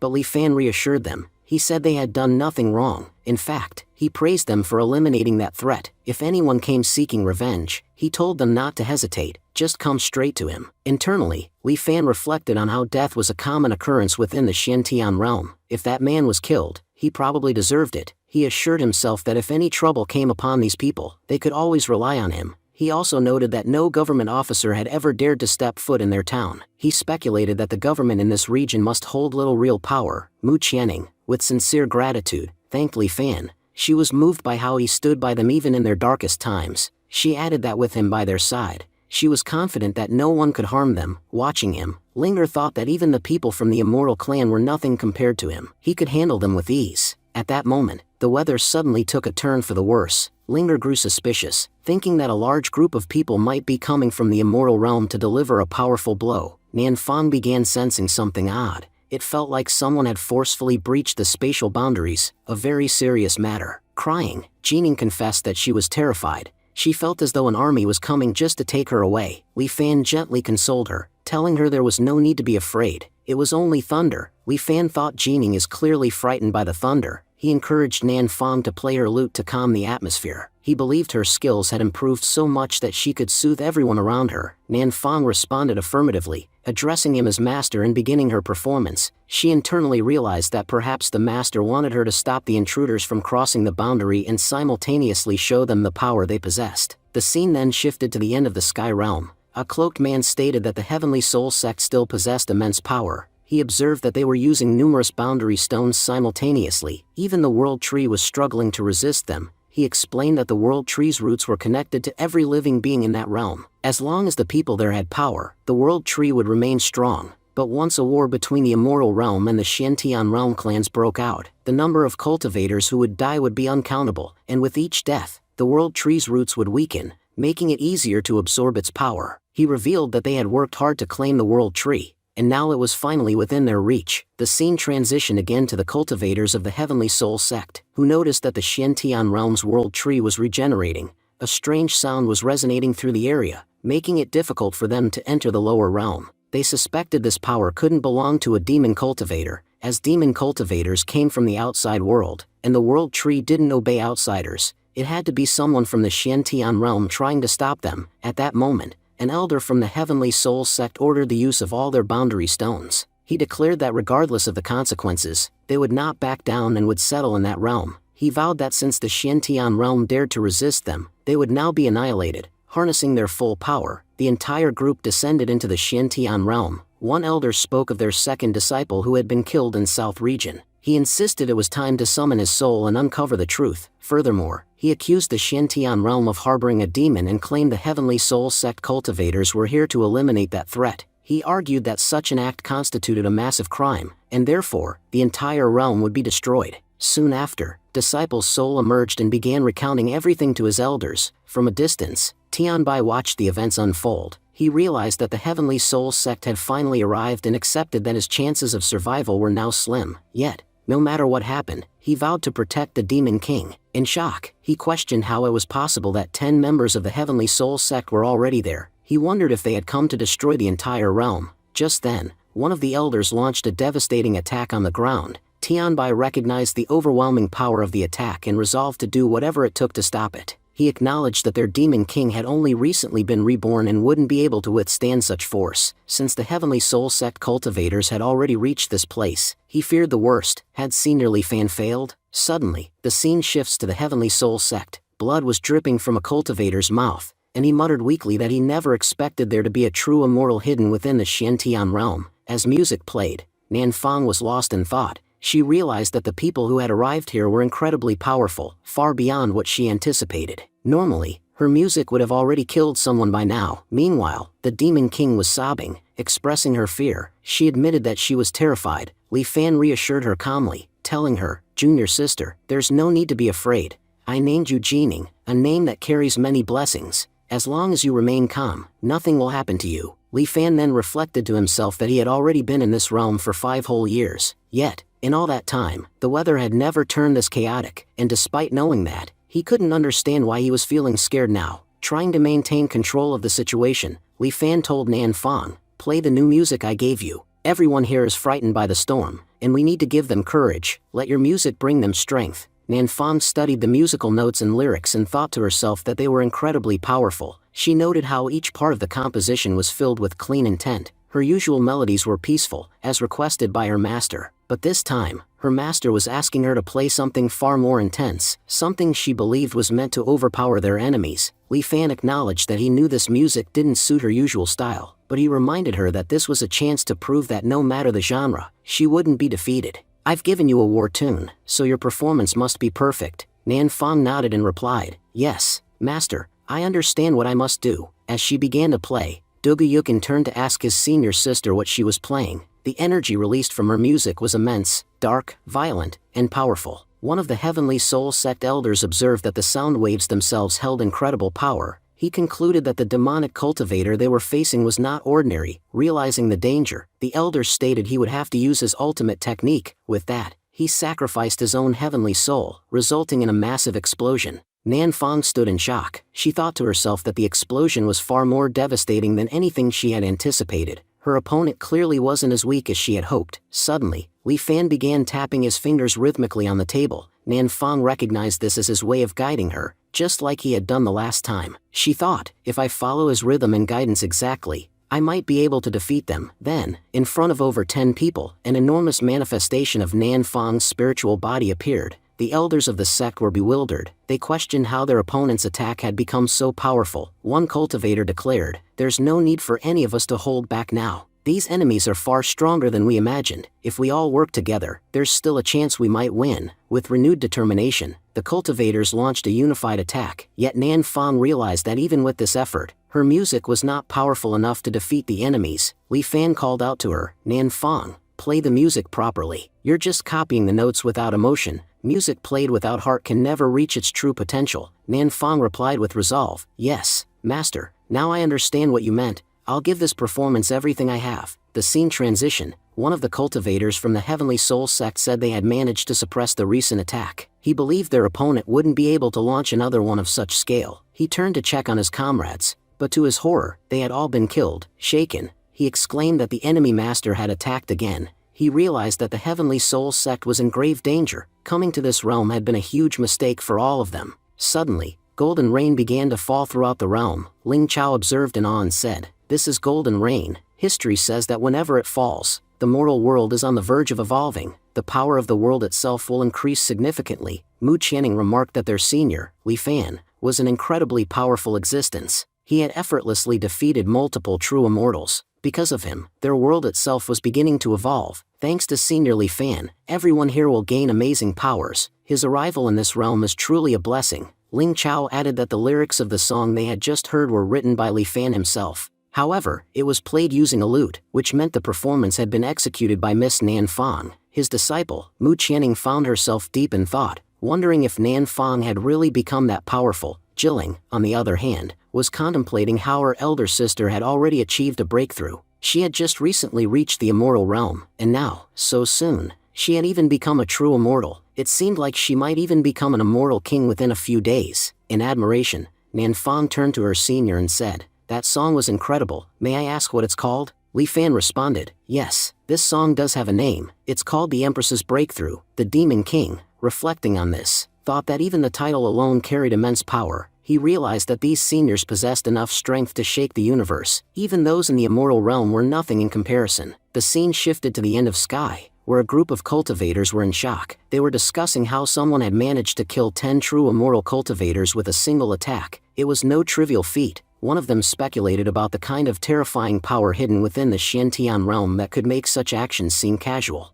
Another added that the world tree is restoring itself. The 10 true immortals had just died within the Xiantian realm, and they weren't even native to it. As a result, the world tree had absorbed all of their power, becoming even stronger in just a few days. The chief commented gravely that things were getting more difficult by the day. They couldn't afford to wait any longer. he decided that they would try to capture the world tree immediately, no matter the risk. Saying this, they prepared an artifact to trap it. But just as they made their move, the world tree began to vanish. Alarmed, the chief shouted that they needed to act fast. It was fleeing toward the south and must not be allowed to reach its destination. Chasing after it, one of the cultivators muttered, "This is bad. It's entered the forbidden area." That was the place where the senior master resided. The world tree found refuge in a small village and thought to itself that it was a safe place. It then suddenly ambushed the chief and killed him on the spot. As the chief's soul drifted into another realm, he encountered a powerful figure who questioned his presence. "How dare a mere soul appear here?" The chief replied, "I'm not an ordinary soul. You know me." Recognition dawned on the other. "Shinbing, weren't you in the Xiantian realm? How did you end up as a soul here? Where's your body?" The chief responded, "Please listen.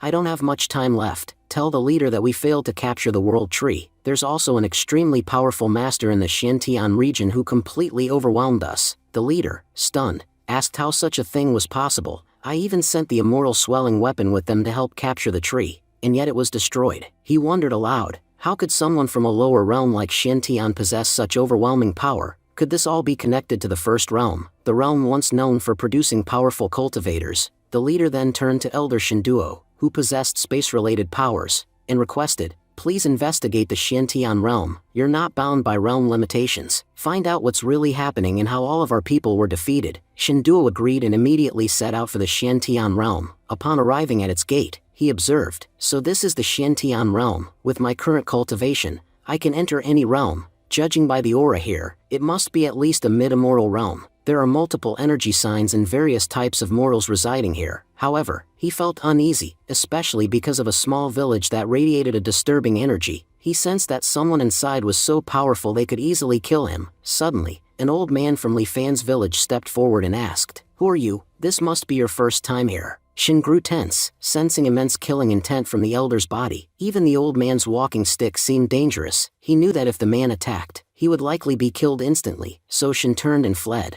The elder shouted after him, "Who was that? And why did he run?" Escaping into the distance, Shin sighed in relief. That place was terrifying. "Thank goodness I prepared for this and escaped without hesitation." Angrily, he muttered, "Damn you, Shin Bing, you almost got me killed. I'll make sure you pay for this." In the next scene, Shin Bing was seen thanking his master. "If you hadn't helped me, I would have died for sure." Just then, Shin Duo arrived and said, "You bastard, so you're safe and sound?" Shin Bing, surprised, greeted him respectfully. "Elder Shinduo, you're back. How did your trip go?" Just then, Shinduo appeared and struck Shin Bing. Furious, he shouted, "Because of you, I almost died." The master, alarmed by the situation, asked Shinduo what he was doing. Shinduo replied, "Master, I barely survived in the Xiantian realm because of this idiot. Do you even know what I saw there? There's a small village hidden inside the Xiantian realm, and I swear, an old man appeared before me. He was so powerful he could have killed me effortlessly." The master responded, "Are you saying you managed to return alive from that place? That's remarkable. Until now, no one in history has ever come back alive from the Forbidden Zone.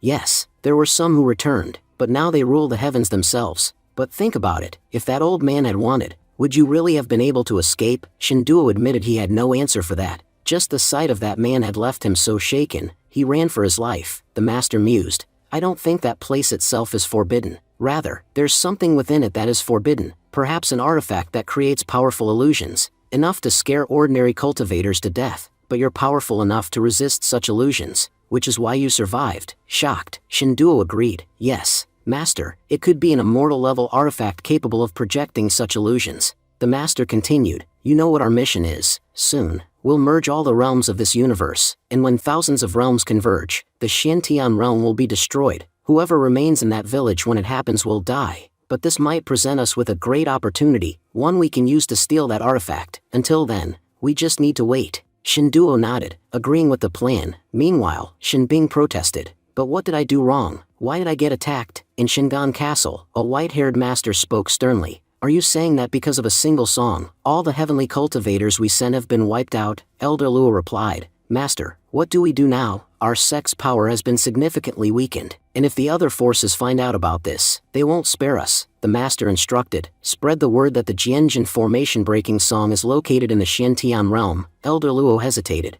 "But master, how is that even possible? How can the Jianjin formation-breaking song exist in the Xiantian realm?" If this news is true, the entire Northern Realm will go mad trying to obtain it. They'll tear Xiantian Realm apart, the master confirmed. Exactly, that's what we want. The power you speak of can only be drawn out through the Jianjin formation-breaking song. And since we're weak right now, we need to divert everyone's attention. Spread the news that Xiantian holds the Jianjin formation-breaking song. Elder Luo nodded. Understood, Master. I know exactly what to do. And so, Elder Luo executed the plan flawlessly. Soon, word spread throughout the immoral realms that the Jianjin formation-breaking song was possessed by someone in the Xiantian realm. In their greed to acquire the Jianjin formation-breaking song, the 4 strongest sects of the immoral world formed an alliance. Their members were now preparing to cross boundaries in search of it. A bald man declared, "None of you will beat me to it. I won't hold back at all." Another mocked, "Old man, how many bones do you have left to even consider holding back?" The bald man thought to himself, "Why did my sect send me with these lunatics? This mission is going to be a pain." Meanwhile, a girl in the group had her own thoughts. "Fools,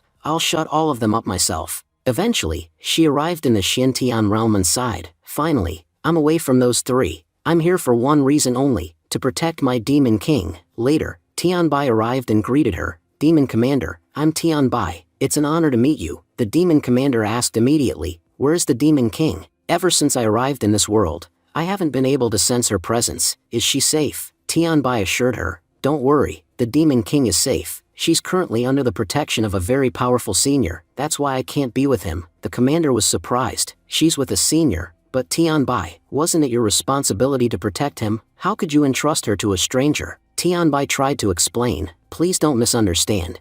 I didn't abandon her. She insisted on staying with that senior, and the senior refused to keep me nearby. That's why I've had to stay away." The demon commander demanded, "Then tell me quickly, where does that senior live? I want to meet him myself and see just how capable he really is." The demon commander changed her attire. Tianbai looked at her and said, "Commander, you look even more amazing now." The commander said quickly, "Tianbai, let's head straight to Senior's house." Tianbai responded, "We're almost there. That village ahead, Senior lives there." As they approached, the commander began to sense something strange. Even though this village looks small and ordinary, she thought, there's an unusually dangerous energy here. It's unsettling. She warned Tianbai, "Stay close. I have a bad feeling about this place. Anything could happen. If we're attacked, I may not be able to protect you." Tianbai tried to reassure her, "Don't worry, Commander, this village isn't as dangerous as you think. The people here are just regular villagers. They don't have any special powers." But the commander wasn't convinced. "Every house here is giving off a threatening aura," she thought. "It almost feels like each one is hiding some kind of immoral artifact, especially that stone house. It feels extremely dangerous."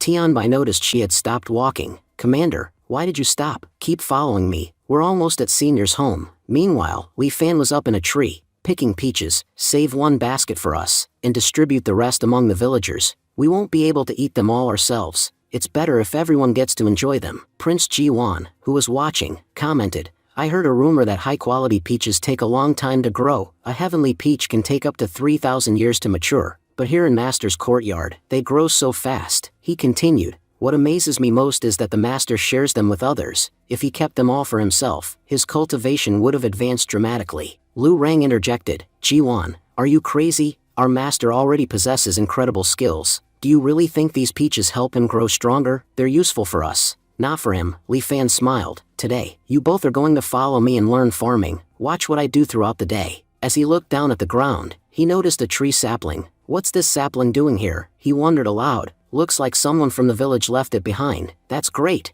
I'll use it to teach you how to plant a tree." Jiwan felt a powerful energy emanating from the wooden sapling. Lu Rang agreed. Any other wood would have dried out by now, but this one feels full of vitality. Lihua began the lesson. Planting a tree the right way makes all the difference. First, you need to dig a deep hole in moist soil. Then, place the sapling right in the center. After that, be patient. Let the seedling emerge naturally. Once it sprouts, you'll need to water it regularly. He turned to Nan Fong. "Go fetch some water." Nan Fong soon returned with the water. As she watched Lihua work, her mind wandered. "Just a while ago, I was fighting that terrifying creature. I could feel the world tree helping me during the battle. It must be badly injured now, and came here to Senior's house seeking refuge." The Demon King had similar thoughts. Nan Fong only won because the world tree helped her. It's wounded now and came here to recover under Senior's protection. Actually, that's smart. Staying near Senior will help it regain power. The world tree made the right choice. Lihua continued. "Once the tree is in place, cover it well. The roots are the most valuable part. the deeper the roots grow, the taller and stronger the tree will be. If you ever see a plant with unstable roots, you can be sure its foundation is weak, and eventually, it will fall, he concluded. To grow a strong tree, it needs to connect with everything around it. Without roots, that's impossible. Nan Fang reflected on his words. I've been growing fast lately, maybe Master is trying to tell me I need to control my power. Today, I couldn't even strike a single clean note. If Master hadn't helped, all my strength would have been useless. The Demon King also pondered. In my previous life, there was a loophole in my cultivation. That's why I lost the battle against the Immortal King. It feels like the senior is explaining where I went wrong. This time, I'll follow his teachings exactly. Maybe then I'll become strong enough to defeat that bastard Immortal King. Jiwan was also deep in thought. Because of my weak foundation, my family abandoned me. Maybe Master is saying I need to strengthen it. If my roots are strong, I'll grow too. Lu Rang nodded to himself. Now I finally understand how to plant a tree properly. Li Fan asked. Now, tell me, who's going to eat the peaches? Jining eagerly raised her hand. Brother, I will, Li Fan chuckled. But before that, we'll deliver some to the villagers first. Just then, Tian Bai arrived near Senior's house. He turned to the commander and said, Commander, look, our Demon King. She's right in front of us. The commander was deep in thought, puzzled by the man standing beside the Demon King. There's no spiritual energy in his body, so how is he standing so casually next to the Demon King? She grew furious. This man is disrespecting our Demon King. I won't let him get away with this. Fuming, the commander yelled at Li Fan. Who do you think you are? How dare you speak so casually with my master? Do you even know who she is? The Demon King responded. Gongya, think twice before you speak. That man standing before you is no ordinary person. Li Fan turned to Jining and asked, Do you know this woman? The Demon King replied, Yes, brother, she used to be my maid at one point. Li Fan nodded and said to Lu Rang, Distribute these peaches to the villagers. I'll be taking Jining and this woman back home. I want to know why she came to our village. Lu Rang replied respectfully, Yes, master, leave it to me. I'll finish the task and return shortly. Meanwhile, Gong Yan was shocked. These peaches, they're heavenly peaches. It takes at least 3,000 years for them to grow, yet he's distributing them so casually. Who exactly is this man? She thought, trying to make sense of it all. Outside Li Fan's house, Gong Yan observed the surroundings and realized, this entire place is a forbidden ground, and its master is none other than him. That's why I couldn't detect any cultivation within the area. I'm certain, no one in the Xiantian realm is as powerful as him. Li Fan noticed her hesitation and asked, Miss, is something wrong? Why aren't you coming inside? You must have had a long journey. You seem exhausted. Would you like to try some peaches? They're quite delicious. Gong Yan was stunned again. He gave me such a precious peach without a second thought. And just outside his home, there's a magnificent calligraphy. What kind of incredible powers does this man possess? As he served her tea, Li Fan asked, Miss, have you come to take Jining back with you? The Demon King quickly interjected,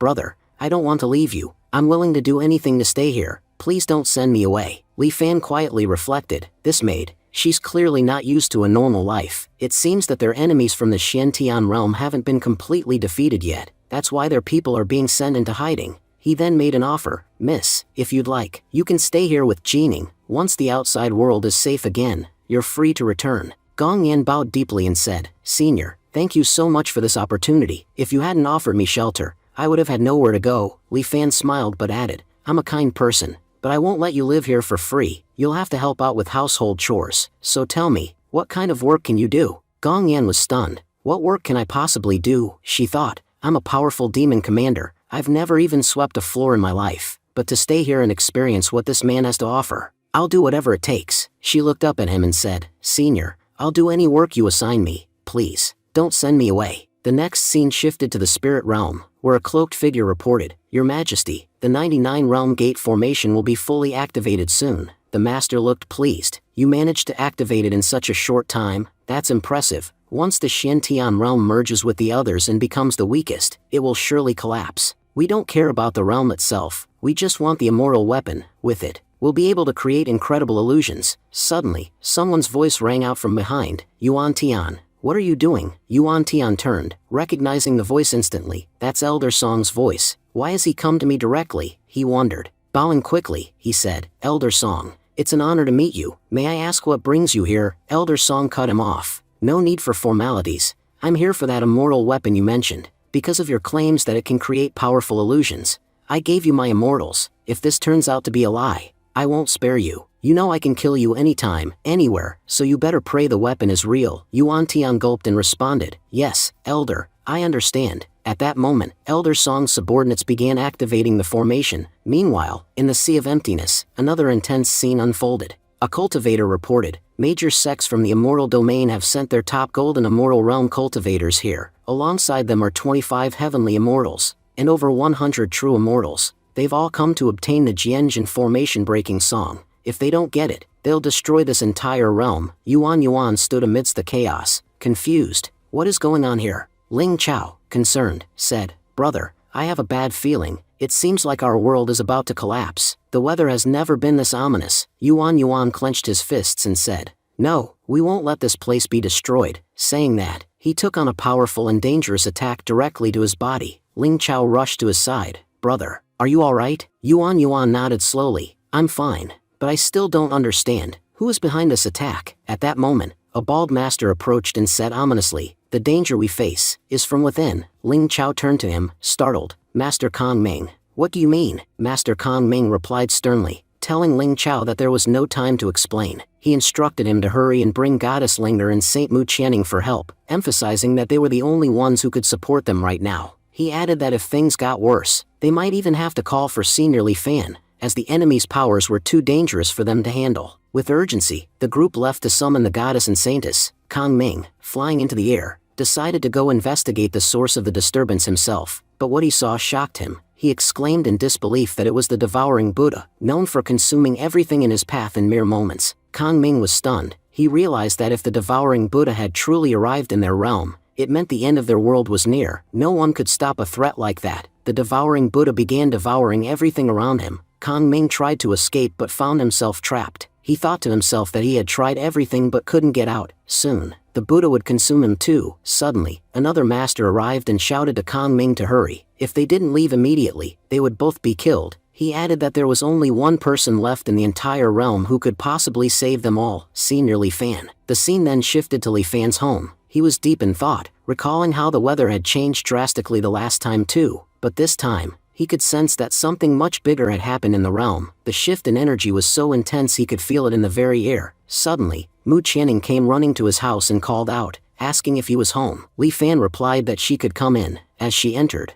Mu Qianing informed him of terrible news. A disaster had struck their realm. Another character added that experts had warned them powerful masters from the Sea of Emptiness were preparing to use their powers to destroy Xiantian realm. Li Fan thought to himself that if what they were saying was true, their realm was on the brink of annihilation. Commander Gongyan asked if she should go outside to investigate who dared attack them, but Demon King advised against it, saying they should wait for Li Fan's instructions. He would surely tell them what to do. Right then, a master arrived and respectfully addressed Li Fan. Senior Li Fan, my name is Dubushan Li. I beg of you, may I enter? Dubu Yukin, shocked, asked, Father, what are you doing here? Li Fan looked at the man outside and asked if he was truly Yukin's father. When he confirmed, Li Fan told him to invite him in. Once inside, Dubushan thanked Li Fan sincerely for allowing him to enter. He explained that the situation in the world was dire. The Sea of Emptiness was unleashing powerful threats upon them, and he feared that there was no one left in the entire realm who could stop the destruction, except for Li Fan. That's why they had come to him with all their hopes. Li Fan, however, was internally baffled. He thought to himself that everyone around him must be going crazy. On one hand, they said the world was about to be destroyed,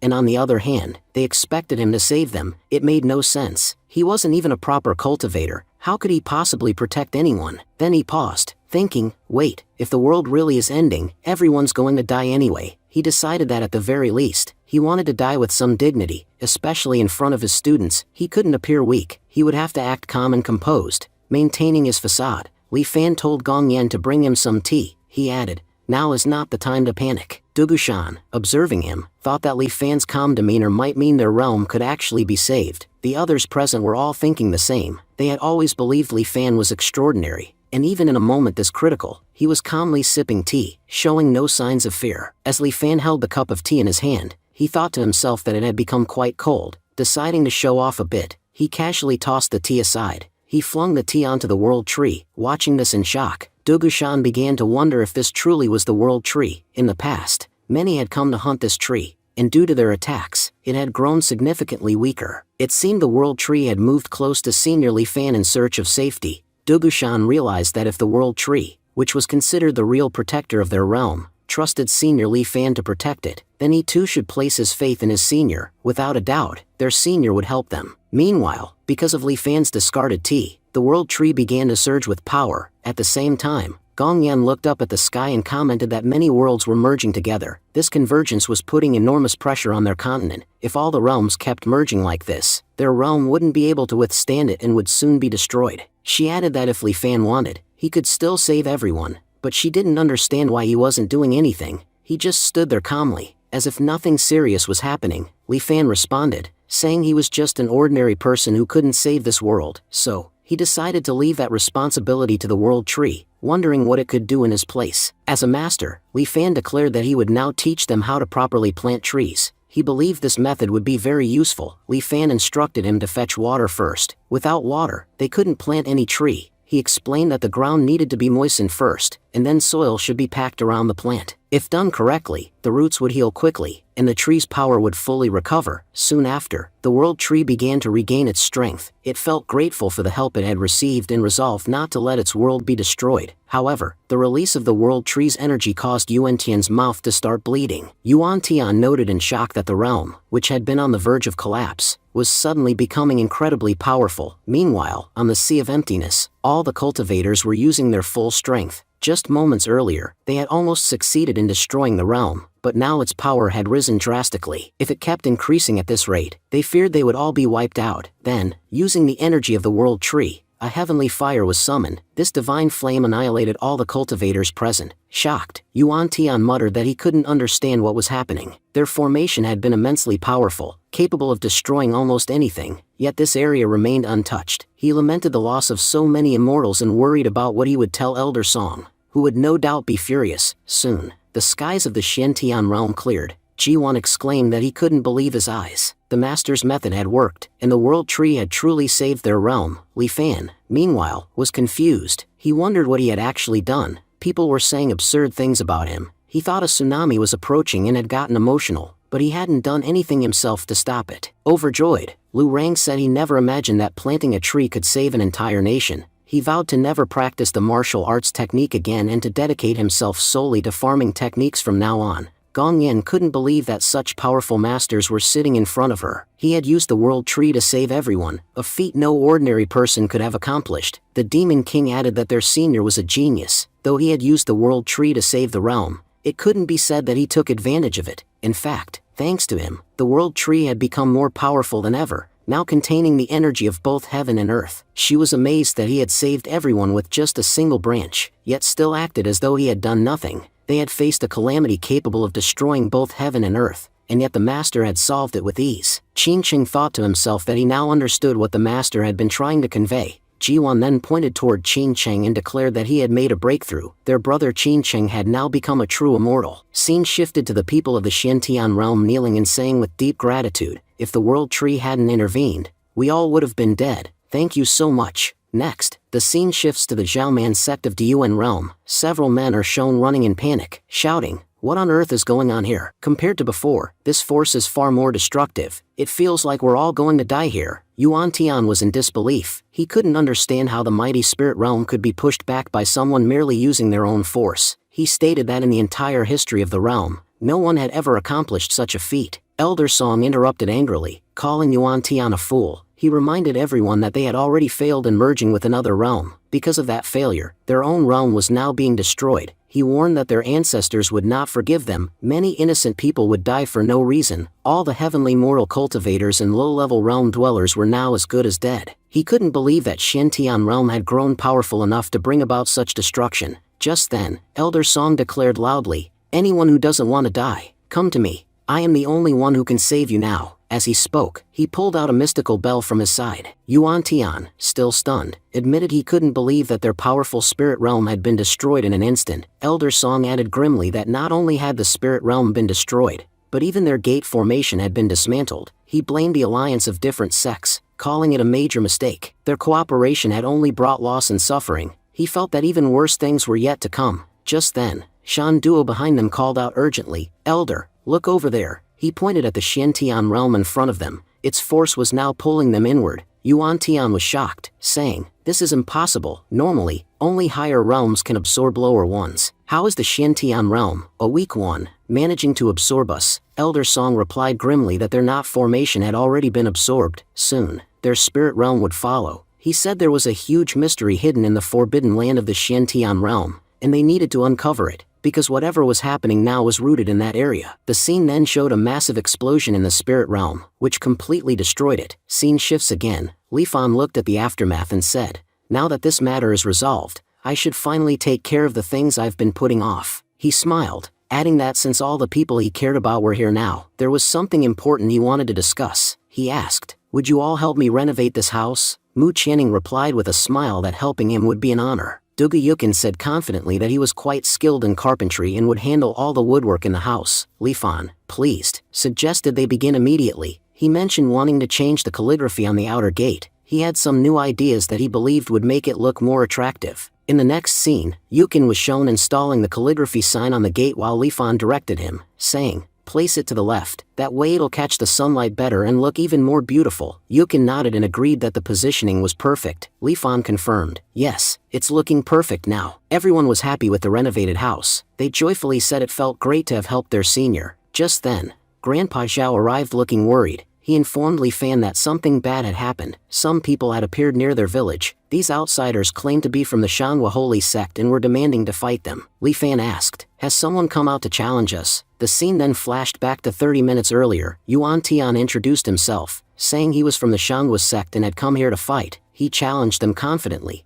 declaring that if they had the courage, they should accept his challenge. Back in the present, Lihua wondered aloud, asking what kind of sect the Shanhua holy sect was. He turned to Nan Fang, asking if she knew anything about it. Nan Fang apologized and admitted that she had never heard of the sect before. Lu Rang added his thoughts, saying, "Master, if something isn't well known, it's probably worthless. The Shanhua sect must be a weak one trying to gain fame by coming here." Gong Yan chimed in, pointing out that these outsiders were proving they were just village folk. They didn't even know about the powerful sects of a mortal realm. Demon King snapped at Gong Yan, calling her the foolish one. She argued that anyone who had the strength to destroy an entire realm would surely know what exists within it. Their senior is powerful enough to even peek into the future. Assuming he didn't know anything was stupidity. Grandpa Zhao then recalled how angry he had become listening to their insults. He even had a heated argument with one of them, and because of that, declared that they wouldn't stay hidden like scared children. They would go out and fight. Lihua urged Grandpa Zhao to go, then asked curiously, "How many people have come to fight us? And what are they like? Are they young or already old?" Grandpa Zhao replied that only 4 or 5 people had arrived and they were all very old.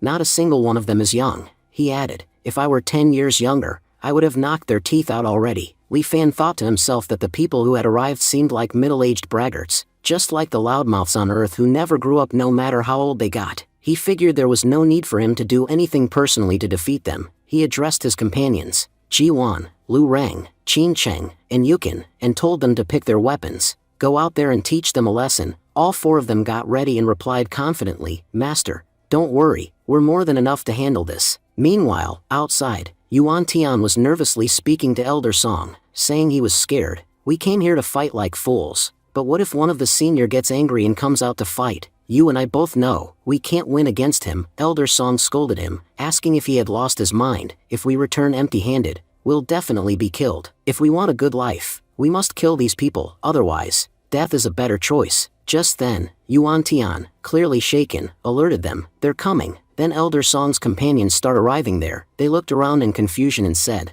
"This realm is really strange. No one even tried to stop us from entering." They speculated that the world tree had already been destroyed. An old master among them explained that there were 2 reasons they were able to enter so easily. First, the world tress had already been destroyed, so there was no one left to maintain barriers. Second, the realm had become so powerful that their presence didn't even matter. It knows we're here, but also knows we can't harm it. That's why it isn't trying to stop us. He then mentioned the small village nearby, saying, "It's strange. I can feel an immense number of powerful immortals in that village, and they're heading this way." Just then, Lu Rang arrived and asked mockingly, "So, who among you wants to die first?" The old master stepped forward and tried to act tough, saying Lu Rang was weak and he'd show him what real power looked like. But Lu Rang immediately struck, separating the master's head from his body. He sneered, "Who are you calling weak?" Yuan Tian, now trembling, muttered, "He killed the heavenly immortal in one strike. Just how dangerous are these kids?" He turned to Elder Song once more and pleaded, I'm telling you, we need to get out of here. If we stay, we'll only end up regretting it. Elder Song told everyone not to speak nonsense. He insisted that they still had many heavenly immortals on their side,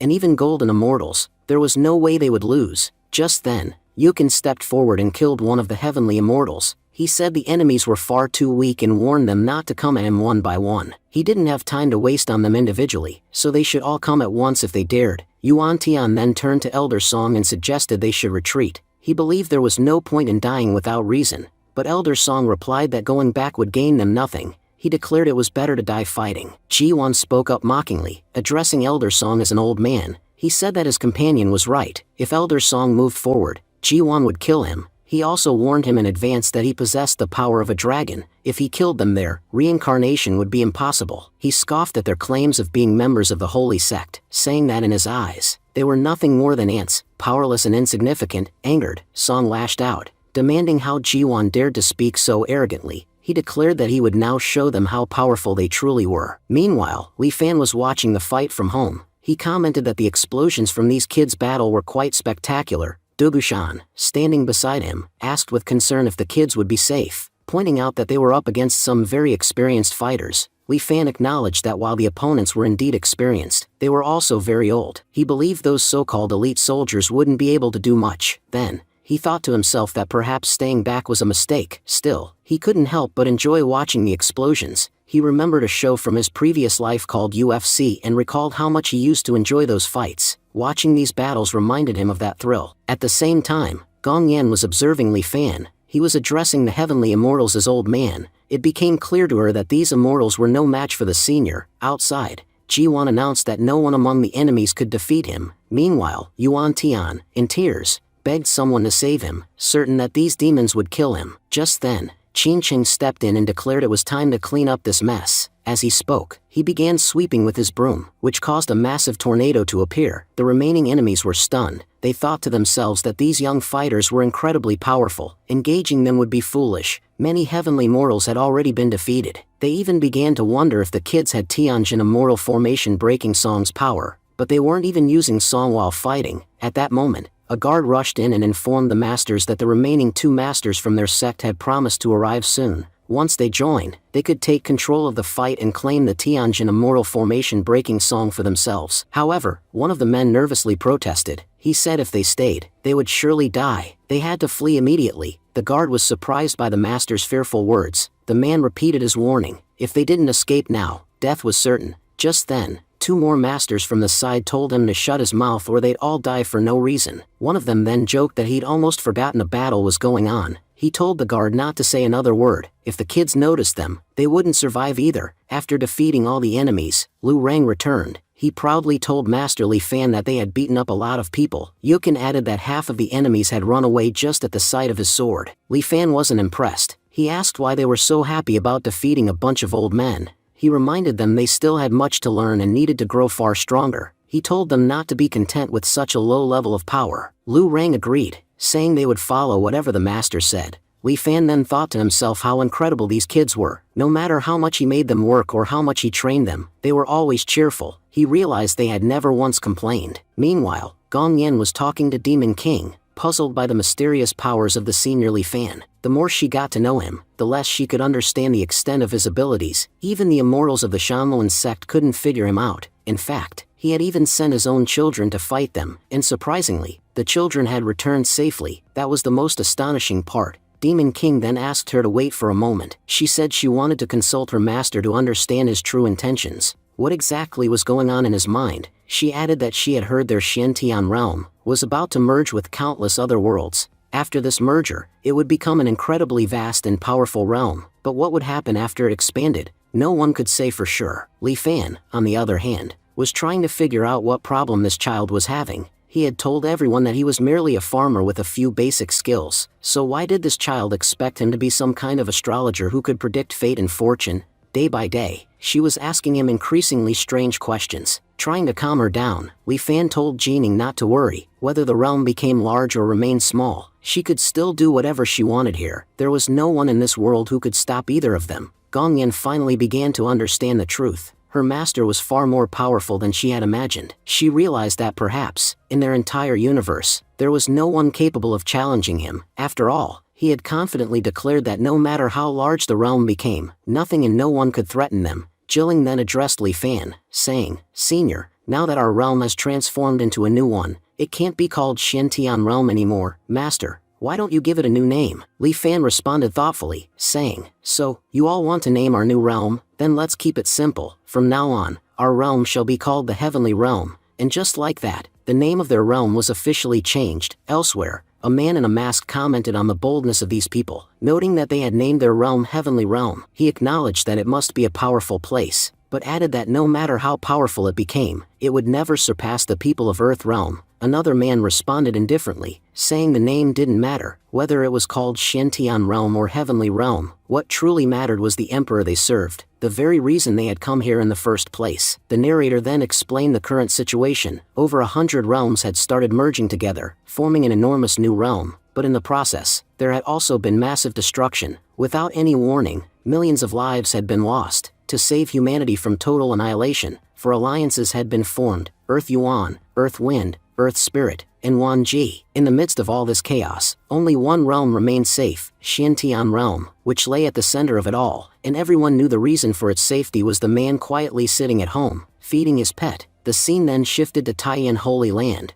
where Kang Ming informed Yuan that envoys from the Earth Spirit Alliance were on their way. Yuan calmly replied that if they were coming, let them come. He said they'd observe their intentions. If their purpose was good, they would assist, but if their intentions were malicious, they wouldn't offer any help. Later, a man entered the main hall and introduced himself. "My name is Wang Juwen, a messenger from the Earth Spirit Alliance. I've been instructed to deliver a letter." Ling Chao looked at him suspiciously and muttered that this man didn't seem trustworthy. He had probably come for some shady reason. Yuan agreed, saying there was bound to be something wrong with the letter. Wang Juwen asked to know who was in charge. Yuan stepped forward and said he was the chief of Taiyan Holy Land and that Wang could speak to him directly. Without a word, Wang Juwen tossed the letter at Yuan. Yuan grew irritated. Though he knew Wang Juwen was an immortal, compared to his own powers, he considered him an insect. He wondered how this man even dared to show off in front of him. Was he trying to test their strength? Seizing the letter, Yuan snapped at Wang,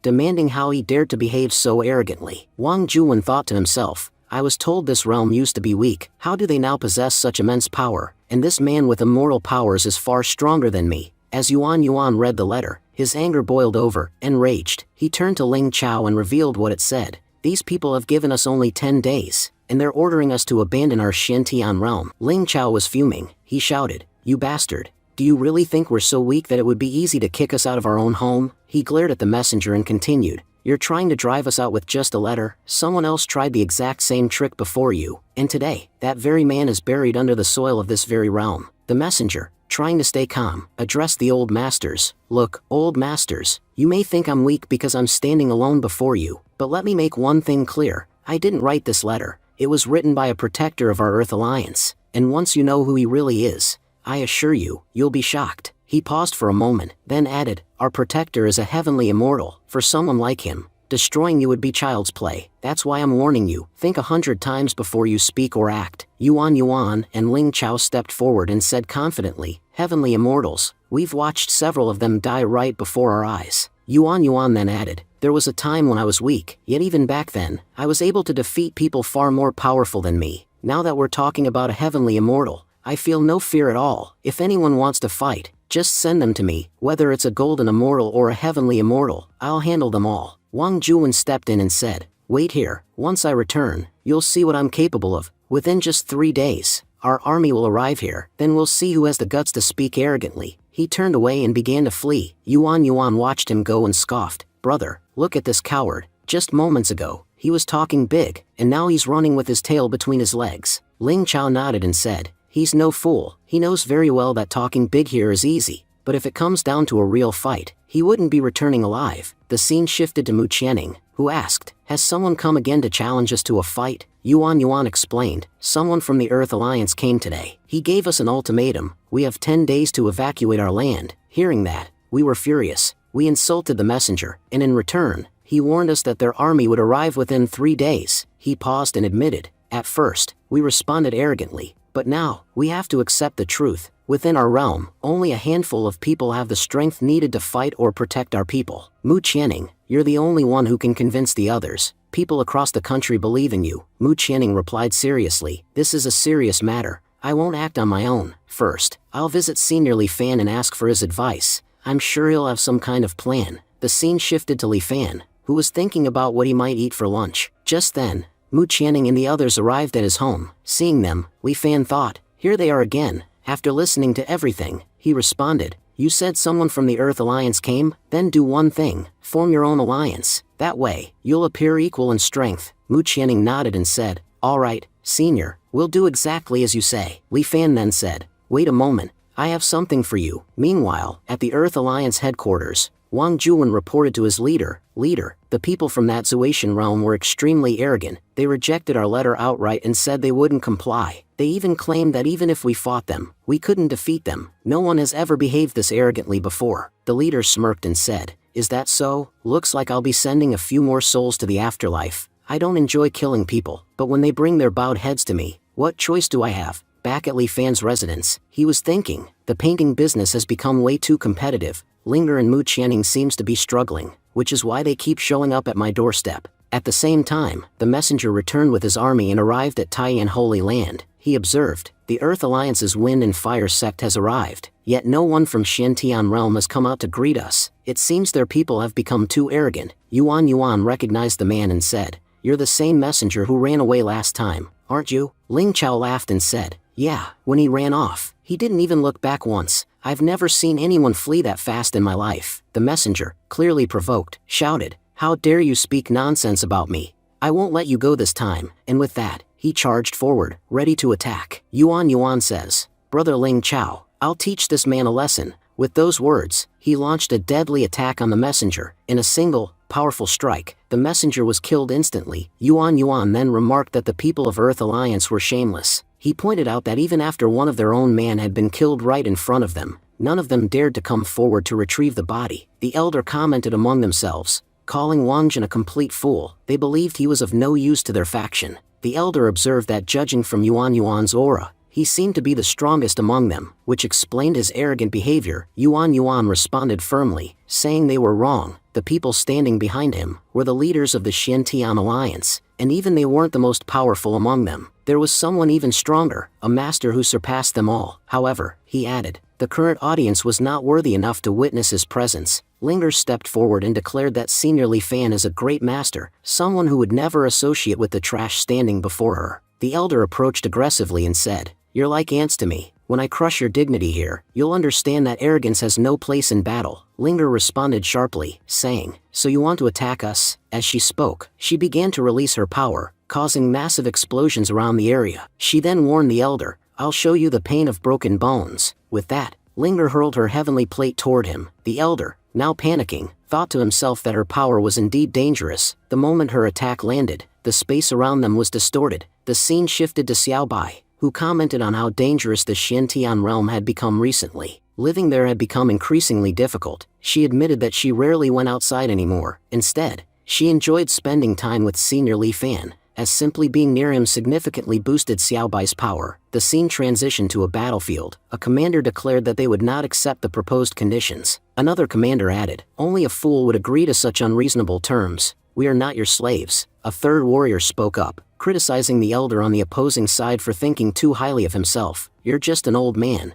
Do you think we're so weak that we'd give up so easily? In response, the enemy commander challenged them to fight, saying, I gave you a chance to live, but it seems you all have a death wish. The battle resumed. At that moment, a master from the Spirit Earth Alliance arrived, instructing everyone to clear the way. Another master appeared and told the Spirit Earth Alliance members that this wasn't the right place for them. He added, brother, even though you're my kin, why are you speaking to me so arrogantly? He explained that their discussion was only about the lands of the Xiantian realm and had nothing to do with the others. There's no need for you to interfere. Another master entered the scene, asserting that interference was inevitable. Everyone knew the other realms had already been destroyed, and this was the only one that remained intact. He proposed that the 4 great clans divide the land amongst themselves. I don't want to waste time on petty talk. I want the southern part of the Xiantian realm. The rest of you can divide the other parts however you like, but the south is mine. A female master countered, saying, everyone knows the southern region of the Xiantian realm holds rare treasures and great opportunities. Do you think we're fools who'll just hand it over? The red-haired master challenged them. If you have the power,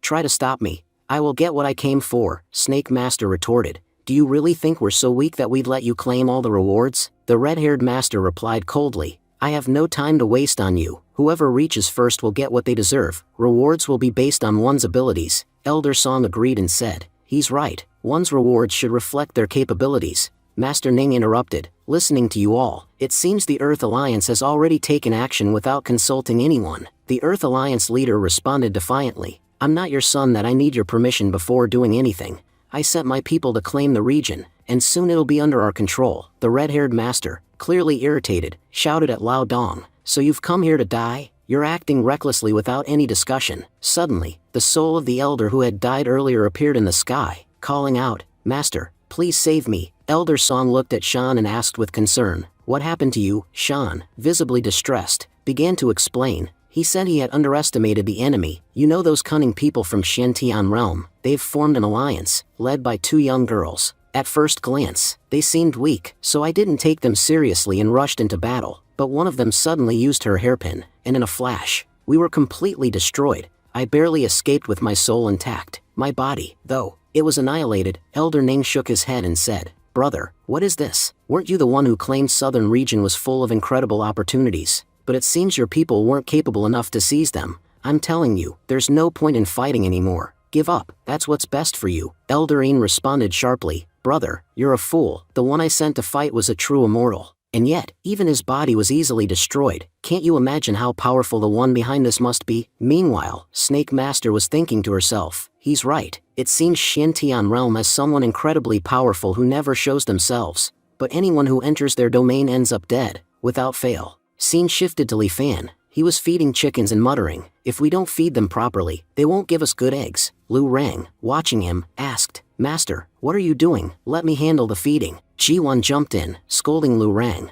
What were you doing just standing there? If Master has to do all the work himself while we're around, what's the point of us being here? Nan Fang looked at the Master and added sweetly, why are you working? Master, if you like, I can play some music for you. It'll be a delight to your ears. Just then, Jilin grabbed Li Fan and excitedly said, Master, let's paint together. I enjoy painting so much when you're with me. Li Fan, flustered, replied, Jilin, don't pull me, you'll spill all the chicken feed. Scene shifted to Ling Chao. He declared confidently, we defeated them quite easily. Yuan agreed, yes, you're right. So many people came to fight us this time, but Goddess Linger took them all out in an instant. Honestly, everyone's power here keeps growing stronger day by day. Linger, however, humbly interjected, it's not like that. It actually took me a while to take them down, but Senior Li Fan gave me a magical hairpin. Using that, defeating enemies has become a lot easier. Mu Qianning nodded and added, if Senior Li Fan weren't here, I doubt anyone in Xiantian realm would have survived. There would have been piles of corpses everywhere by now. She reflected further, we've been attacked repeatedly, first by those people in cloaks who tried to destroy everyone, then by our own sect's enemies, and now by members of that alliance. Through it all, Senior Li Fan has helped us survive. Yuan added, I'd seen the hairpin's power before, but I never imagined it could be this effective, even against true immortals. None of them could withstand even a single strike. Just then, someone shouted aggressively, whoever killed our comrades, if you have even a shred of courage, come out now. No one from Xiantian realm will be spared today. You'll all be slaughtered. Linger began thinking anxiously, why are they here already? That was fast. Mu Qianning pondered, last time only 1 ship came, but this time 4 have arrived. Ling Chao, noticing the approaching threat, commented, looks like forces from all 4 alliances have joined hands. This has become a serious matter now. Mu Qianning turned to Sister Linger and said, Sister Linger, as you can see, all the great alliances have arrived. What should we do now? Just then, a figure stepped forward and introduced himself. My name is Ji Pashan. I'm here on behalf of the Earth Spirit Alliance. You've killed one of our protectors, Juan. I'd like to know, who exactly was responsible? At that moment, Linger stepped forward and boldly confessed, that bastard was killed by none other than me. I'm the one who ended him, so now tell me, what do you plan to do about it? Ji Pashan scoffed, replying, you're just an immortal. I can't understand how a fool like Zhuan could have lost to someone like you. No matter, crushing an ant like you will be easy. I expected someone more powerful, but it seems I alone will be more than enough to take you down. With that, Ji Pashan launched a powerful attack, unleashing his weapon. But Linger responded sharply, "So, these are the so-called champions of the four alliances? I expected heroes doing righteous work. Instead, you're nothing but greedy thugs trying to seize others' lands." She warned them, "Beating us won't be that easy." With a swift motion, Linger destroyed Ji's attack, triggering a massive explosion that left everyone in shock. They began to question, how does someone seemingly weak wield such a powerful weapon? Ling Chao muttered, "Goddess Linger must give her all in this fight. Her opponent's cultivation is on another level, golden immortal." Mu Qianning agreed, "You're right, this man is 3 levels above Sister Linger." Meanwhile, the snake cultivator watched quietly, intrigued by the holy weapon in the girl's possession. She thought to herself, "If I kill her, I could claim that weapon for myself." With that thought, she transformed into her snake form and charged at Linger. Ji Pashan noticed her actions and smirked. "Smart move, snake. You saw the weapon and jumped in to steal it for yourself. But don't think I'll let you have it so easily. I'll be taking it first." Linger realized attacks were coming at her from multiple directions. Observing the others' eyes, she understood that everyone was after her hairpin. She braced herself, knowing she could be attacked from anywhere. Suddenly, she noticed something happening beneath her feet. A giant skeleton emerged and launched an attack, but she dodged it effortlessly. Furious, she shouted, "You people are shameless. If you want to fight, face me properly. Sneak attacks won't help you." With that, she unleashed a devastating counterattack. Ji Pashan was stunned. "I used my full power in that last strike, yet she destroyed it so easily. I have to admit, this girl is extraordinary. How can she fight us so efficiently despite being only an immortal?" The snake cultivator growled. "She would have lost already if not for that incredible weapon. If a weak person can become this powerful with it, imagine what stronger cultivators could achieve." She turned to the others and said, "We need to attack together. Let's defeat her first and divide the weapon later." Linger grew anxious and thought, "Senior Lihua, I'm in real danger now. Please guide me. What should I do?" Elder Ning observed the situation and said, "This girl has grown arrogant because of her weapon. We must strip it from her." Ji Pashan added, "The weapon and the girl, they both belong to me." Another man joined in, saying, "I'll enjoy killing her personally." Then, they all launched a barrage of powerful attacks. Yuan shouted, "Goddess Linger, be careful, a series of deadly attacks are heading your way." Linger responded confidently, "I trust Senior Lihua completely." With that, she summoned the Heavenly Palace and commanded, "Heavenly Palace, expand, now." Ji Pashan could hardly believe what he was seeing. She has 2 holy weapons,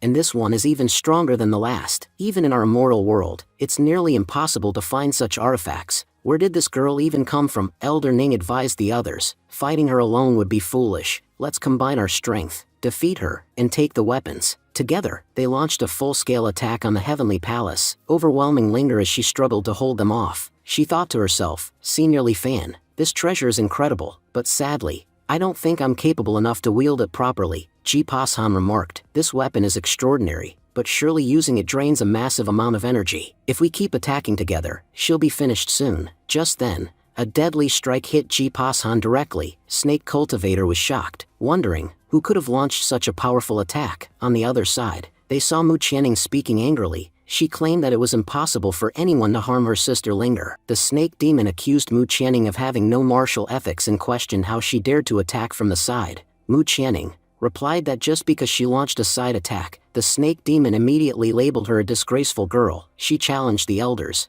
asking how such powerful beings had the audacity to attack her sister all at once. She pointed out their hypocrisy. If they truly followed martial ethics, they would take turns fighting one opponent at a time. Since they weren't playing fair, she declared that her side wouldn't fight fair either. At that moment, the leader stepped forward, furious. He said that they had killed his brother, Jipoken, and he swore revenge. He promised that none of them would leave alive. But the snake demon interrupted him, scoffing at his dramatic declarations. She said he didn't actually care about revenge. He was just using it as an excuse to push forward his own greedy ambitions. She called him an old man consumed by selfish desires, and claimed that everyone already knew the truth about him. Just then, Linger shouted that they would now join forces and defeat all their enemies together. She activated her Heavenly Palace artifact, launching a barrage of magical attacks on the enemy. Watching the attack, the snake demon expressed disbelief that such powerful weapons had fallen into the hands of ordinary people. She thought to herself that if weaklings could wield such power and become formidable, then in her hands, it could make her invincible, perhaps even unstoppable in the entire immortal realm. Mu Qianning turned to Linger and asked if she was okay, acknowledging the powerful attack she had just unleashed. Linger nodded, admitting that it had drained much of her energy, but reassured her that as long as they had the artifact, they wouldn't lose. They decided to combine the power of their hairpins and fight as one.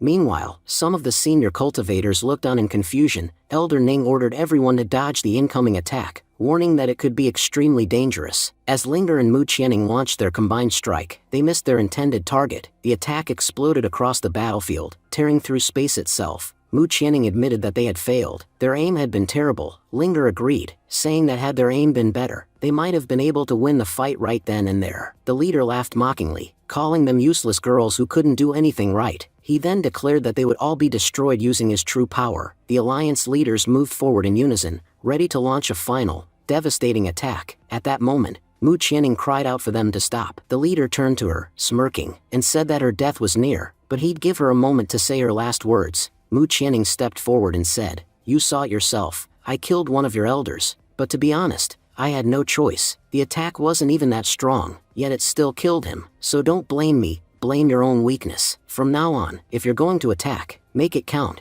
We're not so weak that we'll die from a light tap." The leader's expression twisted in rage. He shouted, "How dare you mock us like this? I knew you were up to something. You want to talk about attacks? Let me show you what real power looks like." He raised his fist, promising to destroy them all with a single punch. But just then, Linger pulled out a mysterious scroll. She looked at him and calmly said, "We'll see who gets destroyed today." The snake demon gasped and said, "That's the degree of the gods. Only legendary beings from the first heavenly realm can inscribe such powerful words." Mu Qianning explained that Senior Li had given her the painting. He had told her that whoever looked at it would be reminded of the value of peace and stop fighting. She pleaded with everyone present to stop the battle, saying that continuing the fight would only bring destruction, not resolution. The snake demon hesitated and asked what they were supposed to do now. If someone with such divine power had sent a message of peace, shouldn't they respect it? After all, against someone like that, they were nothing. However, a man with red hair stepped forward and scoffed. He said he couldn't back down after being humiliated like this. He would not leave until he had destroyed everything in his path. With a smirk, the snake demon turned to Mu Qianning and asked, "Who exactly did I offend?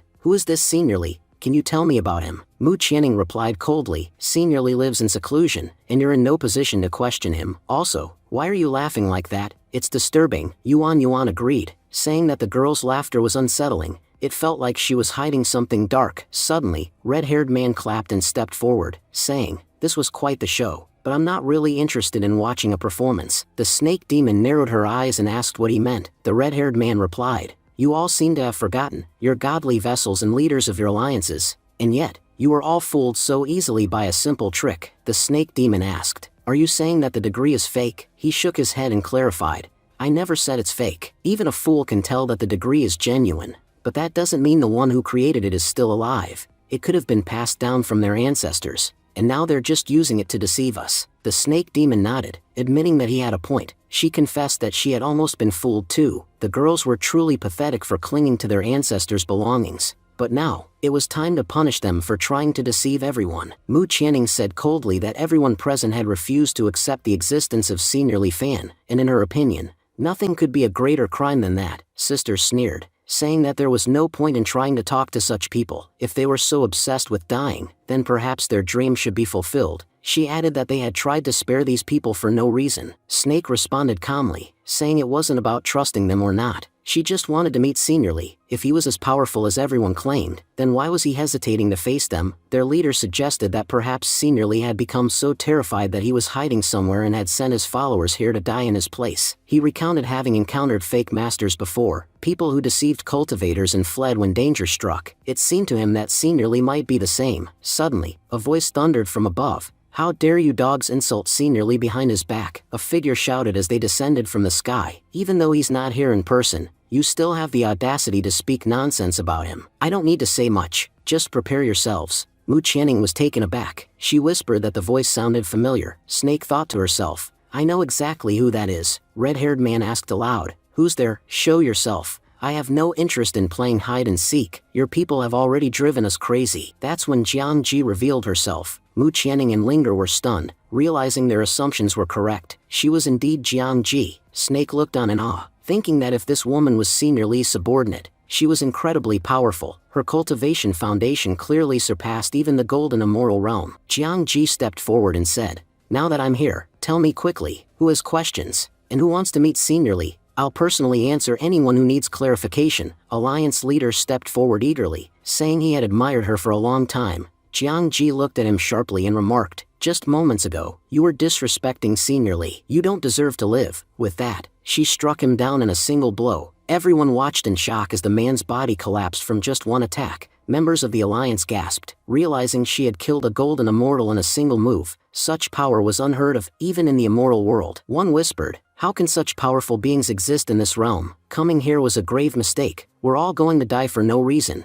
Jiang Ji addressed the group again. "If anyone still has questions, come forward. I'll answer all of you, one by one." When no one moved, she said, "Fine, I'll choose someone myself." She walked toward the red-haired man. The red-haired man panicked, thinking he had to escape. If he won't run away, he'd be killed. He tried to open a portal and flee, but Jiang Ji froze him instantly, trapping him on the spot. She said firmly, "Just 5 minutes ago, 5 men were fighting 2 little girls, and yet you justify this? I've been watching the 4 major lands for a while, and none of them have acted justly. All they do is seize territory. I ignored it until now, but you've crossed the line. It's time someone taught you a lesson." Elder Ning fell to his knees. "Senior, please forgive us. We may not know who Senior Lee really is, but if someone as powerful as you kneels before him, then we are nothing in comparison. From today, we will never attack Shantian realm again. We want peace, not war." All the Alliance members followed his lead and knelt down, trembling. Mu Qianning watched in disbelief. Is Miss Jiang Ji truly that powerful? She asked herself. She used her mere presence to bring all these people to their knees. Jiang Ji responded, "You're lucky. Senior Lee values peace above all else. If he hadn't said so,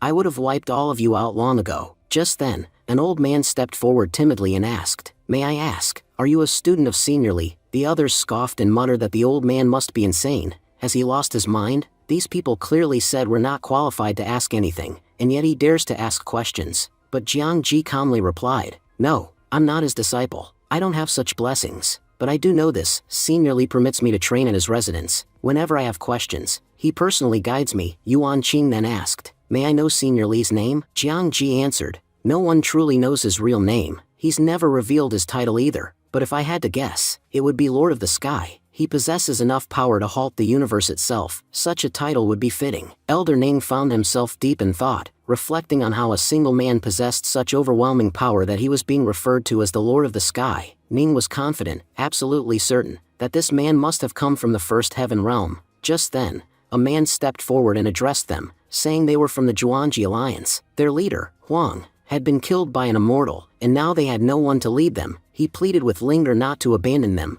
begging to be accepted under their Shantian alliance. He promised that they would follow every command given to them, without question. Linger responded firmly, saying there was no problem with that. From that day forward, they would all follow her orders. As long as they did their work properly, there wouldn't be any trouble. But if they ever made a mistake, the consequences would not be in their favor. The rest of the group voiced their agreement enthusiastically, saying that the Shantian alliance was truly remarkable. They were willing to do anything to be part of such a great alliance. As the scene shifted, everyone returned to the Taiyan Holy Land. Mu Qianning commented that it was truly fortunate Miss Jiang arrived on time, otherwise, the entire battlefield would have been destroyed. She noted that had they not fought together, it might have been their last day alive. Linger chimed in, humbly remarking that they hadn't really done anything special. If they hadn't had the blessing of Senior Lee Fan, none of them would have survived. They admitted that, without that divine blessing, they would have been wiped out long ago. They gave credit to Senior Lee, saying that it was because of him they had the opportunity to protect their realm without fear. He had made it possible for them to stand strong. At that moment,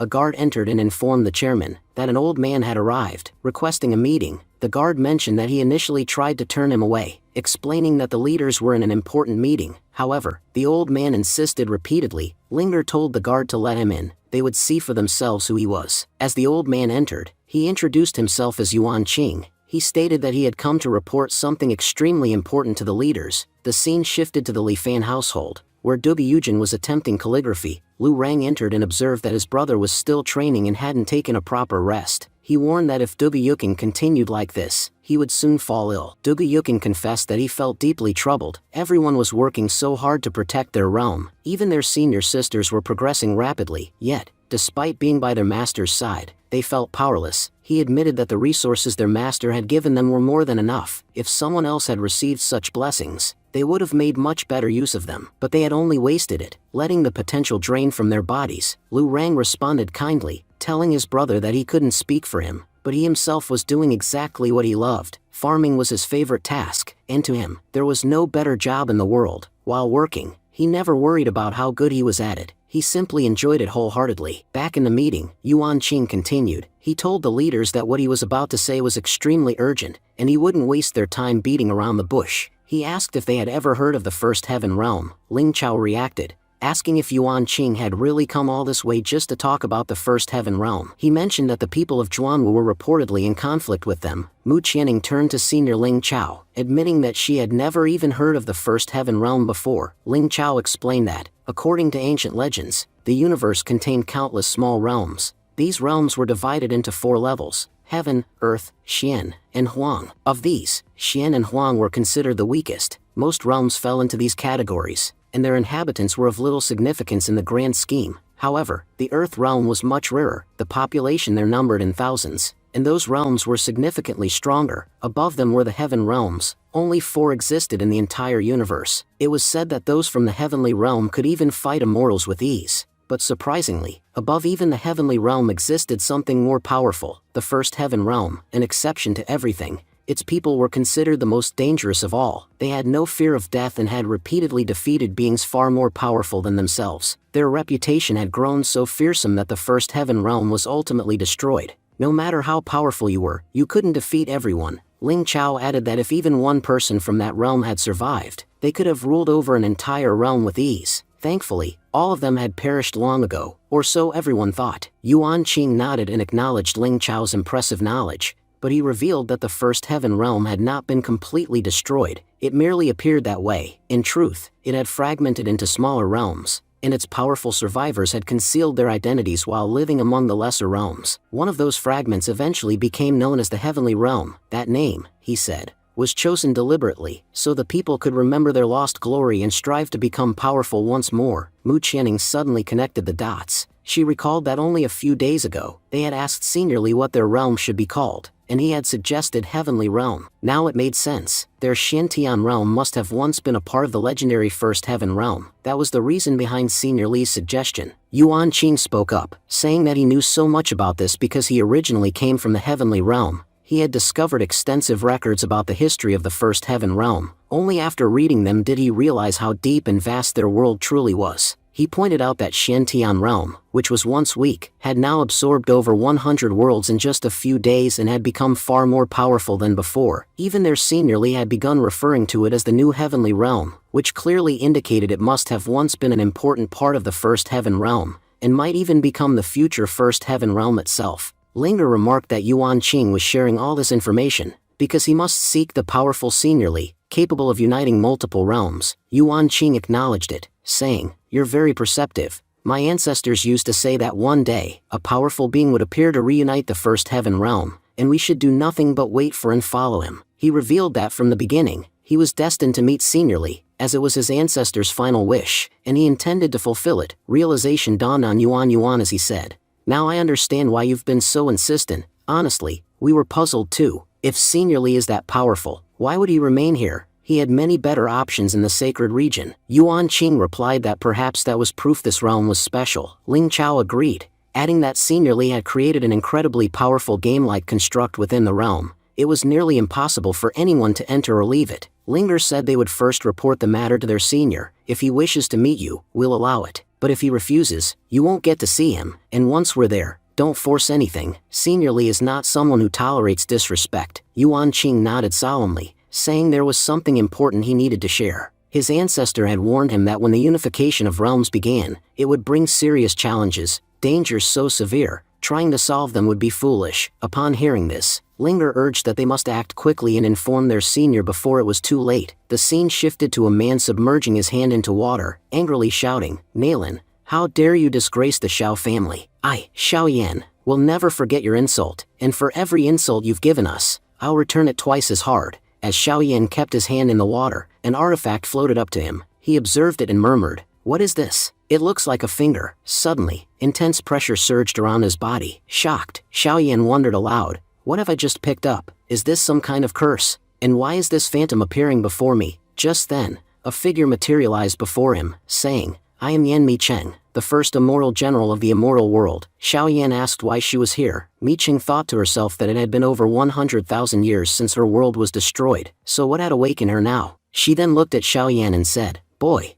Do you want to become a hero of this world? Fate brought you to me, and it's clear you're destined for greatness. I will now bestow upon you all the blessings I possess." Surprised, Xiaoyan asked, "Miss Yan, are you really going to do something for me? What are you giving me?" Mi Qing replied, "Child, you are still weak. Consider this a small gift from me." Xiaoyan felt the surge of power within and realized he had broken through and become a cultivator of the Golden Core realm. Mi Qing told him, "You're shocked, aren't you? But in reality, achieving Golden Core isn't that impressive. Within just 1 month, I can turn you into an immortal cultivator. Accept me as your ancestor, and together, we'll dominate the world." Xiaoyan respectfully bowed and said, "Thank you, Senior." Nalan, "Wait and watch. I'll soon show you what I'm capable of," Mi Qing warned. "Don't get too excited. If you want to be a true immortal cultivator, you must follow my instructions. Follow this river until you reach the ancient battlefield. There, a powerful treasure lies buried. If you obtain it, I guarantee you'll dominate this world with ease." Xiaoyan realized she was referring to the Immortal Mountains, one of the most dangerous places in the world. Mi Qing asked, "Immortal Mountains?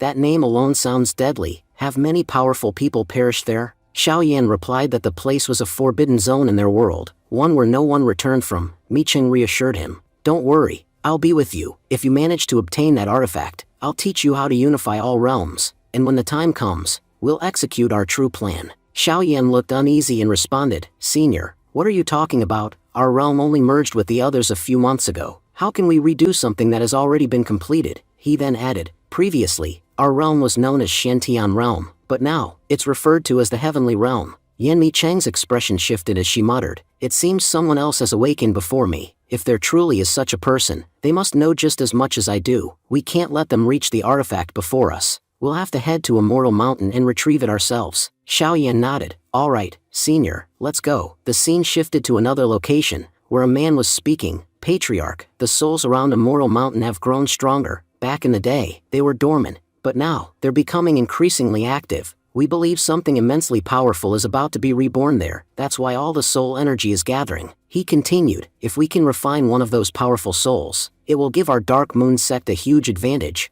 We'll be able to dominate the heavenly realm with ease." The Patriarch nodded in agreement. "You're right. Our Dark Moon sect was meant to rule. Gather the disciples. We're heading to Immortal Mountain immediately." Patriarch was speaking. "Immortal Mountain, it's a battlefield where many legendary battles have taken place, but the truth behind those fights remains a mystery. Everyone knows battles happen here, but no one knows why. What lies hidden in that mountain is still unknown, but if that thing falls into my hands, it'll be a game changer." Patriarch opened a map and addressed his followers, "All of you will follow me to the mountain. No matter what happens, obey my commands, because the moment you stop listening, you'll die." The Dark Moon sect members responded in unison, "Yes, Patriarch, we will remember this." The next scene showed them arriving at Immortal Mountain. As they walked, some members commented, "This place really is awakening. The force of evil energy has intensified. I came here a while ago, but it wasn't nearly this dangerous." Another man added, "Training here for 1 day is equal to months of training outside.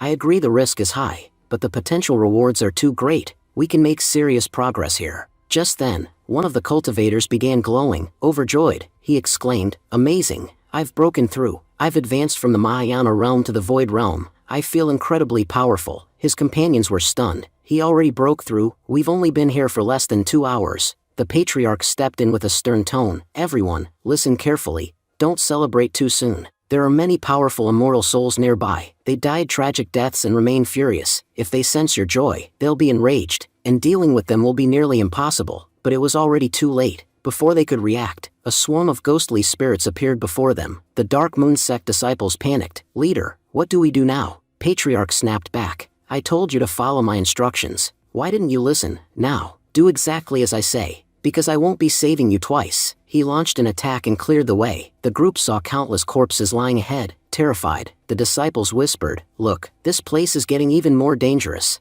They noticed a soul sitting quietly deeper in the forest. The soul spoke in a haunting voice, "Would you like to play chess with me? I promise, it will be quite enjoyable." Patriarch trembled. This soul, it's incredibly powerful. As he said that, the soul stood and began to approach, muttering with eerie delight, "Finally, someone worthy of playing with me." Patriarch looked around, confused. "What is happening here? We can't move. Something is restricting us." The soul smiled darkly. "So many young men here, with their blood. I can craft the perfect chess pieces." "Fine then, I've chosen my target. He pointed to one of the disciples and launched a deadly attack. The targeted disciple thought to himself, there's no point in running. Since he's chosen me, I'll fight with all I've got. But the moment he rose, his body exploded violently. Watching their comrade die so suddenly, the others, including Patriarch, stood in stunned silence. Patriarch murmured, I can't believe it. He's dead. Patriarch said, you bastard. Do you really think using the same trick here will be enough to stop us? As he spoke, he clenched his hands tightly, drawing blood. The blood began to glow ominously with powerful energy. He continued, I might not be able to solve this puzzle, but I know someone who can easily break through it. The energy from Patriarch's blood started to surge, and at a distance, a young woman sensed the disturbance. She looked up and muttered to herself, what are these strange sounds? What kind of energy is erupting from a mortal mountain? Could the prophecy of our ancestors be coming true? Just then, a man approached her from behind and said, this is a message from Patriarch. He wants us to send as many people as we can. It seems the opportunity foreseen by our ancestors has finally arrived. The woman's eyes widened as she recalled the prophecy. The birth of the immortal king will bring destruction and endless wars.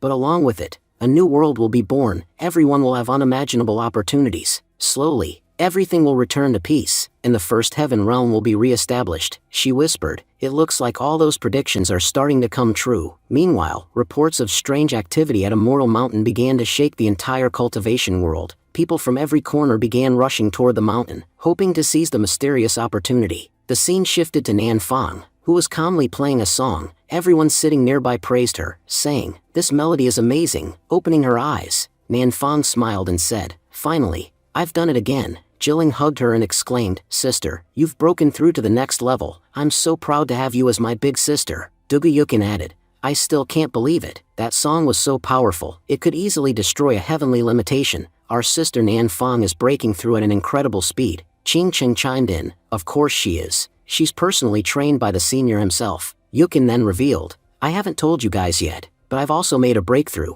I've now entered the true immortal realm. Earlier, my cultivation progress was the slowest, but now that title belongs to brother Lu Rang. Sitting next to some grass, Lu Rang muttered softly, my dear grass, grow up quickly. I've put so much effort into nurturing you. Yukin commented, Lu Rang, you're becoming really strange. You treat that grass like it's your child, but you do realize that once it's fully grown, you'll have to cut it, right? Just then, Mu Channing and Linger entered the scene. Seeing them, Li Fan remarked, they're back again. I wonder what problem brought them here this time. Mu Channing bowed and said, Senior Li, thank you so much for your advice. Following your counsel, we were able to peacefully resolve things with alliance leaders. Now, no one has any issue with us. Li Fan smiled and replied, that's great news. Inwardly, he thought, no matter how many problems arise, as long as we maintain peace, others will follow. And when there's peace, any problem can be resolved easily. Nothing could be better than that. Mu Channing added, by the way, Senior, there's an old man who's come looking for you. He claims he has a very important problem that no one else in any realm can solve, only you. Li Fan thought, looks like my calligraphy has become famous. I bet there's a competition coming up in the Shantian realm, and this man wants me to help him win using my calligraphy. That must be why he insists only I can help him. He replied aloud, tell him I'm not interested. I don't want to participate in such things. I have more important tasks to do, like recruiting disciples. If I waste my time helping others with their side quests, when will I become a true cultivator? Linger thought, as expected. Senior Li refused. There's nothing in this world he doesn't already know, and he always has a plan. Trying to advise him is pure foolishness. It's a good thing we didn't bring that old man directly here. Senior Li would have been furious. She then suggested, Senior, you don't need to participate yourself. Why not send some members of the younger generation instead? Li Fan considered this and thought, she's right. Sending my disciples will be even better. The more competitions they experience, the stronger they'll become, and they'll learn which arts dominate the world. Excitedly, Dugayukin volunteered, Master, I want to go. Lu Rang added, me too, Master. Last time's competition was so much fun. I bet this one will be just as exciting. Li Fan looked at them and thought, they seemed genuinely excited. All right, I'll let them go, he said. I was going to tell you two to go anyway, but since you're so eager, go ahead and pack. Just remember, this isn't a physical competition. Use your minds. The smarter you play, the better it will be for you. Both Lu Rang and Yukin saluted and said, yes, Master, we'll do our best. Just then, Lu Rang began digging in the dirt. Yukin watched, confused. What is brother doing now? Linger nearby remarked, he's collecting a whole bag of grass. But I don't get it. What's the use of grass? Yukin said, actually, I wanted to take my brush with me, but I still can't control it properly. Bringing it would have been pointless. Li Fan nodded thoughtfully. He's right, that brush is too powerful for disciples to wield right now. Carrying it to the calligraphy competition would have been a foolish move. The best brush is always the one you can control, no matter how high its quality. If you can't handle it, it's useless, Li Fan said. You can, wait a second. Then, he lifted Xiaobai and casually plucked a bit of her fur, causing her noticeable pain. However, no one seemed to notice or care. Li Fan continued, saying, this pen shall be called the cat pen. You'll find it incredibly easy to use. Think of it as a gift from me. Xiaobai, meanwhile, was fuming silently. She thought to herself, how shameless is this master? He pulled out my fur without even asking me. How am I supposed to show my face to the other cats now that I've gone bald? If it weren't for his power, I would have already scratched his face. As everyone turned their attention to the pen Li Fan had crafted, they were visibly shocked. Holding the pen in his hand, Yukin declared, this isn't just a cat pen. This is the Tiger Immortal pen. It holds extraordinary powers, and Master has even enchanted it for protection. That's why I'm able to use it now. He then turned to Li Fan and said gratefully, thank you so much, Master. Li Fan responded firmly, how many times do I have to tell you? You don't need to thank me for every little thing. Now, do one thing. Go to the study room. There's a painting of a sunset there. Take it with you. I believe it'll be very useful for your journey. As he watched them leave, Li Fan thought to himself, although Yukin's calligraphy is quite impressive, it's not enough to truly impress an expert. But if he also carries something crafted by me, it might increase my chances of promotion. Maybe even help me get a disciple recruited. Yukin once again thanked Li Fan, thinking, Master knows how dangerous this journey is. He doesn't want me to fall into harm's way, so he gave me such a valuable treasure to protect me. He acts like he doesn't care, but deep down, he really does. As the group began to depart, Li Fan called out, take care of yourselves, and if you come across someone on the way who's willing to follow our path, bring them here. You already know, I don't value skills. I value people. If a person is good, they can learn any skill. But make sure of one thing, anyone you choose should have some remarkable hobbies. That'll make it much easier for me to train them. Yukin pondered over Li Fan's words, thinking, the path Master is talking about, it must be a terrifying one. Ordinary people definitely wouldn't be able to walk it. Lu Rang added, you know, Master has so many incredible skills. Right now, he's teaching us music, painting, and farming, but he has far more abilities than just these. And there's no way only the four of us can learn them all. We need to find exceptional candidates who can master his other skills as well. He turned to Li Fan and assured him, Master, don't worry, when we return, we'll bring some truly incredible people with us. You'll be pleased when you meet them. Li Fan replied with a smile, alright, just take care of yourselves. At that moment, Commander Gong Yan approached Li Fan. He said to her, Gong Yan,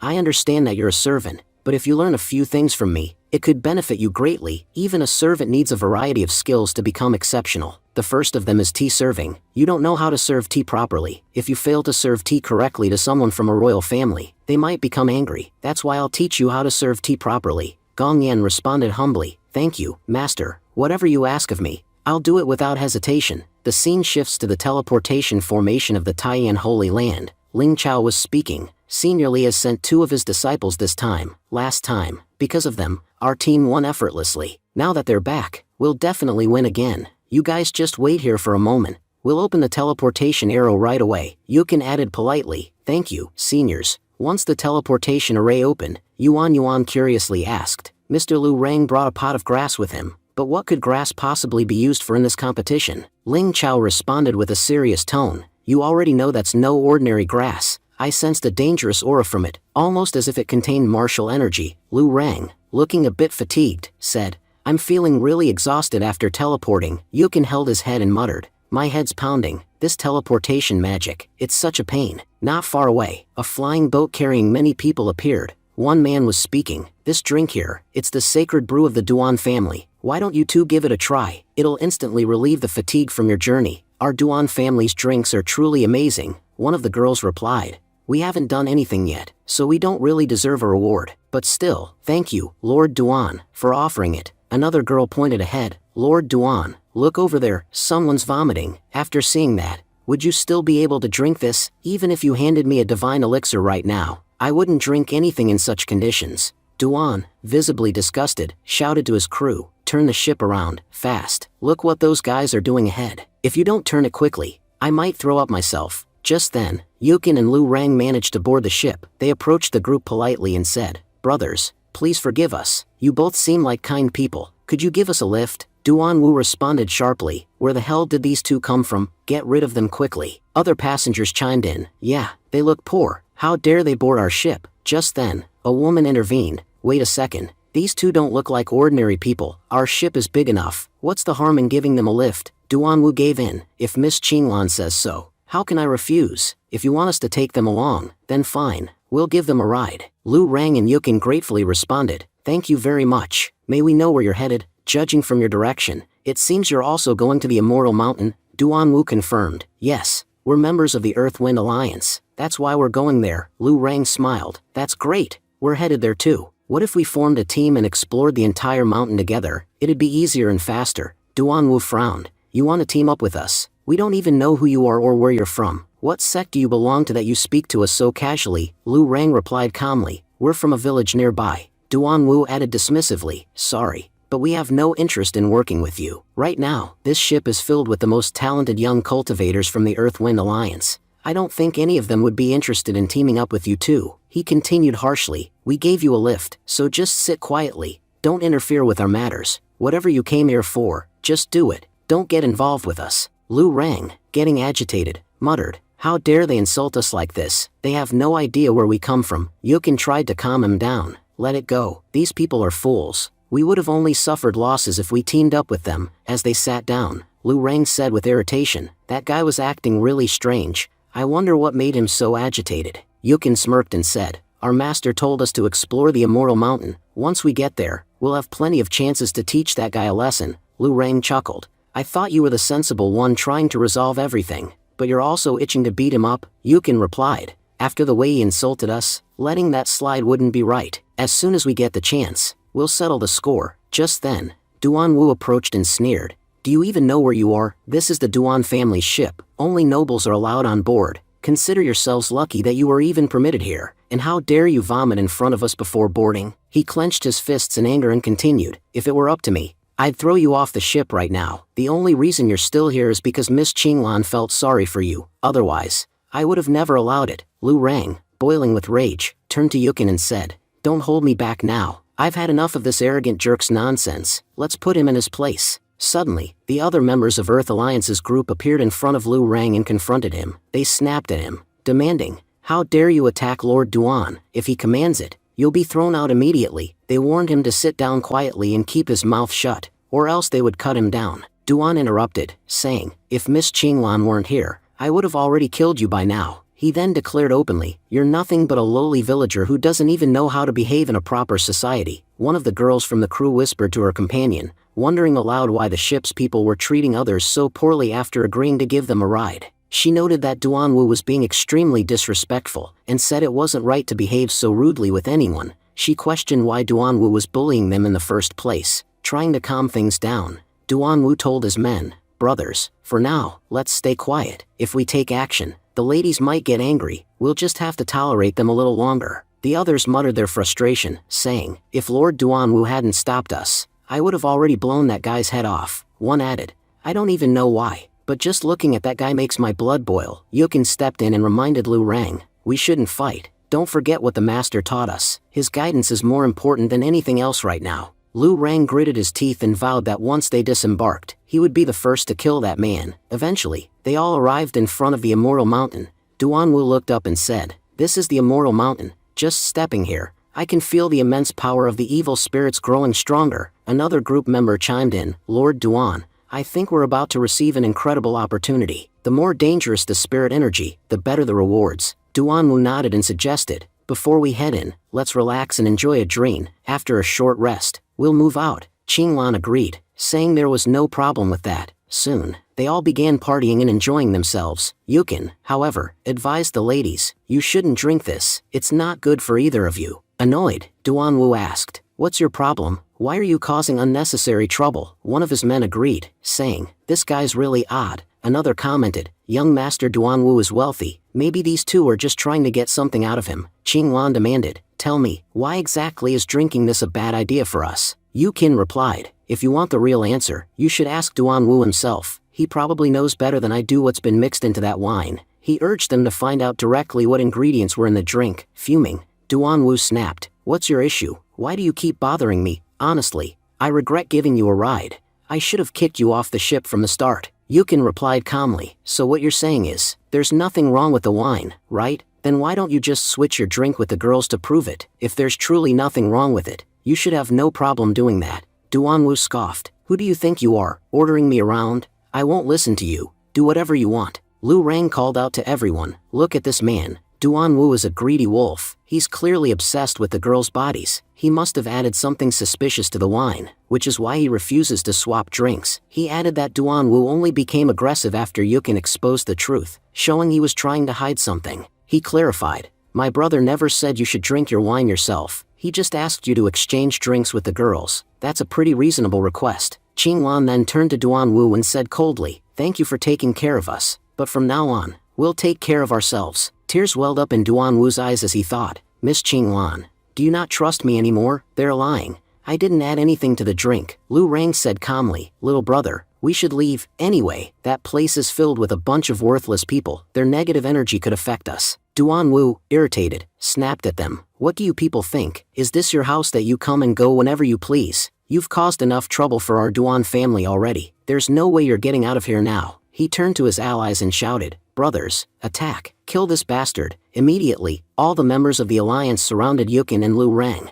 They advanced aggressively, yelling, let's finish them quickly. We still have to head to the mountain afterward. But suddenly, Yukin launched a powerful attack all by himself and began taking everyone down effortlessly. Startled, the alliance members exclaimed, this guy's cultivation is insane. Even supreme being level cultivators wouldn't stand a chance against him. With just one strike, he's taken down so many of us. Another one added in shock, is he a pseudo-immortal? But how is it even possible for someone so young to reach that level? They all agreed, this man was clearly a genius. In fact, someone like him would normally be called a fighter of heaven. Lu Rang, watching Yukin fight, said softly, little brother, why are you being so serious in this battle? If you keep attacking these weaklings like this, they'll die far too easily. You should go easier on them. Just then, two powerful masters stepped forward. The first one declared, boys, do you think you can bully the Duan family so easily and walk away unscathed? You shouldn't have attacked so dominantly. Some of the alliance members shouted in relief, the Duan family is here to help us. Another added, everyone knows the Duan family is one of the most powerful clans.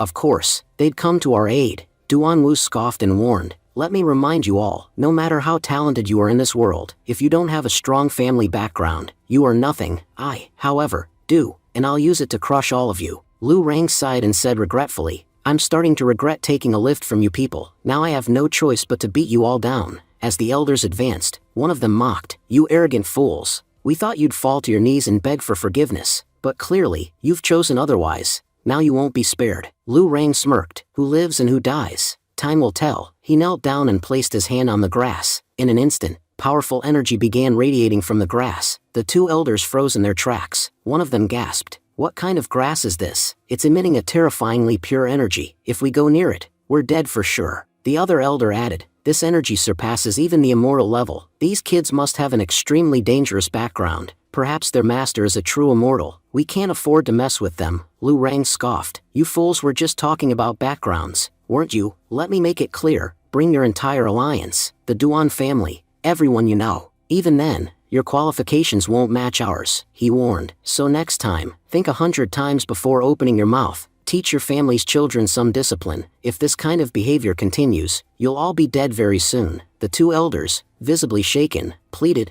please forgive us. We couldn't recognize who you truly are. Everyone around was stunned to see such powerful elders from the Duan family, renowned immortal level warriors, apologizing so humbly. Even Duanwu was taken aback, struggling to believe his eyes. One elder added, we have no intention of fighting you. Please let us go. We are not qualified to stand against you. Yu King turned to Lu Rang and said, calm down, Lu Rang. They've already apologized. Beating them up now wouldn't be any fun. Lu Rang stepped forward and shoved Duanwu aside. You're lucky. If it weren't for my brother Yu King's mercy, I would have destroyed you all on the spot. Duanwu, consider this your final warning. Try anything foolish again, and it won't end well for you. Jia Yao and Qinglan stepped in and said, we should be leaving now. Thank you for giving us a ride. Frustrated, Duanwu muttered, these lowly villagers humiliated me. Just wait until I regroup with the rest of the alliance. I'll make sure they cripple your hands. Later, Duanwu asked the elder, uncle, why did you back down from the fight? Were those villagers really that powerful?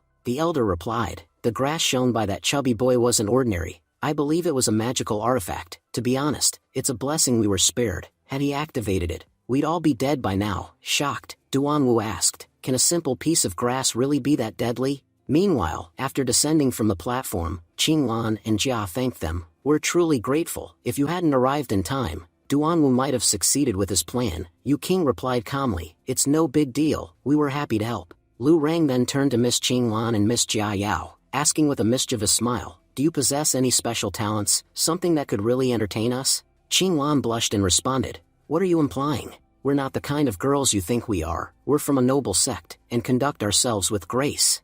Lu Rang chuckled, relax. I was simply asking about your talents. If you don't know them yourself, that's your loss. Pointing ahead, Yu King interrupted, look, that's the immoral graveyard. Let's hurry and complete Master's task. As they approached the grave, a female guard stopped them. Who are you? Let me make one thing clear, only young individuals are allowed to enter. Also, you need to state where you've come from. Without that, you can't enter. Qinglan and Jia Yao showed their sect tokens. The guard nodded. You both have valid tokens. You may enter. Now, boys, where are your tokens? Lu Rang replied. We came here with them, that's why we don't have separate tokens. The guard scowled. Do you take me for a fool? Everyone knows the fairy sect is female only. There's no way you belong to it. Qinglan quickly intervened. They're not lying. Both of them are our servants. Please allow them entry too. The guard frowned. That's strange. I didn't know the fairy sect permitted male servants. This is the first time I've seen something like this. Inside the competition grounds, many participants had already gathered. One of them greeted Qinglan and said,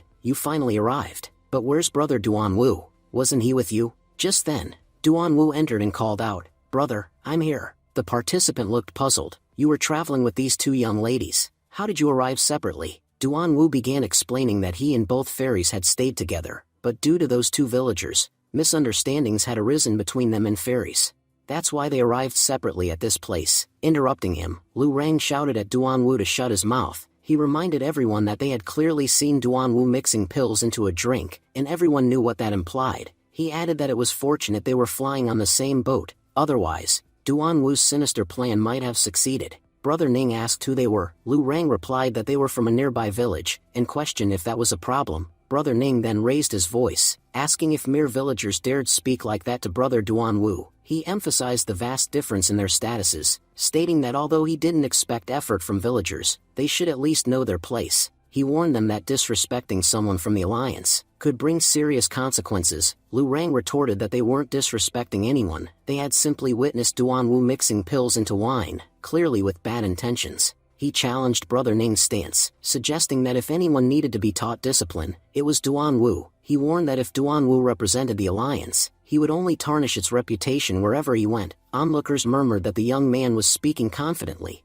and it didn't seem like he was lying. They found it hard to believe that someone like Duanwu would stoop to such behavior. Duanwu yelled back, telling everyone not to trust Lu Rang's words. He reminded them that he came from a highly respected family, and had a strong reputation within the alliance. He asked if they really believed he would do something so low despite his prestigious background. He claimed Lu Rang was merely trying to ruin his name. Lu Rang responded bluntly, saying Duanwu had done something disgraceful, and didn't even have the courage to admit it. He declared that he had encountered many awful people in life, but Duanwu was the worst of them all. Duanwu then claimed that the area was under alliance control, and outsiders weren't allowed. He questioned how two villagers had entered without permission. Turning to the guards, he ordered them to throw Lu Rang and his companion out, insisting they didn't belong there. Lu Rang shot back that people like Duanwu didn't deserve to exist in this world. He called Duanwu a burden on the earth, and said the sooner the world got rid of him, the better. Just then, Ning stepped forward and ordered the guards to escort the two villagers out.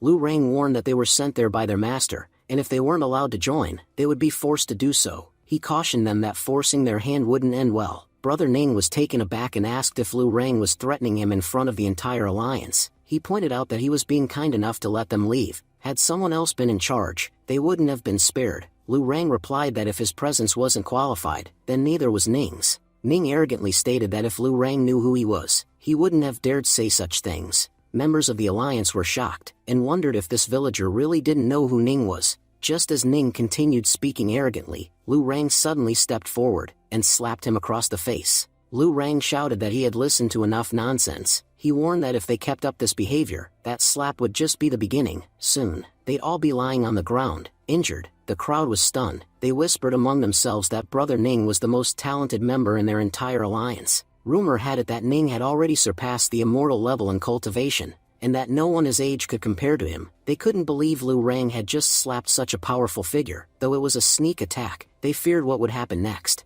After all, Ning was the grandson of the alliance chief. If the chief were here, Lu Rang wouldn't still be standing. An elder appeared, seemingly to protect Ning. He addressed Lu Rang, saying it was obvious he wasn't young. With such incredible power, he couldn't possibly be a child. The elder reminded him that the competition was for young cultivators, and it was inappropriate for a senior like him to participate. The crowd gasped in shock. They couldn't believe the young-looking boy, who seemed barely 20, was actually a powerful old cultivator. Now they understood the source of his overwhelming strength, and how he had dared to strike Ning without hesitation. Meanwhile, Lu Rang was baffled. In his mind, he wondered what nonsense the old man was spouting. He still considered himself young. Just because he was powerful didn't mean he was old. Out loud, he responded calmly, saying if they wanted to treat him like a senior, fine. But he had something to say. He criticized the alliance members for lacking manners. He urged them to learn to speak respectfully with their elders. Otherwise, with such disgraceful behavior, they would be beaten down wherever they went.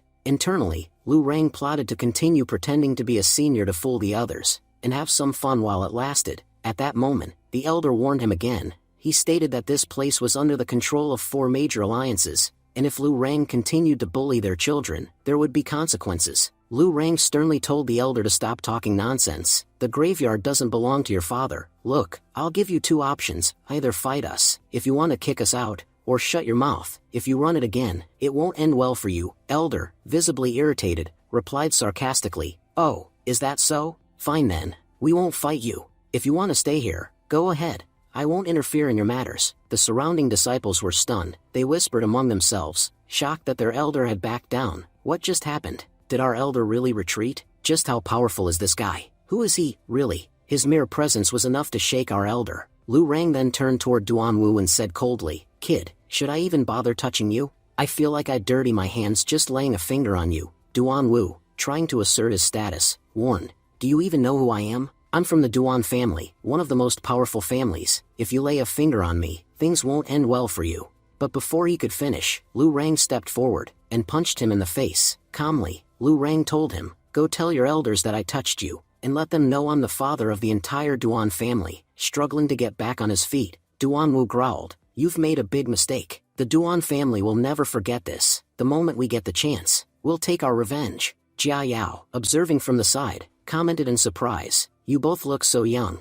I didn't realize you were seniors." Lu Rang responded politely, "Don't misunderstand, Jia Yao. These people are just spouting nonsense. Look at me. Do I look old to you?" Yu King agreed, saying, "They're only running their mouths. Because they're weak, you don't need to take their words seriously." Just then, an announcement echoed across the field. Senior Huang had arrived. As Senior Huang approached, he commented, "It looks like everyone is finally here." One of the elders stepped forward and said, "Yes, Senior, everyone is present, but I need to report 2 individuals who have been causing serious disruptions. They don't seem like young talents to me." He pointed at Lu Rang and continued, "This guy pretends to be a young cultivator around 20 years old, but I believe he's actually at the immortal level. It's impossible for someone that young to reach that level. He's clearly some ancient monster in disguise." The elder went on to accuse Lu Rang of attacking Duan Wu and Ning, and insulting their families, forcing them to kneel and beg for forgiveness. Senior Huang asked calmly, "What's your reason for being here? Everyone knows reaching the immortal level is extremely difficult. If you've truly achieved it, you must be at least 100 years old. So why are you harassing the younger generation? I request that you leave this place. Bullying the young doesn't suit someone of your stature." Coughing up blood, Lu Rang silently fumed. "I'm only 21, not even married yet, and they're calling me a grandpa? If this slander keeps up, I swear I'll never find a wife. I'll make them pay for ruining my reputation." Onlookers began murmuring, "This guy is a shameless cultivator. He's already an immortal, and yet he's bothering us for no reason." Elder Qi stepped in, saying, "Now that Elder Huang is here, aren't you afraid of anyone? I'm warning you, either leave immediately, or face Elder Huang's wrath. You have no idea how dangerous he can be." But before things could escalate further, Elder Huang raised his voice, "Elder Qi, calm down. You seem to have forgotten that our alliance doesn't support unnecessary conflict. Our belief is that peace benefits everyone." Elder Qi protested, "But he attacked our disciples, and was the first to break the rules." Elder Huang responded thoughtfully, We know nothing about his true power. If he's this skilled at hiding his age, don't you think he might also be concealing his strength? Why risk everyone's safety over this? Elder Qi countered. So, are we just going to tolerate him? Elder Huang interjected with an idea. I have a better solution. This guy claims to be young, right? Then let's give him a chance to prove it. He pointed to the bone chair and said, everyone knows that sitting on the bone chair rapidly reveals a person's true age. If he really is young, he has nothing to worry about. Let Senior Lu Rang sit on the bone chair and prove himself. Gasps rippled through the crowd. Someone whispered, that chair is extremely dangerous. If someone's age exceeds 80, they'll die instantly the moment they sit on it. Elder Huang's method is brilliant. This fraud will be exposed and eliminated. Elder Huang added, Senior, if you sit on that chair and survive, I'll accept that you're a young talent. We'll admit our mistake in judging you. Lu Rang looked at the chair, thinking, it seems pretty ordinary. What could possibly go wrong just by sitting on it? He confidently walked over and sat on the bone chair. Looking around, he said, well, what now? Everyone watched nervously, convinced he wouldn't survive. He's going to die. No way he makes it out alive. But 10 minutes passed, and nothing happened. Things remained strangely calm. Lu Rang casually remarked that he was feeling quite sleepy. He questioned what the others had even gained by making him sit on that chair. At that moment, Elder Qi commented with surprise that the boy really did seem young, barely 20 or 21 years old, and that he hadn't been lying about his age. Everyone around was left in complete shock. They murmured, an immortal at only 20? We've never heard of anything like this before. Only now did they begin to understand why no one in the Alliance dared to underestimate Lu Rang. The truth was undeniable. This boy had achieved something not even all 4 alliances combined could manage. He was the kind of once-in-a-millennium talent that the world rarely witnessed. Even Elder Huang silently admitted to himself that he hadn't expected it either. This boy truly was a remarkable genius. Had someone like him been part of their alliance earlier, things would have turned out far better. Watching Lu Rang, the hero too stood frozen in disbelief. He thought to himself, to become immortal at just 20 years old, even I haven't reached that level. Could he be my future rival? He questioned whether such power could really belong to a normal person. Then he turned to Lady Yang and said, you once called me the true hero, so why don't I, or anyone else, possess that kind of power? I need your help. I have to defeat him today. If not now, then never. Lady Yang smiled and reassured him. Don't worry, soon, opportunities will come your way that will make you far more powerful. Forget him. There will be people even stronger than him, who won't be able to stand in your path. Let them show off for now. When your time comes, no one will be able to stop you. Meanwhile, Jia smiled at Lu Rang and said, you're truly incredible, to have such immense power at just 20 years old. It's amazing. Lu Rang responded humbly, I told you I'm not that old, and this is exactly why I don't reveal my powers. I don't want people around me to be scared, or act differently. I just want to be treated normally. Honestly, my power is nothing. I'm the weakest in my village. He went on to explain that his seniors, just a year or two older than him, had already surpassed the heavenly mortal level. Once again, everyone around was left stunned. They whispered, if someone this powerful is the weakest in his village, then how powerful must the others be? They all regretted having mocked him earlier, just because he came from a village. Now, it was obvious that his village was far stronger than their entire alliance. Lu Rang thought to himself, you've all been underestimating me for so long. Now see who I really am, and the funny part is, I've barely revealed even 10% of what I can do. He smiled inwardly, knowing that his master alone had the power to change the entire world. Elder Huang, feeling humiliated, thought bitterly, this kid just publicly embarrassed me, and I can't even say anything back. He's performed a miracle at such a young age, and no one could have done this without extraordinary guidance. Maybe his village really is home to some incredible people. Lu Rang then addressed everyone directly, you all saw the extent of my powers just now. I know you're wondering how someone can acquire strength like this. So, ladies and gentlemen, let me ask you a question. Your answers will determine what happens next. He turned to one of the women and added with a smirk, by the way, miss, you're looking quite gorgeous. If you'd like, you could come to our home and cook. Working as a cook for us would be a great opportunity for someone like you. You have no idea what you could achieve through that. Irritated, the girl snapped back. Who do you think I am? You can keep your powers to yourself. I'm not your servant, and I'm not going to work for you. Lu Rang replied with disappointment. I gave you such a golden opportunity, and you threw it away just like that. None of you are worthy of becoming my master's disciple, but there are still many jobs you could have done. He went on mockingly. We have a lot of cows and pigs back home. You could have taken care of them. I struggle with cutting grass. You could have helped there too. Some of you could even draw water from the well. I was offering you all incredible opportunities, but you mistook it for labor. He ended with a grin. You just missed the biggest opportunity of your lives. One day, you'll regret it. You'll wonder why you didn't feed the cows and pigs with us. why you didn't roll in the mud with them, or even drink a glass of water from our well. You'll regret all of it. The members of the alliance spoke up in frustration. You're crossing the line. Yes, we admit you're powerful, but that doesn't give you the right to insult us. It's not like we're weak either. You're just stronger than us, and that's made you arrogant. If our powerful elders were here, you wouldn't dare speak like this. Consider yourself lucky that none of them are present. At that moment, Elder Huang intervened and said calmly, "Everyone, please settle down. We all know why we're here, to break the formation, so let's focus on the task at hand." Then Lu Rang looked surprised and said, "Break the formation? I didn't know that's what we came here to do." Qing Wan responded, "Wait, you really didn't know? Listen carefully, there are 9 incredibly complex chess formations here. They're extremely difficult to break. All the aged masters who tried sitting on the bone chair began aging rapidly, and died soon after. That's why only young individuals have been summoned here, to solve these chess puzzles. If we break them, the formation will naturally collapse." Suddenly, a surge of energy burst forth from the depths of the forest. Lu Xing, observing the field, thought to himself, "Just as I suspected, this game is completely different from anything I've faced before. No matter how many strategies I come up with, the game keeps getting trickier. It doesn't even feel like a regular chess match. It's as if 2 powerful forces are at war, and only the victor gets to live. The loser dies. I've never played a game this intense, and honestly, I'm afraid this might be the last one I ever play." Meanwhile, members of Lu Xing's alliance were watching anxiously. One of them whispered, "That's Lu Xing, our best chess player. He once defeated a powerful master, when he was just 5 years old." A girl among them added, "These chess games aren't normal. Each board is filled with thousands of formations. You can only progress by breaking through each one. No matter how talented someone is, solving them is incredibly hard." Just then, someone shouted, "Look, Lu Xing has made his first move." As Lu Xing moved his piece forward, the spirit across from him responded immediately with its own. Watching the match unfold, Lu Rang thought, "I have to admit, both of them are highly skilled. They've started off strong, but, as more moves were exchanged, the tide quickly turned against Lu Xing. His expression shifted, fear of defeat clearly etched on his face. The alliance members grew uneasy. This game is so tough that even Lu Xing, who's never lost a match in his life, is struggling just a few moves in. Do you think he'll be able to win this one? Then, with a deep breath, Lu Xing played his final move, and successfully cracked the first chess game. Everyone erupted in celebration. "You're amazing, Lu Xing. You're the first person to crack the first chessboard." Others in the crowd echoed the sentiment. "We heard that Lu Xing has never lost. Even when he faced overwhelmingly powerful opponents, he never backed down, so how could he possibly lose to some formations?" Another person added, "It's not just the Deyuan Alliance.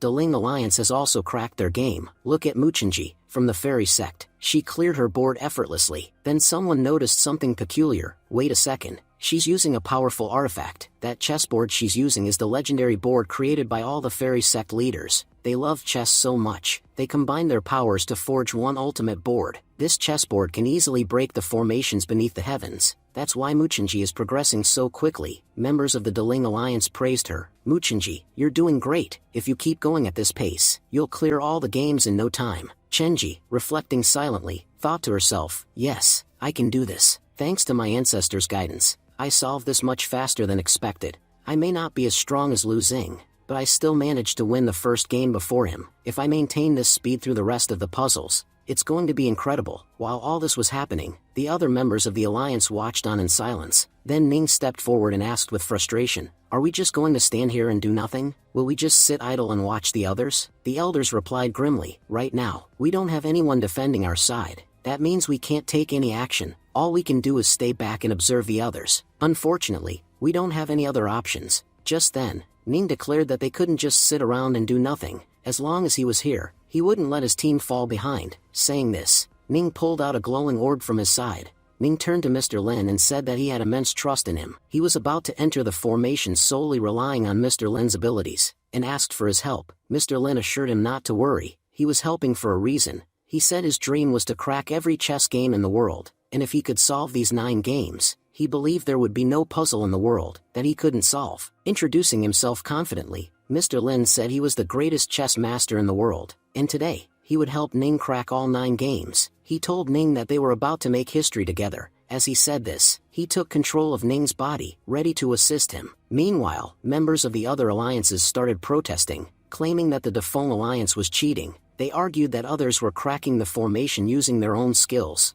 but the Defong Alliance had inserted another master's soul into one of their players. giving them an unfair advantage. Ning thought to himself that he wouldn't lose today, no matter what. On the other side, Lu Xing was struggling, but had just managed to crack the second game. Miss Mu had also completed her third game, but in the process, her chessboard broke apart. Up until now, she had relied on her board's special properties to play effectively. With it destroyed, her situation was about to become much more difficult. Ning quickly cracked his first game, and immediately moved on to the second with the same momentum. An alliance member commented that while Mr. Lin was helping Ning, he still felt Ning would face serious difficulties, especially the final game, which he believed Ning wouldn't be able to handle at all. Lu Rang scoffed and called Ning a fool. He claimed that Master Lin wasn't helping Ning at all. Instead, he was deceiving him. Lin Zhai was the #1 chess master in the world. If he were truly helping, Ning would have cracked the second game by now. Master Lin wasn't aiding him, and yet Ning still blindly trusted him. Annoyed, Ning snapped back, telling him to shut his mouth. He said he knew their default alliance wasn't liked by many, and understood that others had their reasons, but that didn't give them the right to insult Master Lin, who had chosen to support them. Just then, Lin Zhai suddenly withdrew his support from Ning. As a result, Ning failed to crack the game. Shocked, he asked how this could be possible. Why would Master Lin abandon him halfway through? Lu Rang turned to Miss Qing and said it was time to leave. He admitted that none of the participants seemed capable of cracking all 9 games. He had tried to help the foolish Ning, but Ning hadn't understood a thing. What just happened to him would soon happen to the rest. Meanwhile, Lu Xing successfully cracked his third game. However, as he did, his body aged rapidly. Once youthful, he now looked significantly older. Realizing the danger, he thought to himself that if he didn't complete the remaining 6 games quickly, he would die of old age. Watching him, Lu Rang commented that Lu Xing now looked like his own grandfather. He was the only one playing strategically, but even he might not be able to clear all the games. Lu Rang concluded that Lu Xing was in a terrible state and decided to leave to observe other players, saying no one here would be able to do anything impressive. At that moment, a new contestant stepped forward and began playing. The crowd was stunned, wondering who he was and why they had never heard of him. Without asking anyone, he simply walked in and started playing, which led everyone to suspect that he wasn't part of any alliance, but rather a native of Huangtian, which explained his familiarity with the surroundings. The mysterious player thought to himself, everyone is wondering who I am. Soon, the entire world will know that I'm the hero of this world. He then called out to Lady Yang, asking her to assist him. He was confident about how to crack the second game. Her help had made the first one easy. Lady Yang replied, "Do you think I'm not trying? I am, but this game is incredibly hard to solve." With her assistance, Jiao Wu managed to crack not just 1, but 3 consecutive games. Jiao Wu thought with pride, after today, these people will start seeing me as a hero. They'll finally recognize how amazing I am. And once I become a hero, I swear I'll keep at least 100 concubines. Elder Huang observed and remarked, this kid has already won 3 games, and that too at incredible speed. Unlike others, he doesn't have any special artifacts. He's relying purely on his intelligence. Honestly, when it comes to chess, he might even be better than Lu Xing. Junior, judging by your appearance, it seems you're from Hongtian State. I know life is hard for people from there. My name is Huang Zue from the Zue family. I'd like to make you an offer. Join our family. We have many powerful immortals, and with your talent and our resources, you could reach great heights. Whatever you need, we can provide it. Jiao Wu responded casually, I don't mind joining your family, but first, I need a few girls. Then, pointing toward the crowd, he gestured for 3 girls to come forward. Lu Rang, clearly shocked, muttered, this guy is seriously weird. He just won 3 games, and instead of focusing on the 4th one, he's busy choosing concubines. I've never seen anyone like him. On the other hand, King Lan commented, Mr. Jiao Wu is quite young, and the interesting thing is, despite being this talented, he isn't affiliated with any sect. That's why all the sects would want him. In return for recruiting him, they'll be willing to offer anything, be it resources or even women. If he wants girls, he'll get plenty. Jiao Wu smirked and said to Lu Rang, you don't need to be jealous of me, and let's be clear, you'll never be on my level. I'm offering an opportunity. Any girl who wants to come to me can do so now. I guarantee you won't get a better chance in the future. Everyone knows the kind of benefits they'll gain by being close to me, so don't waste time. Step forward. Looking directly at King Lan and Jia Yao, Jiao Wu said, why are you two just standing there? You can come here. I'll make you my first concubines. Compared to the others, you'll hold a special position. Jia Yao firmly replied, we're not coming to you. Our fairy sect doesn't need a man to rely on. Jiao Wu chuckled and responded, I know why you're refusing. You think that chubby guy is impressive, so you're staying loyal to him. But if you wait, I'll become way more powerful in no time. You already see how similar our ages are. In 5 years, I'll surpass him in cultivation by a mile. When that time comes, You won't even have a chance to come near me. Right now, I'm offering you a golden opportunity. Who knows what the future holds? There might not be a tomorrow. Lu Rang scoffed and whispered, this guy is seriously insane. He wins 3 games and then starts bargaining with girls as if they're rewards. Who does he think he is? King Wan frowned and confronted Jiao Wu. You should be focusing on the game, not on the girls. So far, you've only cracked 3 games. The 4th one is going to be way more difficult. No one has ever solved it. First crack the game, then talk to us. Jiao Wu arrogantly replied.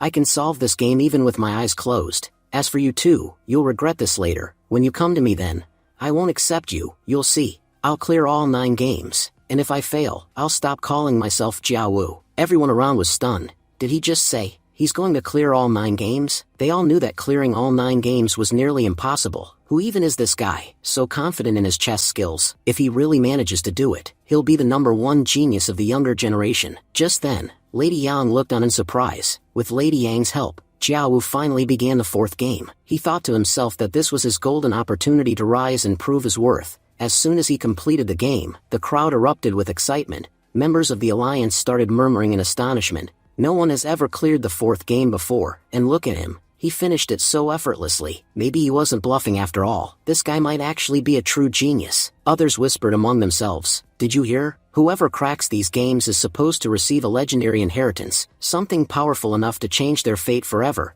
and judging by how he's performing, he just might be the one chosen for it. Imagine how powerful he'll become if he already has this much talent even before inheriting anything. One voice even sighed wistfully. If only we were girls, we could have stuck close to him and secured a dazzling future too. A few girls made their way to Jiao Wu and spoke flirtatiously. One of them said, Mr. Jiao Wu, if you manage to crack just 1 more game, we'll be ready to do anything you want, whatever you like. We'll make sure it becomes part of your daily life. We promise. We'll make you incredibly happy. Another chimed in, yes, Mr. Jiao Wu, if you win this, there's nothing we won't do for you, and you do understand what we're talking about, right? Hearing this, Jiao Wu couldn't help but smile with satisfaction. He thought his life was finally turning into the dream he had always longed for. I've lived most of my life in poverty. I didn't even have a single girl in my life. But now, I'm on the verge of getting wealth, power, comfort, and girls beyond imagination. I can't even believe how amazing my life is about to become. Thank you, Lady Yang. Turning back toward the 2 girls who had rejected him earlier, he declared, listen,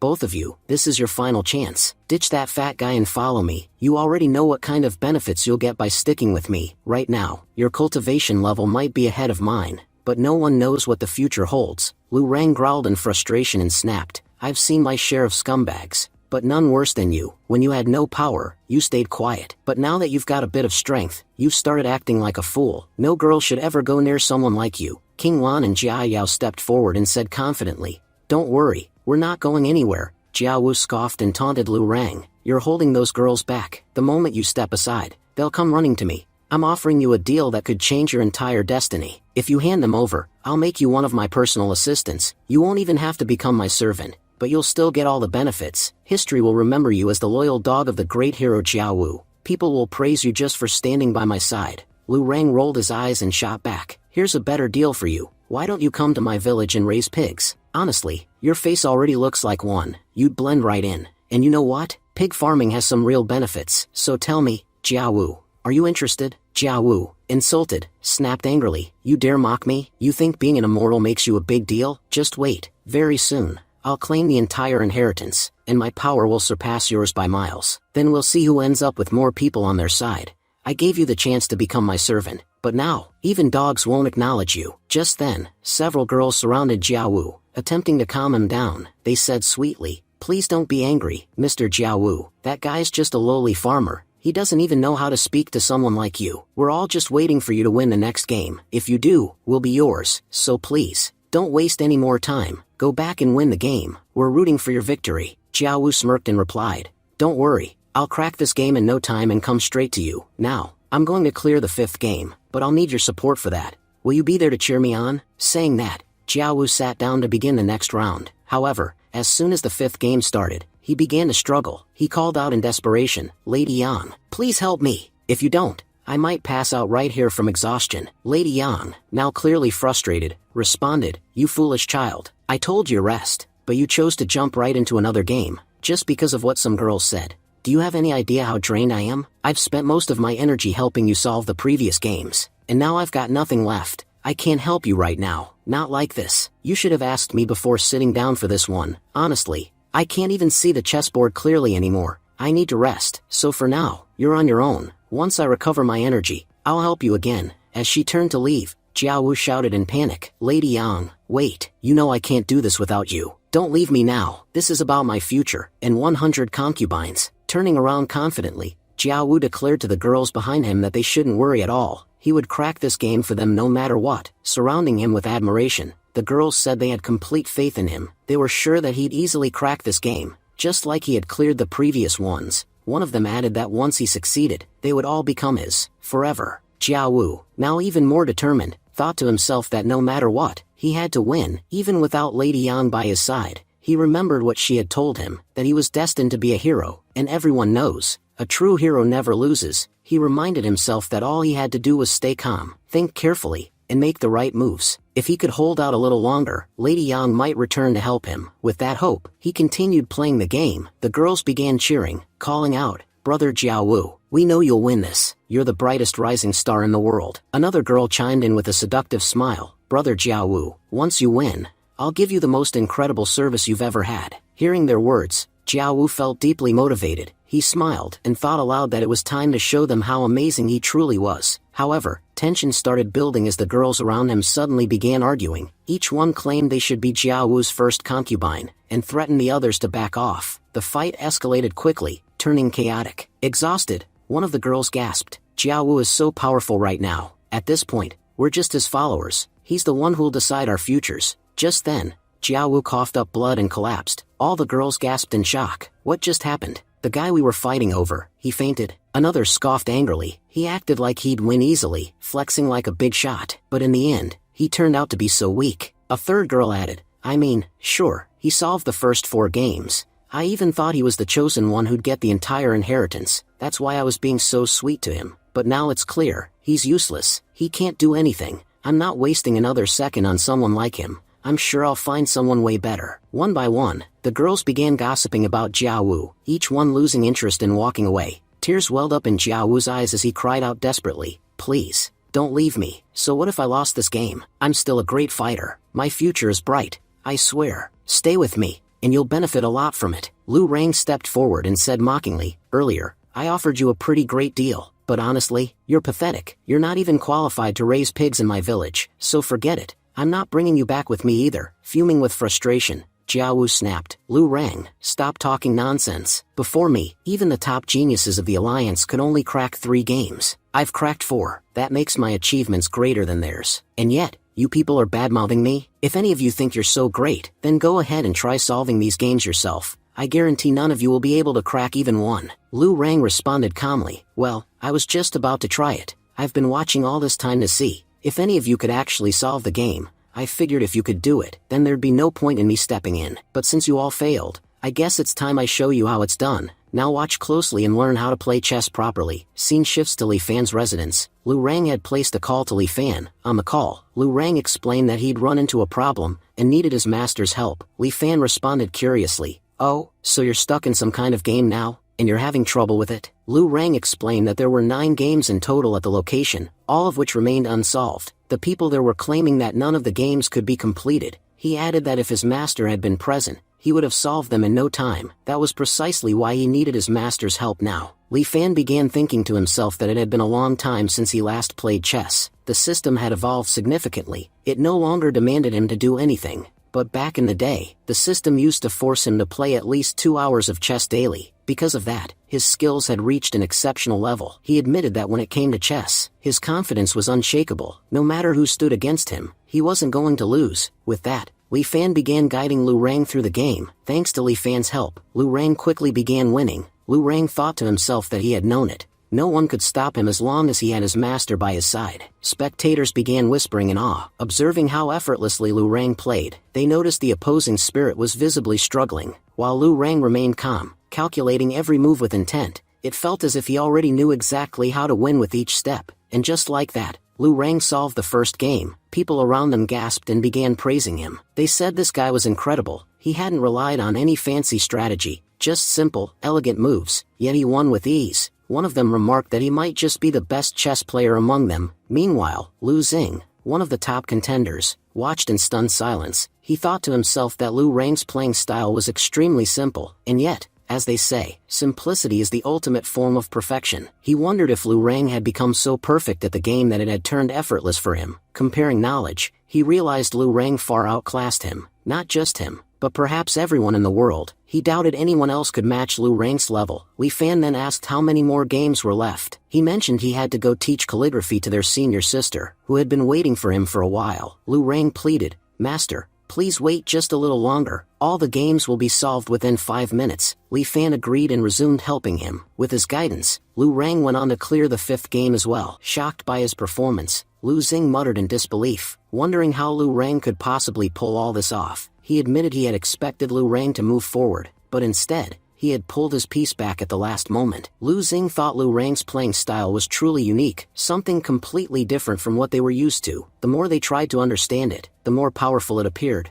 Other onlookers, equally stunned, commented on how incredible the guy was. Even Jiao Wu hadn't made it this far, and yet here was Lu Rang, calm, sweatless, and breezing through. Another participant chimed in, asking why anyone was even comparing Jiao Wu to Lu Rang. There was no comparison. Jiao Wu used to take nearly an hour to solve just one game, while Lu Rang only needed a few moves. With each round, instead of slowing down, Lu Rang was getting faster. They admitted, Lu Rang was a genius. If he continued at this pace and completed the game, there wouldn't be anyone in their generation who could rival him. And the most shocking part, he was doing all this without any special artifact. How was that even possible? Lu Rang himself muttered that this formation clearly didn't want him to win. That's why it kept throwing tricks his way. He believed that if his master hadn't been with him, he would have already lost. But this stupid formation didn't know one thing. While his master stood by his side, no matter how tough the game became, it couldn't defeat him. There simply wasn't a game in this world that could beat his master. Because of Lu Rang's consistent victories, the game itself seemed to grow frustrated. Unable to contain itself, the formation changed its structure halfway through. Lu Xing, stunned again, questioned what had just happened. He couldn't believe his eyes. The game had become so intense that even the formation couldn't think of a way to counter Lu Rang's moves. Out of fear of losing, the formation made the game even harder, hoping to prevent Lu Rang from winning. Lu Xing asked himself, who exactly was Lu Rang? How could he dominate a game like this? He wondered how Lu Rang would solve the current game. It was far more difficult than any of the earlier ones. In fact, if he had been in his place, he would have lost on the very first move. Even for Lu Rang, this was going to be a serious challenge. Meanwhile, watching the game, Li Fan thought to himself that the opponent had changed tactics. They had been constantly attacking earlier, but now that the offensive strategy had failed, they'd switched to defense. Li Fan smirked, thinking that breaking through defenses would be even more fun. He admitted the game had now become much more interesting. When the enemy was focused on attacking, they left too many gaps, which made victory easy. But now, with a defensive approach, they'd have to think more strategically. Li Fan then gave a command. Lu Rang should start attacking. They didn't need to defend anymore. They had to go all out. Lu Rang immediately followed Li Fan's instructions and began launching calculated attacks. Li Fan couldn't help but admire Lu Rang's obedience. He noted that the boy was great at following instructions. Whatever Li Fan said, Lu Rang executed perfectly. He thought that if Lu Rang kept listening like this, they would finish the game in no time. Then he could return and teach the remaining 2 disciples about formations. As soon as Lu Rang solved the game, the barrier inside the formation shattered, releasing a powerful surge of energy. Everyone watching was stunned, and began commenting on how much the formation had weakened. The current game's setup had been altered, making it significantly harder than before, but it seemed that difficulty only applied to people like them. For Lu Rang, even this level of challenge was child's play. He had dismantled the entire formation in just 10 moves. They questioned how Lu Rang was achieving victory in so few moves. Was he perhaps a reincarnation of some ancient chess god? Because no ordinary human could do something like this. They all agreed, this world was incredibly lucky to have a genius like him. Even King Lan remarked that Brother Dugu should be told just how talented his younger brother was. She admitted that the moment she saw Lu Rang,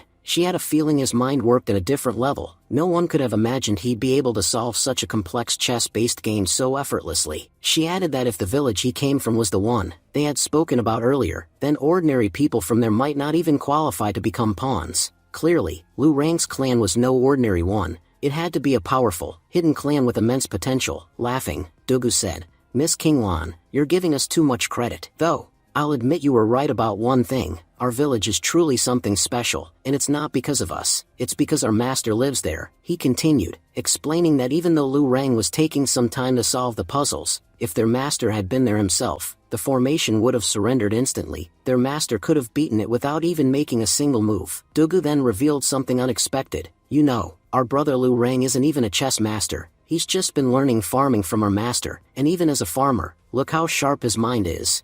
Meanwhile, Lu Rang had already cracked the 5th game in just 13 moves, and then the 6th game in only 19. His winning streak had grown so overwhelming that even the skeleton overseeing the game was getting visibly angry. Lu Rang noted aloud that the skeleton seemed furious with him, and was starting to release spiritual energy and rage. He guessed that the spirit controlling the formation never expected anyone to crack the game, but Lu Rang declared that the spirit was wrong. As long as his master existed in this world, there was no such thing as an impossible task. If his master chose to take on any challenge, success was guaranteed. The spirit, now trembling with rage, began to reveal its original form. It was furious and thought to itself that Lu Rang had to be stopped, no matter what. If not, he would completely destroy the formation. The spirit vowed to increase the game's difficulty, no matter how hard it had to make it. A girl standing nearby stared in disbelief. She couldn't believe her eyes. Lu Rang had played so well that the very spirit who created the game was now forced to reveal itself. She observed how frustrated the spirit looked. After all, it had designed the game to be unsolvable by anyone in the world, yet here was a 20-year-old solving it like child's play. It was driving the spirit mad. She whispered that the next game was going to get far more intense, and watching it unfold was going to be thrilling.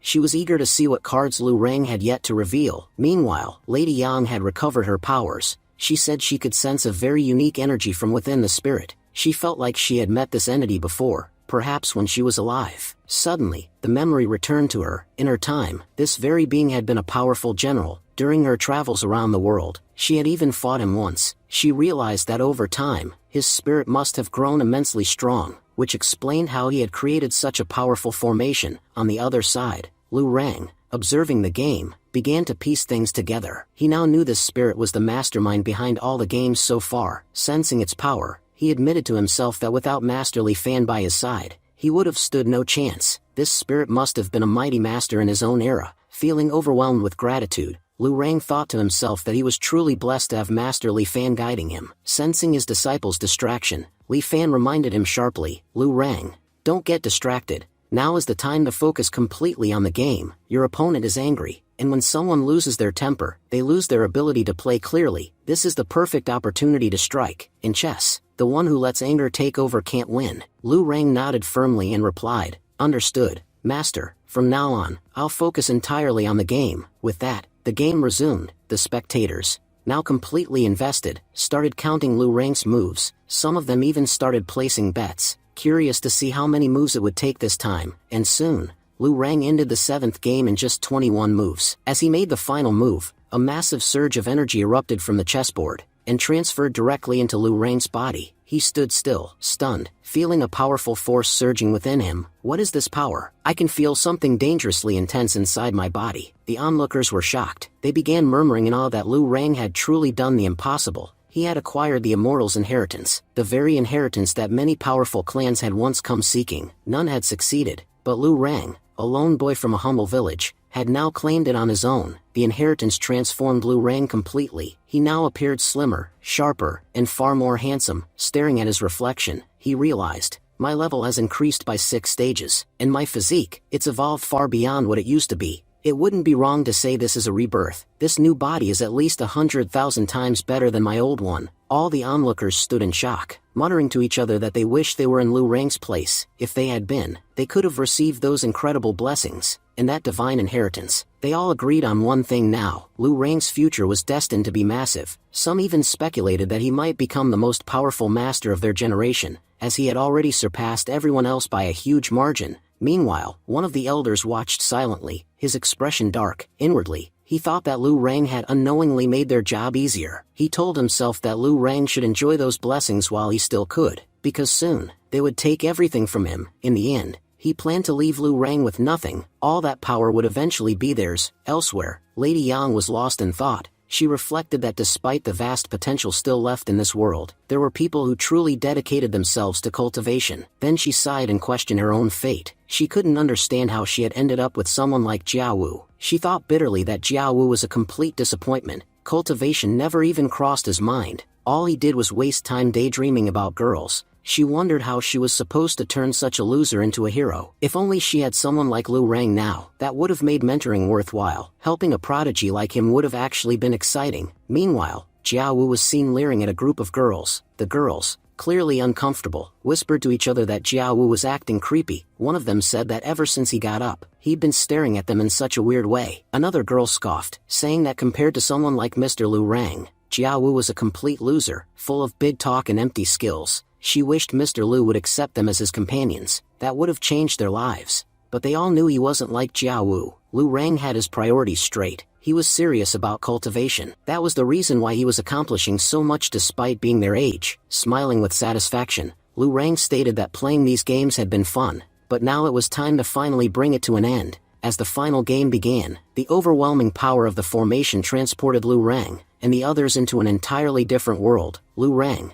assessing the situation, thought to himself that this game would likely be the hardest of all. According to Master Li Fan's instructions, the spirit had become so frustrated that it completely altered the rules of this match. He realized that not only his own life but also the lives of everyone present were at stake. The spirit had made both itself and Lu Rang the main pieces of the game, using everyone else as mere chess pieces. Lu Rang concluded that if he won, they would all survive, and he'd finally be able to escape this cursed game. But if he lost, everyone there would be eliminated first, and he would remain eternally trapped inside the formation. Lu Rang understood just how dangerous the spirit's methods were. This formation was designed to either grant everything to the winner, or completely destroy the loser. Even the alliance members watching were stunned, asking themselves what the hell was going on. A moment ago, they had been standing on solid ground. Now they were all caught up in this chess game. One of them recalled that Master had assured them only participants would be pulled into the formation. So how had all of them ended up here? Was it possible the formation had forcibly dragged them in too? And now, their lives hung in the balance, depending entirely on whether Lu Rang won or lost. At that moment, the spirit made its first move.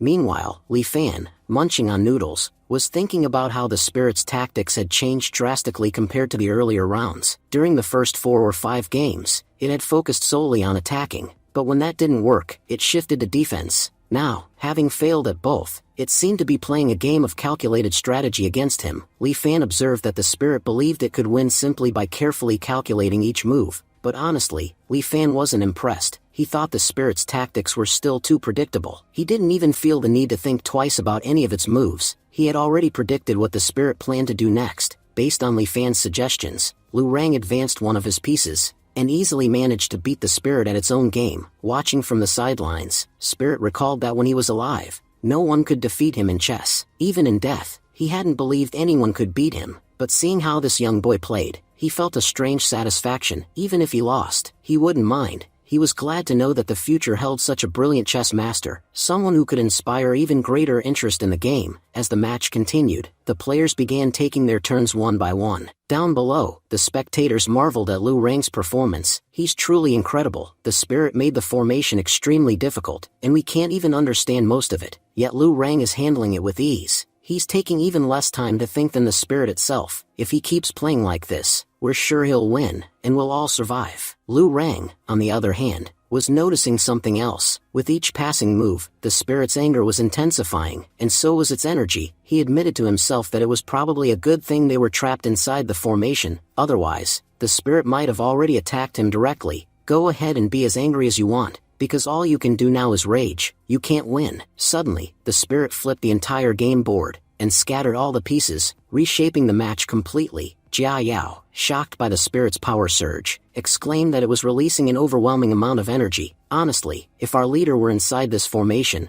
I can guarantee she wouldn't be able to stand against the spirit. She admitted Lu Rang was truly extraordinary for holding out this long. Qing Wan told the others not to worry about Lu Rang. He's far more capable than any of us imagined. We've only seen a small glimpse of his talent. Even we don't know what else he's capable of. Another girl chimed in. Honestly, when Lu Rang told us we weren't even worthy of raising pigs in the village, I was really mad at him. But now I finally understand why he said that. Meanwhile, Lu Rang thanked his master sincerely for helping him this far. He admitted that throughout the past 8 games, he had been observing him carefully, trying to understand how he was able to win each match so flawlessly. Now, he finally understood what it truly meant to play chess correctly. With newfound confidence, Lu Rang said he believed he could finish this final game on his own. He reassured his master not to worry, his disciple would take over from here, and he would make sure his master's efforts wouldn't go to waste. Li Fan responded with a smile, saying that he was heading off to teach calligraphy to Lu Rang's senior sister. If you have any doubts, feel free to ask me anytime. Right after that,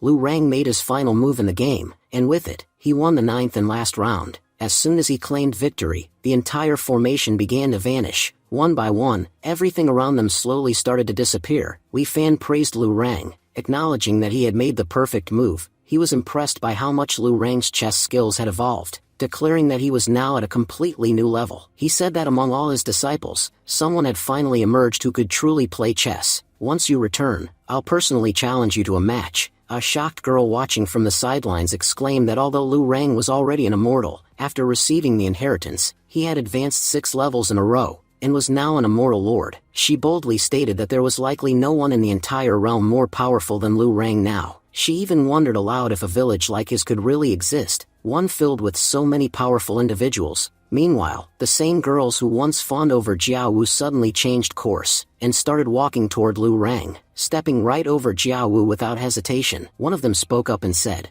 "Mr. Lu Rang, if you want, we could become your maids for life. Please, just accept us. We all want to stay by your side. Just tell us what we have to do to be with you." Lu Rang chuckled and replied that it was good to hear they wanted to join him now. He reminded them that he had asked them earlier to come live in his village, but back then, they had refused the offer, simply because they didn't want to take care of pigs. But now, after seeing what I'm capable of, you suddenly think you've stumbled upon a golden opportunity. One girl, looking slightly embarrassed, admitted that they hadn't understood him before. But now, they realized what was truly good for them. She also added with a grin that pigs were actually her favorite animals. "I've been playing with them since I was a child. Raising them would be a joy for me." Another girl jumped in, claiming that her heart had always been connected to pigs. She believed there was no better candidate than her when it came to raising them. Then, a third girl spoke up with surprising enthusiasm, insisting, "Please choose me. You may think I look human, but our ancestors were pigs. Through cultivation, we've gained human form. Even now, many in our family still remain as pigs. No one can understand a pig better than another pig. If I raise them, they'll grow strong and healthy, so please pick me. Look, even my face resembles a pig." Lu Rang laughed and explained that his master had told him to bring along anyone who was genuinely interested in joining them. For that reason,